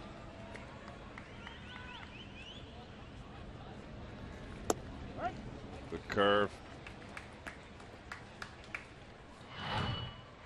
This is Gilmartin's second appearance in this series. He struggled the first time. He hadn't pitched in what, almost 2 weeks? Yep. Now second time in 3 days, looking a little sharper. And Reynolds bounces one down to third. Murphy has the easy hop. And he throws out Reynolds, and we will head to inning number 16 in St. Louis. Mets and Cards tied at 1.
1,000 words. We'll wake you when it's over. Carlos Martinez had to pitch out of trouble in his first inning of work in the 15th. Cardinals having to use a starting pitcher in relief. The Mets having to use a relief pitcher to bat. That'll be Sean Gilmartin to take the turn at bat here to start the 16th inning. Maybe he can make like Rick Camp. You remember Rick Camp? Yes, I do. I very much do. 18th inning home run. Gorfax against Tom Gorman to tie up that July 4th game in Atlanta on July 5th. A call strike to Gilmartin. Mets are out of bench players. They still have a couple of relievers left, but going to stick with Gilmartin for another go round. And he bloops one behind third. That might fall in, and it lands fair. A base hit for Gilmartin. He'll stop at first base.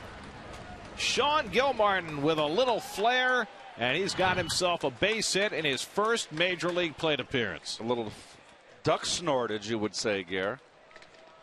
I hope somebody saved the baseball. Yes, they did. They just got it and put it in the dugout. Landed right inside the chalk. And that's how the Mets get the leadoff man on in the 16th. So who needed DeGrom or Syndergaard or Harvey to bat? Gilmartin comes through with the base hit. They all can hit. Amazing. Mark Reynolds is holding the pitcher on first base. I can't believe it, with a left-hand pull hitter. That really does not make a lot of sense. Oh, I just don't believe it. By the way, Sean Gilmartin had 5 hits in his minor league career. The last one came in 2012. Now he gets a hit in his first big league plate appearance. And now Martinez falls behind on Duda 2-0. So Carlos Martinez might be a little discombobulated here after giving up that pop fly single to Gilmartin. Duda trying to get off the schneid today. He's 0 for 6 and a walk. Wilmer Flores waiting on deck.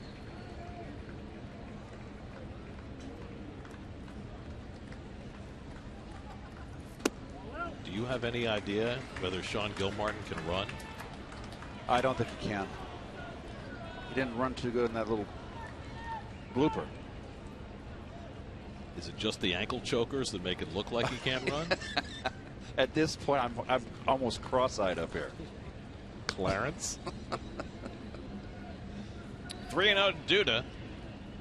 And he walked him. And now the Mets have 2 men on. Well, we might find out whether Gilmartin can run. He might need to run home. So the second walk given up by Martinez, and the 10th walk given up by the Cardinals today, and that'll prompt a visit from Derek Lilliquist, the Cardinal pitching coach, with Wilmer Flores coming up.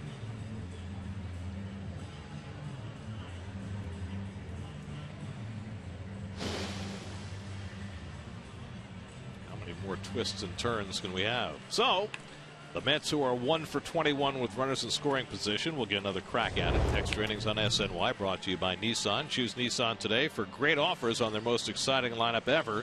Shop ChooseNissan.com. The way this game's going, we might sell thousands of cars before it's over.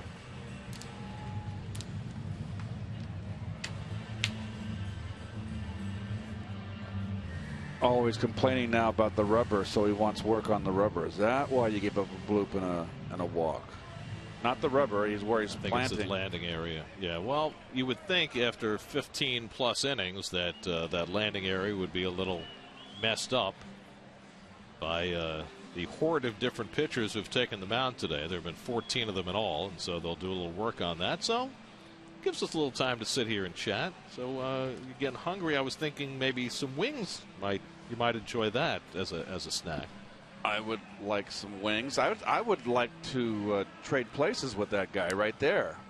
To be honest with you. We can send you out there and see just how comfortable those bleachers are. This has been extraordinary. How many? What have the Mets hitting with? 1 for 21. Oh, that says it all. And you know what? All the 1 for 21. It's the 3 when you had Pilecki on third base with nobody out, 1-0 lead, and you cannot get him in. That doesn't happen too often, folks. I'm speechless. I know I'm paid to talk, but I'm speechless.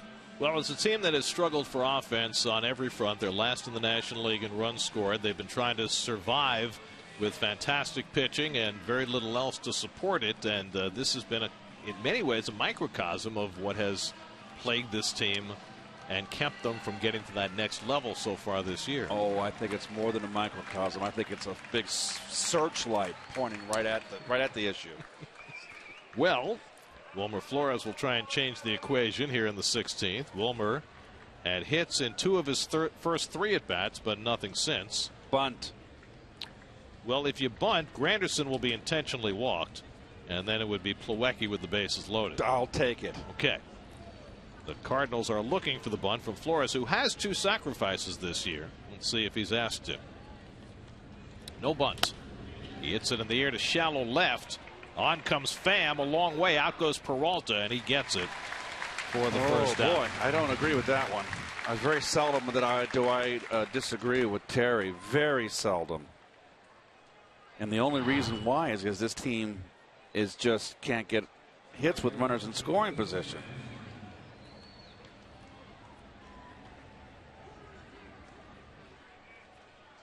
So Flores pops up on the first pitch he sees. Carlos Martinez knows that he found a gift.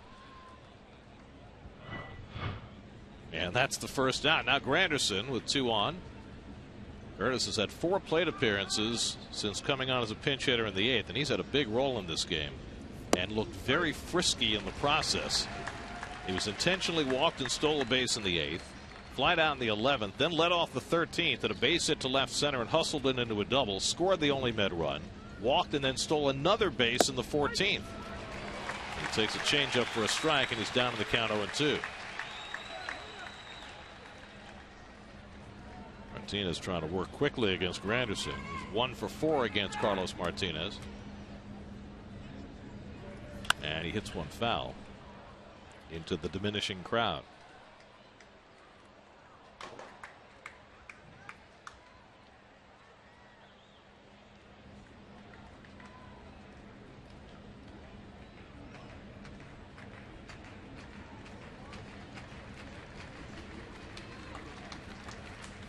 Now the 0-2.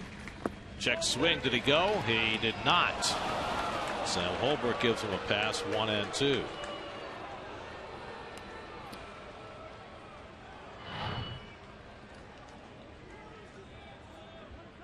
Good call. You know, a lot of times they call that today. Yeah, that's one that generally does get called. Yep. I'm always on the side. He did. I don't think he swung.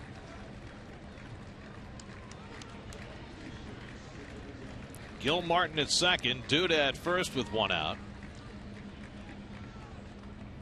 1-2 coming to Granderson, and he fouls it back.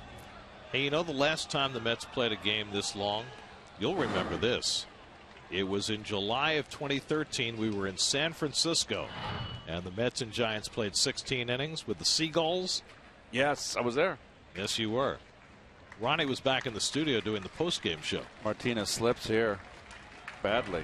That's that landing area again. Granderson pops one up into shallow center. Borges is right there waiting. And that's the second out. So an inning that began promisingly for the Mets with an unlikely hit from Gil Martin and a walk to Duda. Now they are still where they were with 2 out. 1 for 23. The Mets are now with runners in scoring position, and 3 for their last 57. Plawecki, however, has the only hit with a runner in scoring position for the Mets today, and perhaps he can do it again. 96 for a strike, 0-1. Plawecki 2 for 7 today.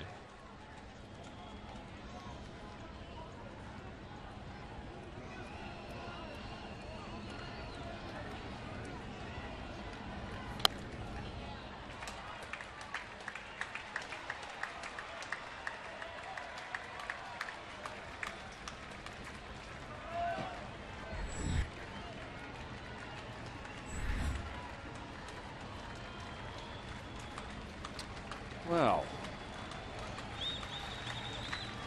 Martinez ahead 0-2.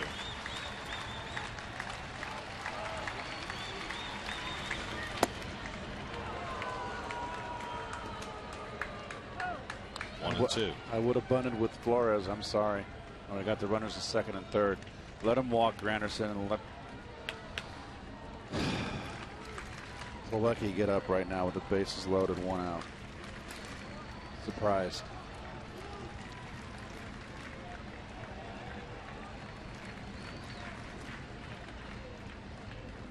One, two coming. In the dirt, and Molina kind of pick it up like a shortstop, able to knock it down. 2 and 2. Well, Molina's not going to be. Well, he got an off day tomorrow, so. But Molina's caught every bit of this game. So has Plawecki.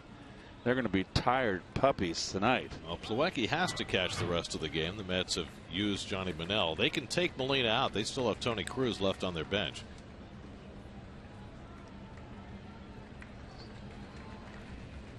Martinez had to fight his way through trouble in the 15th.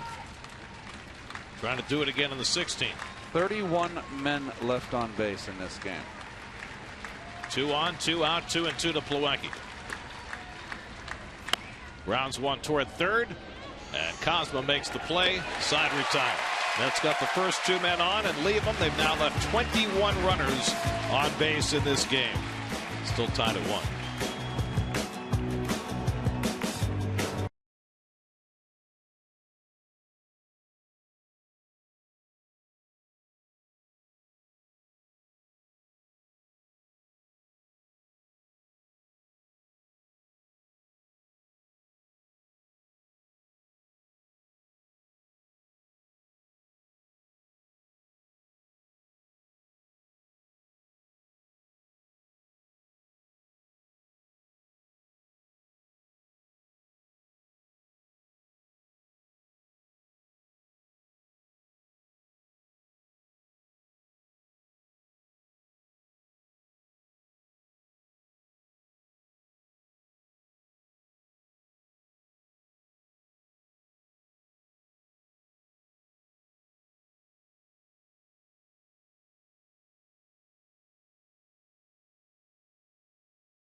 Inning of relief, fresh off his first big league hit and a trip on the bases that didn't go far. So we'll see what he can accomplish here in his 3rd inning.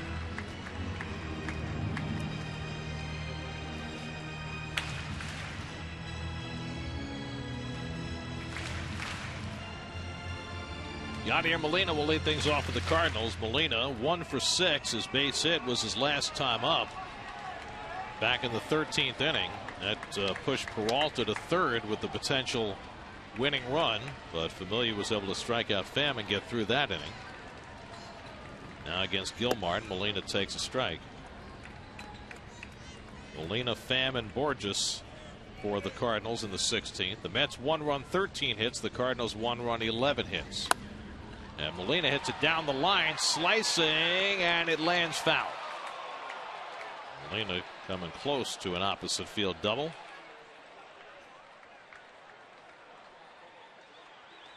So he's caught 16 innings. He's tired.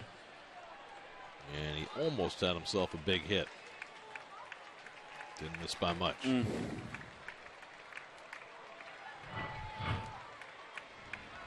Well, the Mets' biggest at bat with Molina today came in the 11th with the winning run at third. Henry Mejia got Molina to bounce into a double play for the 3rd time today. 0-2 from Gilmartin. And he lines one up the middle off the second base bag for a leadoff hit.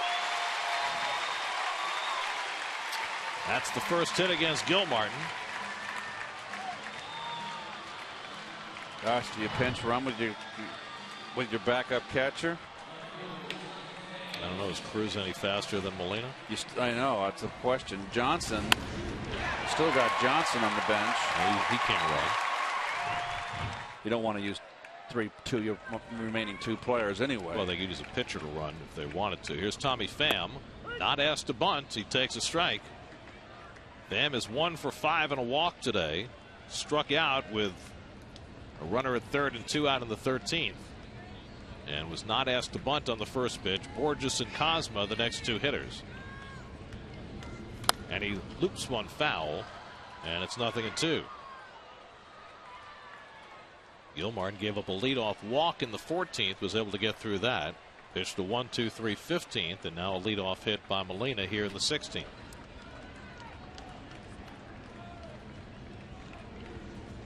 And Pham hits one out to right. Granderson's right there. And that's the first out. Molina back to first.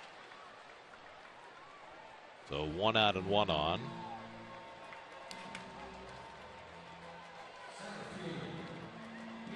And now Peter Borges, who's been on base 3 times. He's walked his last 2 plate appearances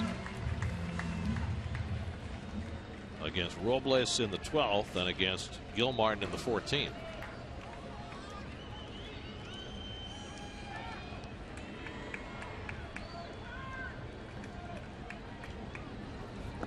And that one bounces away from Plawecki, and Molina goes down to second. Well, Plawecki catching his 16th inning, not going down to block that ball. Yes, it's going to be a wild pitch. But you know what? Long game back there. I'm not going to get on Plawecki there at all. I mean, that's just 16 innings. Now the Mets are going to walk Borges intentionally with first base open and go after the light hitting Pete Cosma instead. So Cosma will come up with 2 on and 1 out. They still have got bench options with Dan Johnson and with Tony Cruz. Johnson, a left-hand batting first baseman. Cruz, the backup catcher, a right-hand hitter. You've got Cosma coming up, and then the pitcher Martinez behind him, and Martinez has a bat in his hands, and nobody's throwing in the Cardinal bullpen. So still every chance for Gilmartin to get through this inning if he can get Cosma, because then he's got the pitcher next. Terry's hamstrung because he's out of bench players. Matheny's hamstrung because he's out of relievers.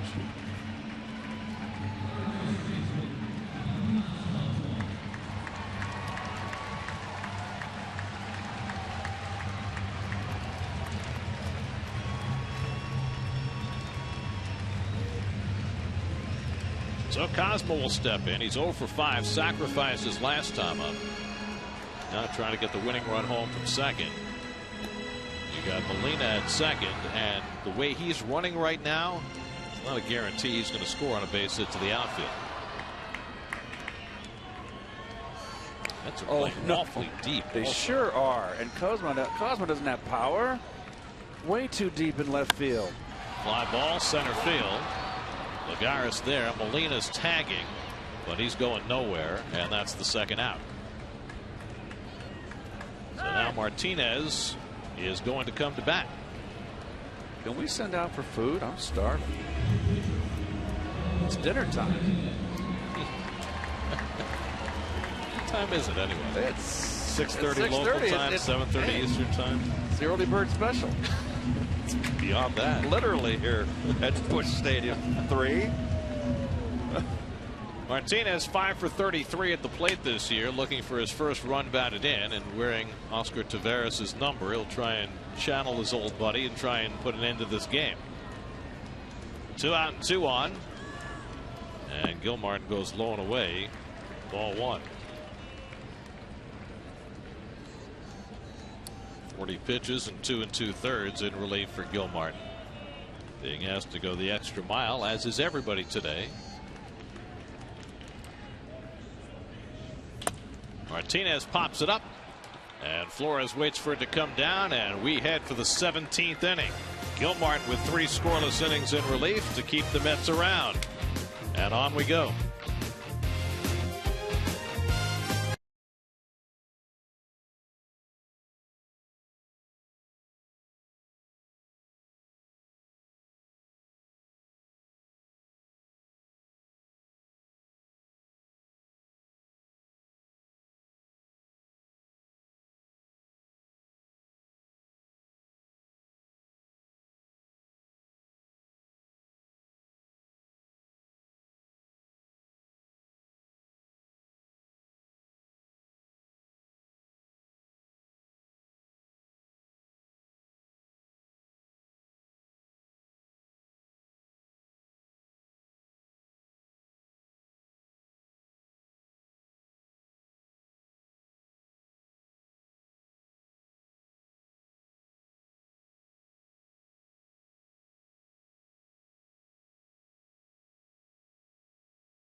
Will start his 3rd inning in relief.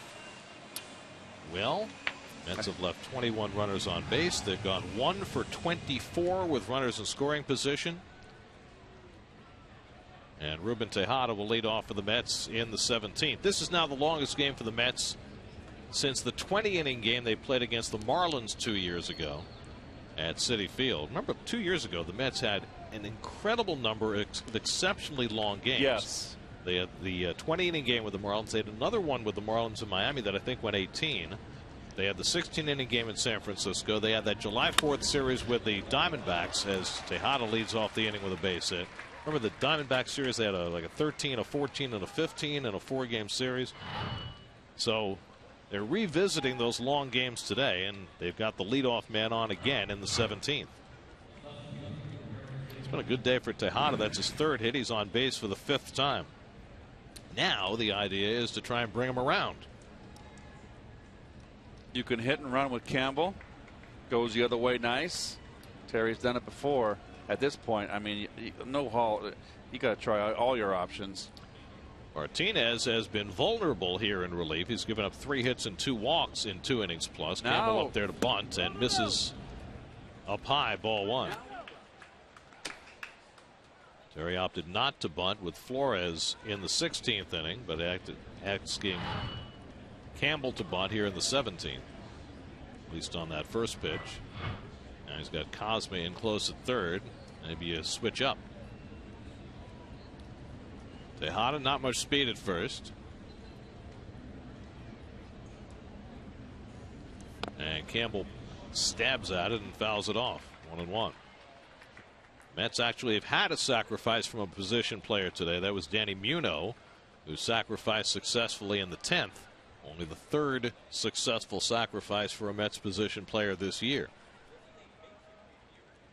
And Campbell taking an extra long look down at Tim Tuffle to see what the play is here.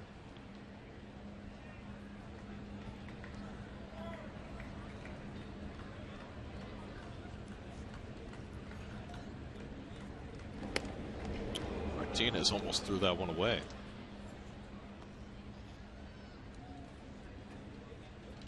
They are still in a rain delay in San Diego, by the way. Wow. And that's been drought city, drought state over there. They can use the rain. They sure can. It's already a final in Arizona. Giants and Madison Bumgarner beat the Diamondbacks to sweep that series. That's 6 straight wins for the Giants. Campbell swinging when he fouls it back, so they took the bunt off on the 3rd pitch. Bumgarner got his 10th win today as the Giants won 2-1. So they stay 3.5 back of the Dodgers, who beat the Nationals earlier today.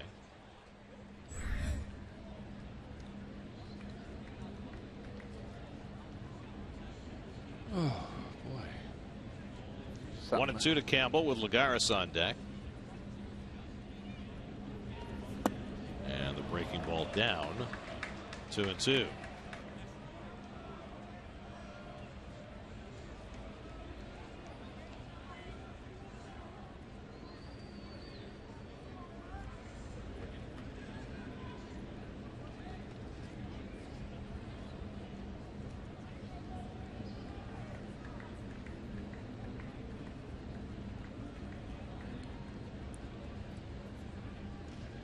Two coming to Campbell, and he fouls it back.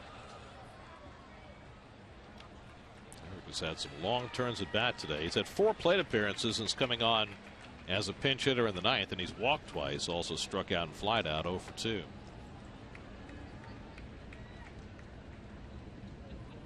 Carlos Martinez thought he was getting the extra long All-Star break. It's been shortened up just a tad, pressed into service today. Had plenty of rest, though. Breaking ball, strike 3 call. Got him with a tight slider. First strikeout for Martinez, 1 out in the inning. Backup slider inside corner. Not his intent. Nope. So 1 out and 1 on. And now the 9th plate appearance for Juan Lagares, who is 2 for 8 today. It's not often you get 9 plate appearances in a game. Lagares batting leadoff today. Granderson was out of the starting lineup. And Lagares pops it up. Bolton Wong settling under it. And there are 2 out.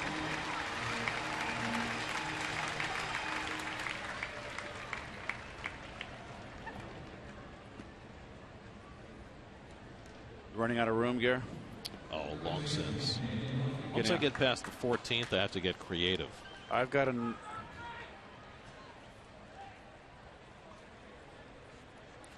got 14 innings, and then I've got my total section, and I turn the total section into the 15th, 16th, 17th, 18th. After the 18th, it's all up in the air.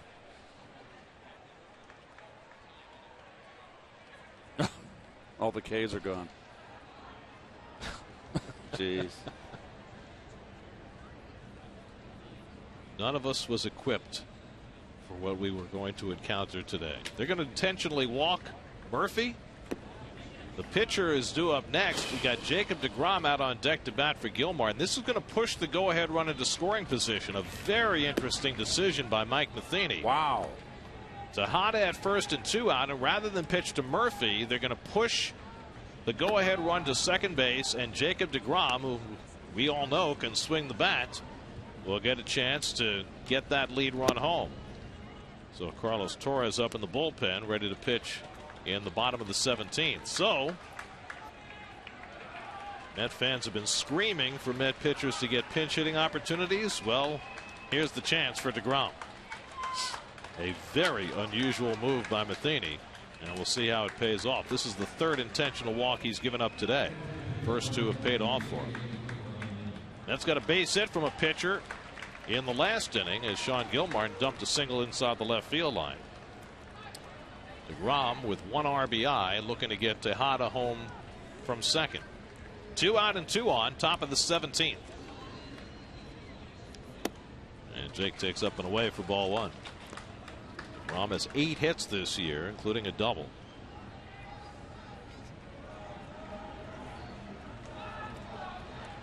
That's a lot of pitchers who can hit. Of the active pitchers, deGrom is the best hitter of the bunch.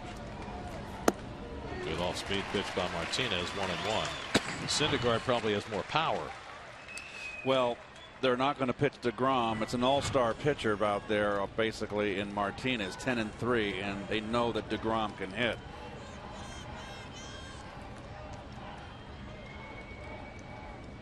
One. And DeGrom takes a knee-high strike, 1-2. I'm still shocked by the move on Matheny's part. I am too. I mean, it would have taken a pretty healthy double from Murphy to get Tejada home because Ruben doesn't run very well. 1-2 to DeGrom. And he misses with the slider. 2-2. Well, if DeGrom can get on, then Lucas Duda would be next. Mets are 1 for 24 with runners in scoring position. Something out of a horror novel. It's wide and a full count, and that'll send the runners in motion. That ball gets loose on the return throw from Molina, and Tejada did not see it. Otherwise, he might have been able to advance. Well, I forgive anything this late in this ball game. This is a excruciatingly long game. Oh, that was Martinez. He just didn't catch it. And Tejada had his back turned. So now Tejada and Murphy will both be running with 3-2 and 2 out.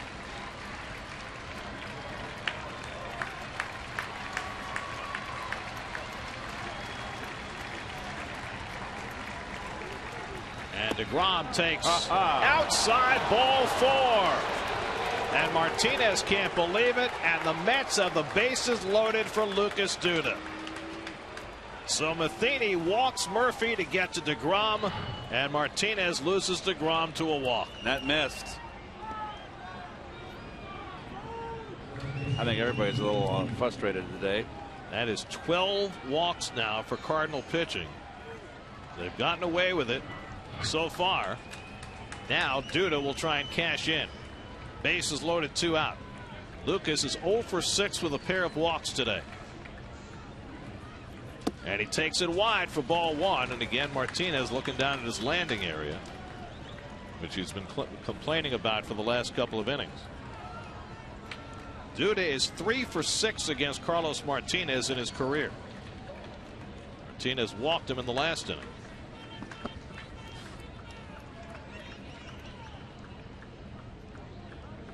And Lucas flies one foul, 1-1. A leadoff single by Tejada. You do. Go ahead. Martinez got the next 2 outs, and then the very odd move by Matheny of intentionally walking Murphy and pushing the lead run into scoring position, only to see Martinez walk DeGrom to fill the bases. And that's outside, 2-1. I don't like the body language from Martinez out there. Capitalize. He has walked 4 batters, one of them intentionally, in 2 2/3 innings of relief.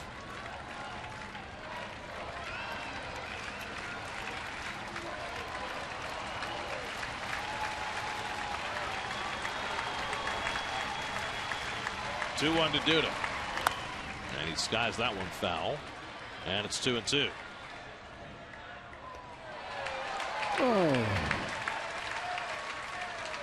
Can you imagine if this was a 100-degree day, 98-degree day, as it was supposed to be? These guys have been dropping like flies. Game might not have gone the same way. Jeez. 2-2. That's pulled foul. Tough pitch right there. Duda stays in the at-bat, breaks it. But this is a tough slider, and he stays in the at-bat. So Duda going back for a new stick.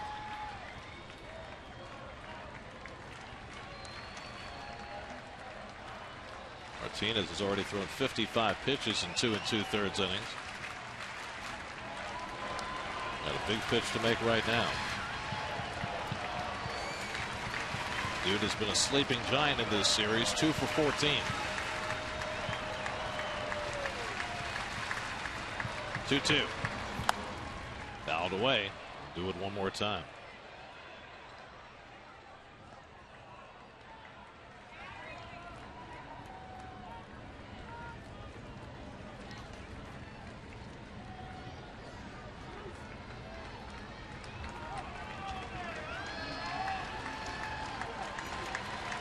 Seventh pitch of the at bat coming to Duda, and he struck him out to end the inning. Martinez, fans, Duda, and the Mets strand 3 more. They have now left 24 runners on base today. Still tied at 1 in the 17th.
Inning and 2/3. He's been hanging a lot of sliders this year where he didn't do that last year. Colton Wong, who tied this game with a 13th inning home run, leads off at the top of the batting order for St. Louis. Wong is 1 for 7 today. Grichuk and Peralta to follow. And Torres gets the curveball in for a strike, and it's 0-2. The Mets have left 24 runners on base in this game. The club record is 25. That was in the 25-inning game against the Cardinals in 1974. As Wong goes down on 3 pitches, and Torres fans the first man to face him. The major league record for left on base in a game is 27, and that is well within the Mets' range. Not over 9 innings. No, in any game. Any game. Record. You couldn't do that in 9 innings. Yes. Well, you could at this you could leave 27. You left the bases loaded for 9 innings. Well, yes, but that's never happened. No, the major league record for an extra inning game is 27. The Mets record is 25. They're now at 24. Just for reference. Here's Randall Grichuk. Grichuk is 1 for 6 today, doubled leading off the 11th inning. It was the Cardinals' best chance to end this game back before anybody had scored. And now Torres behind Grichuk 2-0. Grichuk hit 2 home runs yesterday, one of them against Carlos Torres, and so Carlos is quite aware how dangerous Grichuk can be. And he went around on that half swing 2-1, and you can say, well, keep the ball away from him. Well, that's what Torres did yesterday, and Grichuk took him out to right field.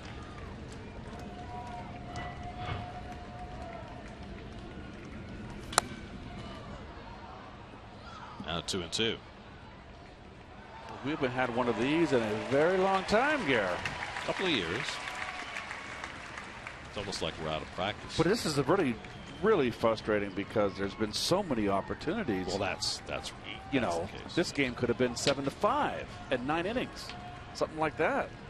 The amount of men on base. I mean, again, it's almost incomprehensible, but the Mets are 1 for 25 with runners in scoring position in this game. Never heard of anything like that. 3-2 to Grichuk. He struck him out. Good cutter by Torres, and he's got back-to-back strikeouts to start the bottom of the 17th. Well, Carlos is throwing the good cutter today. I think everybody had the 4 days off. You had a bullpen in that Met bullpen. A lot of the guys hadn't pitched in 10 days and weren't sharp. This is the second time out for a lot of them now, and Gil Martin threw good. Carlos is throwing good. Peralta hits it up the middle for a base hit. The outfield is playing very deep, but Campbell gets over there to cut it off and keeps Peralta to first base. So Peralta's got his second hit in extra innings, a 2-out single.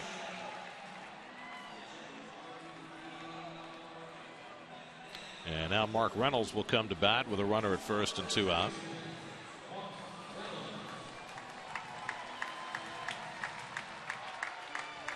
Reynolds is 3 for 7 today, and all of his base hits in regulation.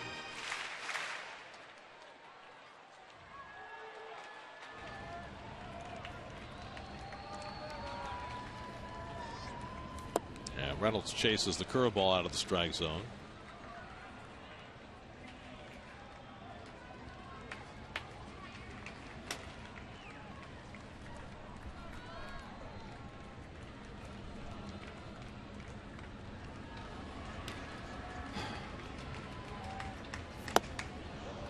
Upstairs with the fastball, and it's 0-2. Very good comment from our producer Gerard in the truck. Everybody trying to end the game with a home run. Well, you know how you can end the game? You can end the game with a double. You know, either way, either team. You don't have to hit a home run. Hard to hit a double right now with the outfield backed up to the arch. Left field with Peralta at first, not blessed with great speed. 1-2 to Reynolds.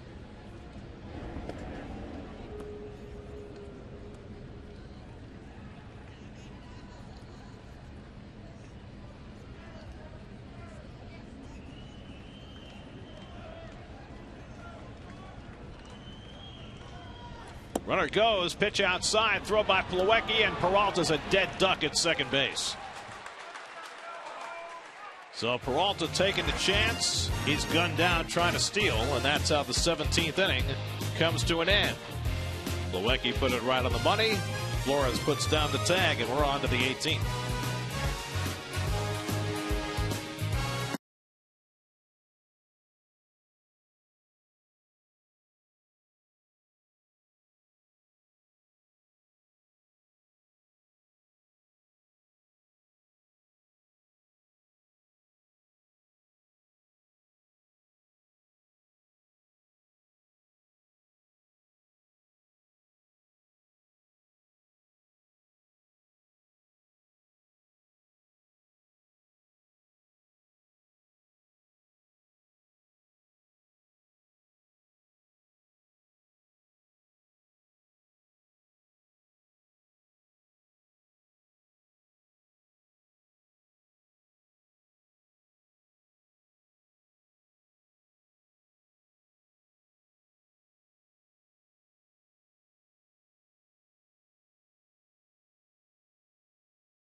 Wilmer Flores leads off in the 18th inning and takes low and away from Carlos Martinez, who has some more problems with his landing area.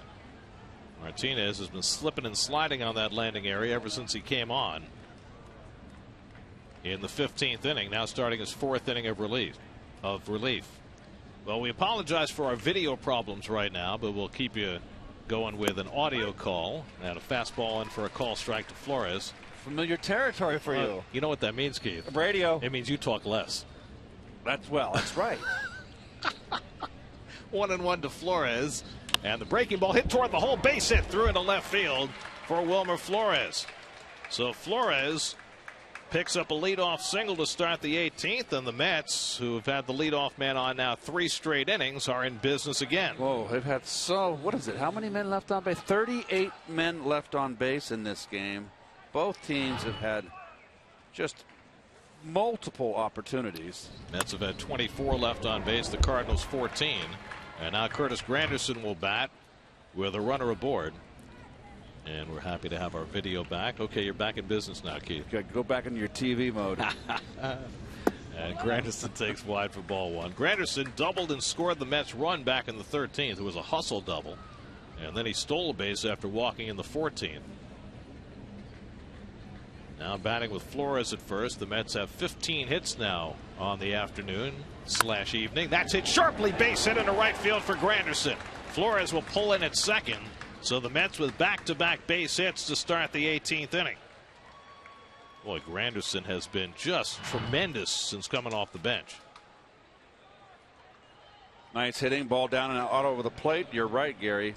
2 hits, two stolen bases, a walk intentional, 2 walks. How often do you come in the game in the 8th and get 6 plate appearances? He's played more than a full game in a game he didn't start. So now first and second and nobody out. Plawecki the batter, and let's see what the Terry's inclined to bunt here with Tejada on deck. Cardinals are looking for the bunt, and Plawecki gives himself up and misses on the bunt attempt. Molina hangs onto the ball as Flores goes diving back into second base. Well, this was the same situation back in the 16th, Gary, when he opted not to bunt with Flores first and second, nobody on. That was with Granderson on deck. I think he didn't bunt there because he didn't want the intentional walk to Granderson. Here, you're not worried about that. Corners in for the Cardinals, looking for the bunt. Like they're about to run a wheel play. Would they do that with Plawecki up? And they do run the wheel play. Martinez though bobbles the ball, and everybody's safe. The Cardinals ran the wheel with a position player batting. You almost never see that.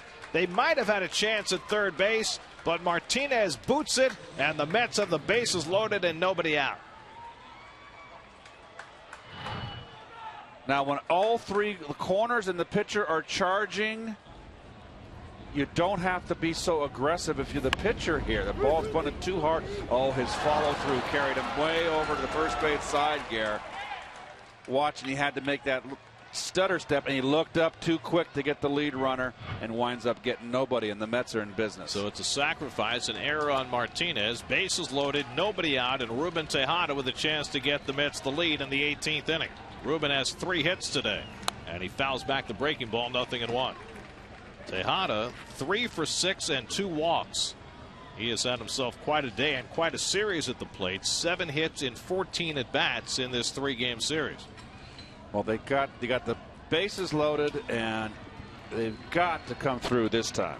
Flores at third, Granderson at second, Plawecki at first, and nobody out. And Tejada hits it in the air to deep right center field. Back in the gap. Grichuk running forward. Gets there to make the catch. Tagging at third is Flores. He'll score. Granderson goes to third. The Mets take the lead in the 18th inning on a sacrifice fly from Ruben Tejada. And it's 2-1 New York. Tejada has had himself a very, very nice game. Deep enough not only to get the run home, but to get Granderson to third with 1 out. Good base running by Granderson, too, Gary. He was halfway because I wasn't sure. Right fielder Grichuk had a long way to run, and Curtis was able to get back to second base and tag him, get to third. Now it's another big run at third base to get in. Eric Campbell 0 for 3 and 2 walks since he came in the game in the 9th inning. Granderson at third, Plawecki at first, and Campbell swinging at a fastball, 0-1. Carlos Martinez pressed into relief service, working his 4th inning, and cracks here in the 18th after getting out of trouble in each of his first 3 innings. Now the Mets trying to tack on, which they couldn't do in the 13th when they got their first lead in this game. And a squeeze is on. Campbell gets the bunt down. The flip to the plate is not in time. The throw to first, safe as Wong came off the bag. The run is in on the squeeze bunt by Eric Campbell, and the Mets lead 3-1. What a nice call right there from Terry. 0-1 count.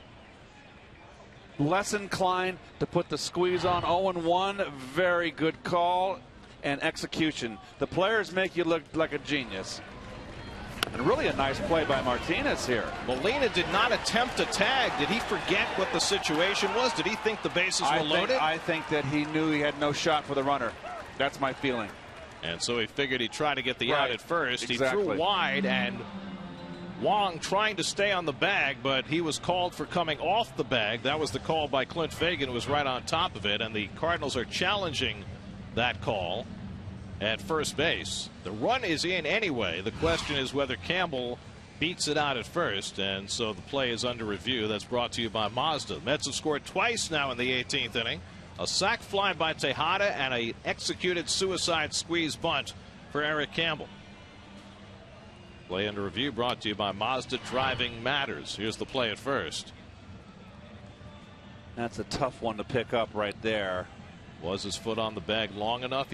See, here's the thing. He had the ball. He might have been off the bag. Did he kick back after he caught the ball? And we'll take another look here and get a better another angle. Boy, that's still tough to tell, isn't it? Very tough. And did Campbell touch first base? That's the other thing. Did Campbell ever touch first?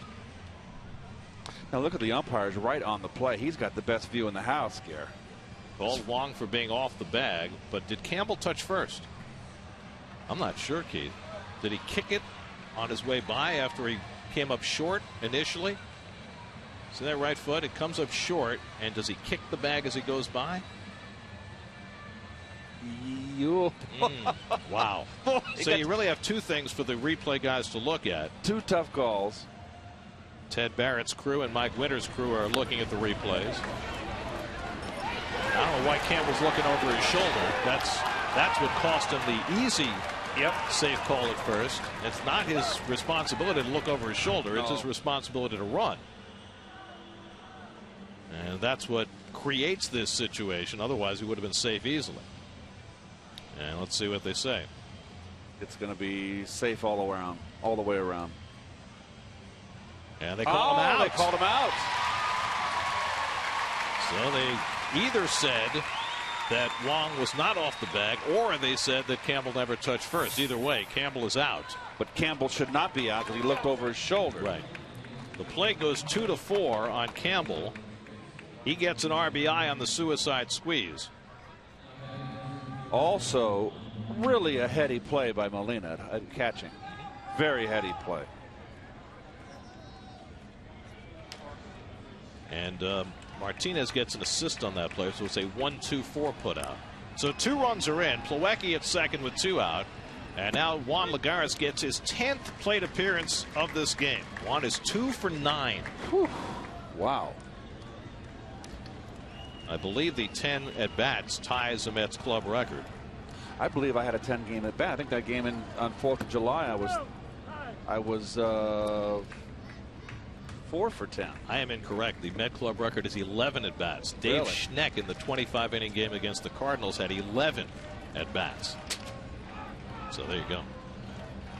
We still have 7 innings before we get to that. Lagares fouls one off, and it's 1-2. Well, there's going to be some tired boys on that flight going to Washington, D.C. Be a lot of snoring, my friend. Oh, man. Well, it's not over yet. Carlos Torres will pitch the bottom of the 18th. They'll have Reynolds, Molina, and Pham to try and get out. Mets able to add an insurance run on the suicide squeeze by Campbell. 1-2 to Lagares, and he pops one up. Wong retreating. Richik coming in, but Wong makes the grab. Inning over. Mets played a pair. Tejada and Campbell with the RBIs. Can they hold the lead in the bottom of the 18th?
Torres now with 2 runs to work with in the bottom of the 18th. Mark Reynolds' first pitch swinging. Pops one up to shallow right. How many times have we seen that this year? Team down by 2 runs in their last licks, and guy swings at the first pitch. We've seen it a lot. That's a fine, isn't it? Used to be. Manager would just tell you, take a pitch. I mean, you got to, right? I mean, I know Reynolds is a power hitter, but, you know, walk same as a home run when you're down 2 runs in your last at bat. Anyway, Mets will take it. 1 pitch and 1 out for Torres, who struck out a pair, gave up a hit, and then Peralta was caught stealing in the 17th. Yadier Molina has had hits his last 2 at bats, 2 for 7 on the day. And he swings at the first pitch and fouls it back. It would seem as though the Cardinals are in a hurry to get out of here. Extra innings on SNY brought to you by Nissan. Choose Nissan today for great offers. Their most exciting lineup ever. Shop ChooseNissan.com. Game approaching 6 hours old. Mets have tied a club record by leaving 25 runners on base, including 1 in that last half inning.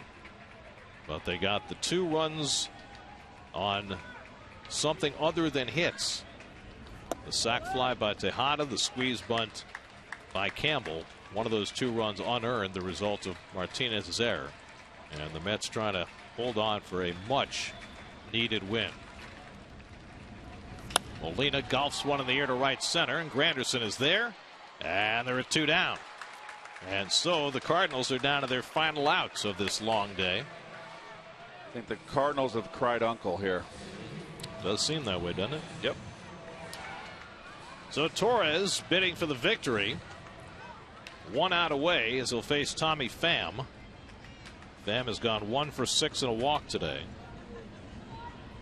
What would Carlos's record be if he gets? It would be 3 and 4 should he get the victory. It would be Carlos's on both sides of the ledger. Carlos Martinez would be 10 and 4. Martinez was pressed into service and got out of 3 jams, couldn't get out of the 4th. Now Torres 1 strike away from ending this one. 0-2 to Tommy Pham. Too high. If Pham can get on, Peter Borges would come up as the tying run.